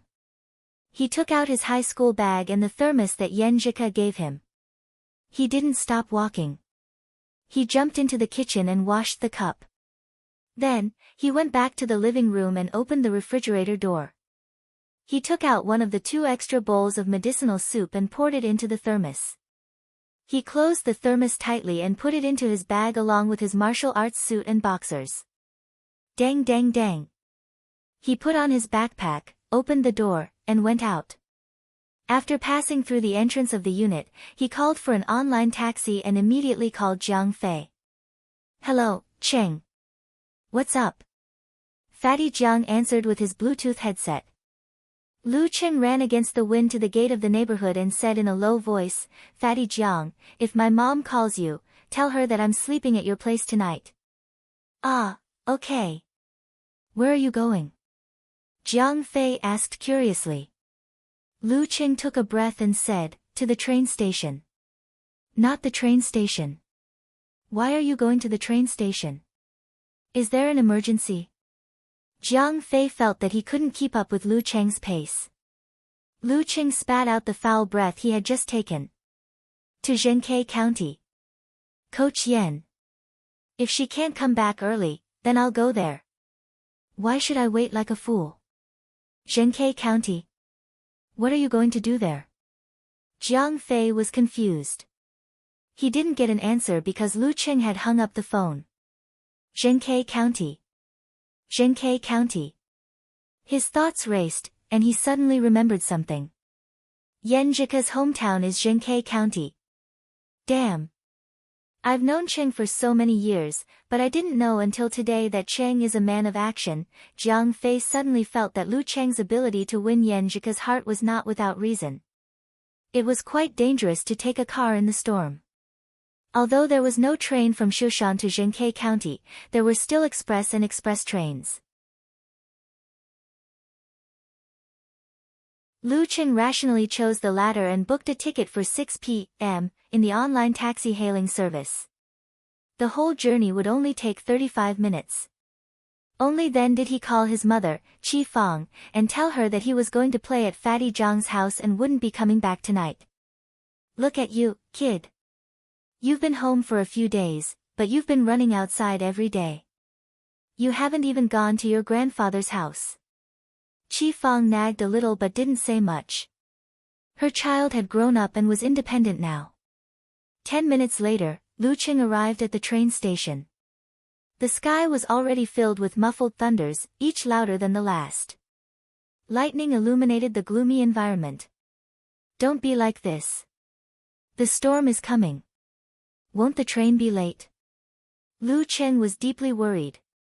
His original plan was to arrive at Zhenkei County before the storm, find a hotel to stay in, and then make arrangements according to the specific situation on Yenjika's side. Who knew that the storm would come faster than he expected? According to Murphy's Law, when something is likely to develop in a bad direction, it is highly likely to develop in that direction. After Lu Cheng passed the security check, he was not surprised to hear that the train would be late. Whoosh, whoosh, whoosh. The storm was pouring down. This night was much later than usual. Many people directly cancelled their plans to go out. Lu Cheng waited patiently. He didn't reveal anything in his chat with Yenjika. If he really couldn't make the trip, wouldn't that make the girl look forward to nothing? He ate dinner at the train station and browsed the news from time to time, praying that the storm wouldn't lead to a flood. Outside the house, the rain fell like a waterfall, knocking on the window, making the room quiet. While chatting with Lu Cheng, Yenjika looked at her classmates and sighed that the rain was really heavy this time. Which part of the house was wet? Phew, luckily I didn't ask Empress Dowager and others to come and pick me up. She sighed softly. At 11 o'clock at night, Lu Cheng was still waiting. The train seemed to be far away, but Yenjika had fallen into a deep sleep. He closed his eyes, concealed his spirit and chi, and sat down to sleep, warming his spirit. Time passed by. At 2 o'clock in the morning, seeing that most of the passengers were asleep, a thief stood up and skillfully rummaged through his bag. He came to Lu Cheng's side, took a pair of tweezers, and put them into his pocket. Right at this moment, his wrist suddenly tightened. Someone had grabbed it. He subconsciously wanted to withdraw his hand, but felt that the other's hand was like an iron clamp, firmly clamped and wouldn't loosen. Then, he saw a pair of deep and calm eyes. After handing the thief to the police in the station, Lu Cheng shook his head with a puzzled expression. Almost as soon as the thief's pair of tweezers reached out, he woke up from his dream and instinctively stretched out his palm. Does this have the taste of absolute reaction? But I've just taken the medicine soup for 2 or 3 days, and my kung fu has just reached the subtleties. How can it be so fast? Is it the combination of the spirit of great success in meditation and the subtleties of kung fu? Lu Cheng didn't think too much about it. He planned to test it out when he had time. He continued to sleep to keep himself in good condition. At 4 o'clock in the morning, the long-delayed train finally arrived. More than 30 minutes later, Lu Cheng arrived at the Zhenkei County Railway Station. It was dark outside, and the rainstorm had stopped. The air was thick with moisture. As soon as he stepped out of the station, he saw a line of small black cars surrounded by many drivers. They shouted, "Are you going or not? It's only 200 to the city. Call a few more people, and I'll only charge you 100 to the city. You might as well rob me." Lu Cheng didn't care about them. He unlocked his phone, turned on the GPS, and entered the 4 words, Zhenkei County. After chatting for a few days, he already knew that Yenjika's grandparents were middle school teachers who lived in the family area in the county. After confirming the route, Lu Cheng carried his satchel and started running. Yo, is there something wrong with this guy's brain? Is he stupid? He wants to run to the city. The black car drivers were a little stunned. Lu Cheng looked at the GPS, corrected the direction, and quickened his pace. It's only a dozen kilometers. What's wrong with that? After a few minutes, she came to her senses. She put on the martial arts suit she had prepared and sent a message to Lu Cheng. I'm up, rain or shine. Within 10 seconds, she received Lu Cheng's reply. I woke up early. The corners of her mouth lifted and her dimples flashed. Lu Cheng's face seemed to appear in her mind. She put down her phone and tidied herself up. After a busy day, she waited for her grandfather, who also needed to get up early to practice Tai Chi. She walked out of the gate and jogged to the family area. At this time, the sky was still dark and the street lights were on everywhere. Yenjika ran out of the community and suddenly saw a familiar figure, a figure who should have been in Shushan. The dim yellow light soaked into his tall and strong body. It dyed his eyebrows, his outline, and the familiar smile at the corner of his mouth with a layer of light. Cheng. Yenjika almost whispered to herself. Then she reached out and covered her mouth, afraid that she would disturb her grandfather in front of her. Then she rubbed her eyes until they were red and wet. She couldn't believe that she saw Lu Cheng. Why did he suddenly appear here? It was raining so heavily last night. At this time, her grandfather turned around and wondered why his granddaughter stopped at the gate of the community. Yenjika turned her head and looked to the side. Hiding her expression, she started running again.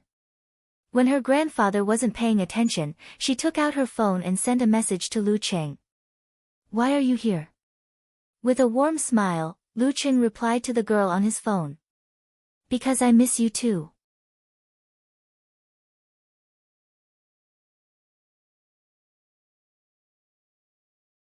Chapter 234.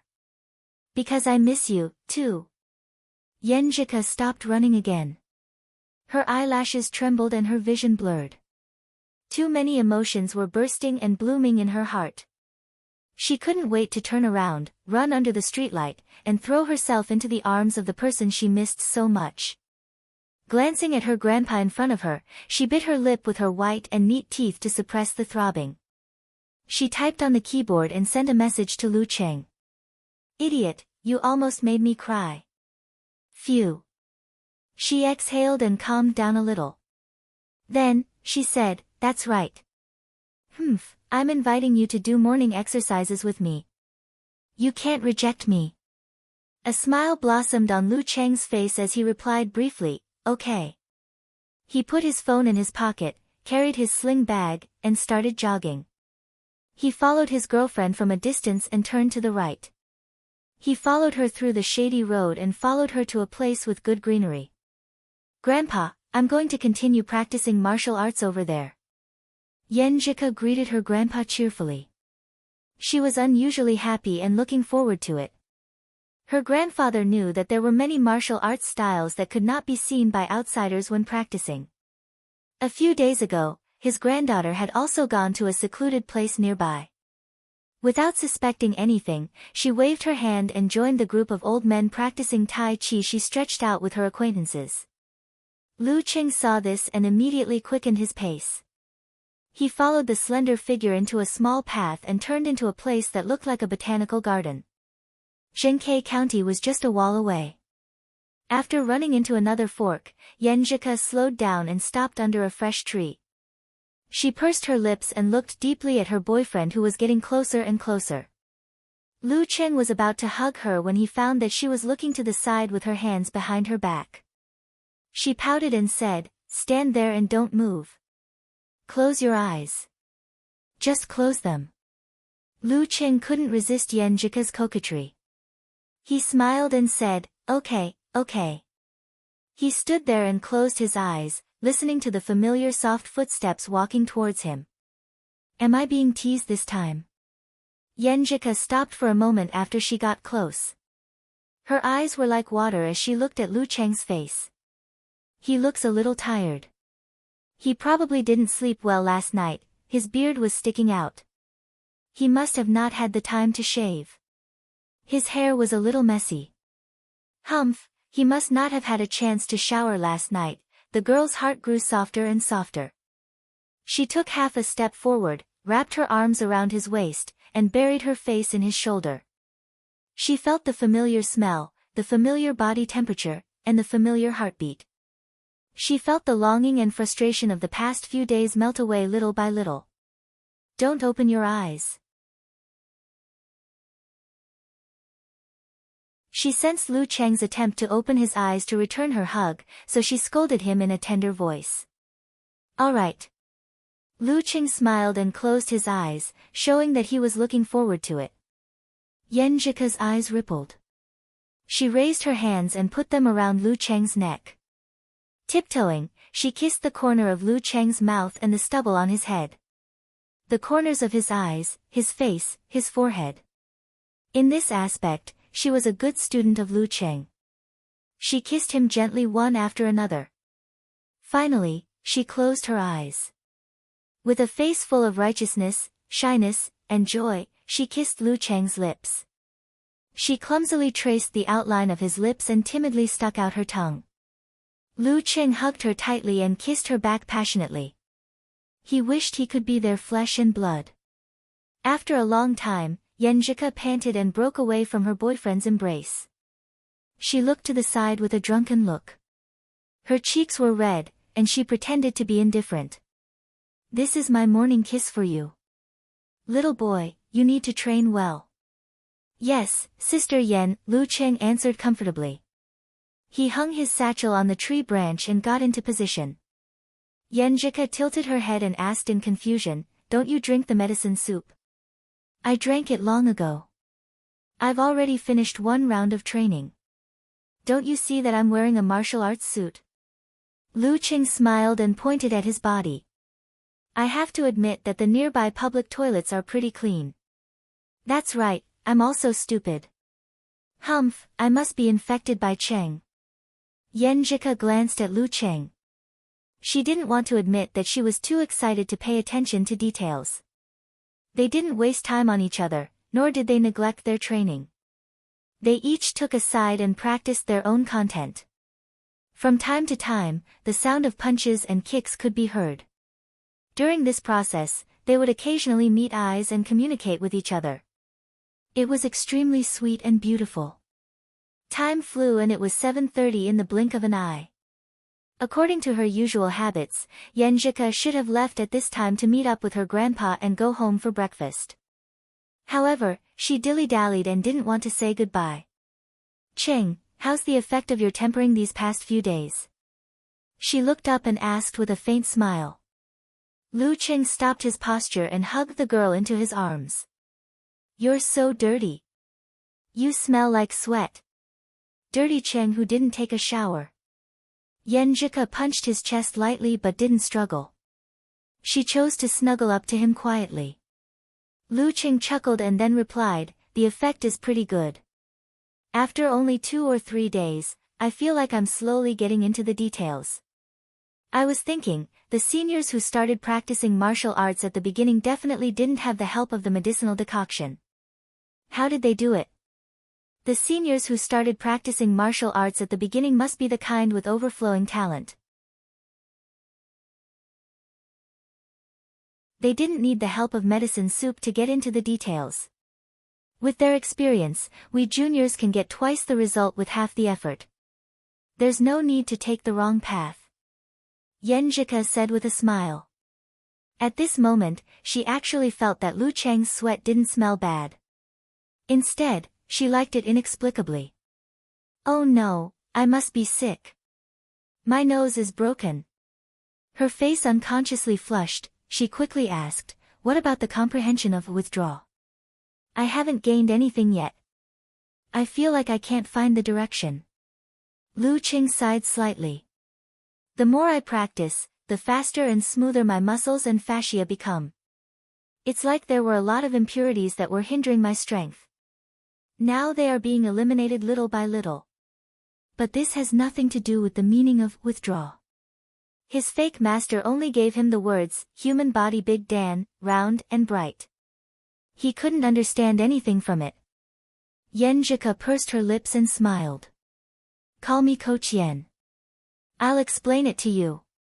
For this matter, I have specifically consulted several relatives. Coach Yen, please do me a favor and give me some guidance. I can't repay your kindness, so I can only devote myself to you. Lu Qing joked in a relaxed manner. Then I'll have to think about it. Yenjika rolled her eyes at him and thought for a while. I've asked my brother and other uncles, aunts, and sisters. After combining their words, I found a common point. Well, that's will. Will? Lu Qing chewed on these 2 words. Withdraw is not only the withdrawal of force, but also the withdrawal of qi and blood, the withdrawal of momentum and spirit. Maybe you have to find your own path and martial arts will to be able to control all of these. Yenjika guessed seriously. Their words are very different, but they are in line with the records I read in the ancient books. Dan's stage varies from person to person. You can't imitate others. Well, it's probably because everyone is unique and their wills are also different. Lu Qing listened thoughtfully. He thought of something his master said, that he had to walk the path of martial arts mixed with cultivation. That was why his master couldn't give him too detailed guidance. But I don't know anything about cultivation, my path of martial arts, what will my martial arts will be like, it seems that I have to start from the Jin Dan. Back then, did your cousin find his martial arts will because he was injured? Lu Qing asked casually. There were not many people in the world who could communicate effectively with his brother-in-law, and his girlfriend was one of them. Yes. My cousin said that he relied on martial arts and hard work, so he couldn't really see his own will. When he was injured and couldn't practice martial arts for a long time, he felt empty all of a sudden. Then he slowly found and recognized his own martial arts will. But Cheng, you can't learn from him. Everyone is different. Before Yenjika finished her words, she heard her phone ring. She took it out and looked at it. She shrank her neck, pursed her lips, and chose to answer the call. Grandpa. I'm more focused on practicing today. Okay, I'll be back soon. She hung up the phone and looked at Lu Cheng. She said reluctantly, I have to go back for breakfast. What are you going to do next? I've seen you and hugged you, so I have to go home. You won't have a chance to come out even if you stay here. And you should be back in Shoshan by tomorrow at the latest, right?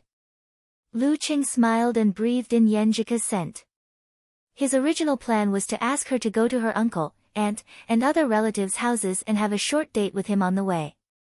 But since they had already done morning exercises together, there was no need to trouble her anymore. Yenjika stared at Lu Cheng quietly with her dark eyes. After a few seconds, she bit her lip and said, then wait for me on the other side of the road in the neighborhood. Why? You want to treat me to your grandpa's breakfast? Lu Cheng guessed. Yenjika pursed her lips and smiled. Yes. Wait for me. She left Lu Cheng's arms, turned around, and jogged out to meet her grandpa. Then they went home. While helping to set the table, she took a deep breath and plucked up her courage. She showed her dimples and smiled sweetly. Grandpa, Grandma, I'll go back by car later. Song Li is looking for me. I want to go back to Shoshan with Cheng. Why are you leaving so suddenly? Is it urgent? Aren't your parents coming to pick you up tonight or tomorrow? Yenjika's grandma asked in surprise. Yes, I won't wait for them. I'm old enough to go to and from Songcheng by myself. What's there to be afraid of? Grandma, Grandpa, you can come to Shoshan and stay for a few days. Yenjika showed her talent in acting spoiled and coaxed the two old people into agreeing to her request. Hurrah! She cheered quietly and rushed into the room. She quickly took a shower, changed her clothes, and packed her luggage. She left the clothes that had not been dried and would come back later. She moved quickly and filled her suitcase. Then she hurried out of the door. You little girl, you should at least have breakfast before you leave. Her grandma stopped her. Yenjika's eyes flashed a few times, and she nodded weakly. Okay. She ate a few mouthfuls without tasting, forced a steamed bun into her mouth and drank a glass of milk. Eat well. Grandpa, Grandma, I'm leaving. She clapped her hands like a primary school student. Then she put on her shoes, dragged her luggage, and ran out of the door to the entrance of the neighborhood. I'll call Empress Dowager later. In the clanging sound of the pulley, her long hair fluttered in the wind. She couldn't wait to leave. Lu Cheng waited patiently under the shade of the opposite tree, looking at the entrance of the neighborhood. Suddenly he saw Yenjika come out with her long hair fluttering in the wind, dragging that familiar suitcase. She looked like a little fairy who came to the human world from heaven. Ah! He was a little stunned. What's going on? Yenjika looked around and crossed the road to him. Looking at his stupefied face, she pursed her lips and smiled. Idiot, why are you in a daze? Help me carry my suitcase and call a taxi. You're going back with me? Lu Cheng woke up and was surprised. He quickly took the suitcase. Yenjika turned her head and looked to the side. She didn't answer directly. She waved her hand and hummed. Let's go. I'll treat you to breakfast. On the minibus from Zhenkei to Shoshan, the two leaned against each other and didn't talk for a while. They just smiled and looked at each other's interlocked fingers and the rings that were shining again. At this time, the minibus started to play music. Flowers bloom in spring, taking away the sadness of winter. Listen to me. Hand in hand, go with me, and create a happy life. Yesterday was too late. Tomorrow will be a pity. Will you marry me today? You're tuning in to the Blissful Bookshelf YouTube channel. We're so grateful for your support, and don't forget to subscribe to join us on this incredible journey through captivating stories. Your generosity through donations truly makes a world of difference, as it's the primary source of revenue that allows me to expand and enhance this channel for you. Thank you from the bottom of my heart for being a part of this adventure.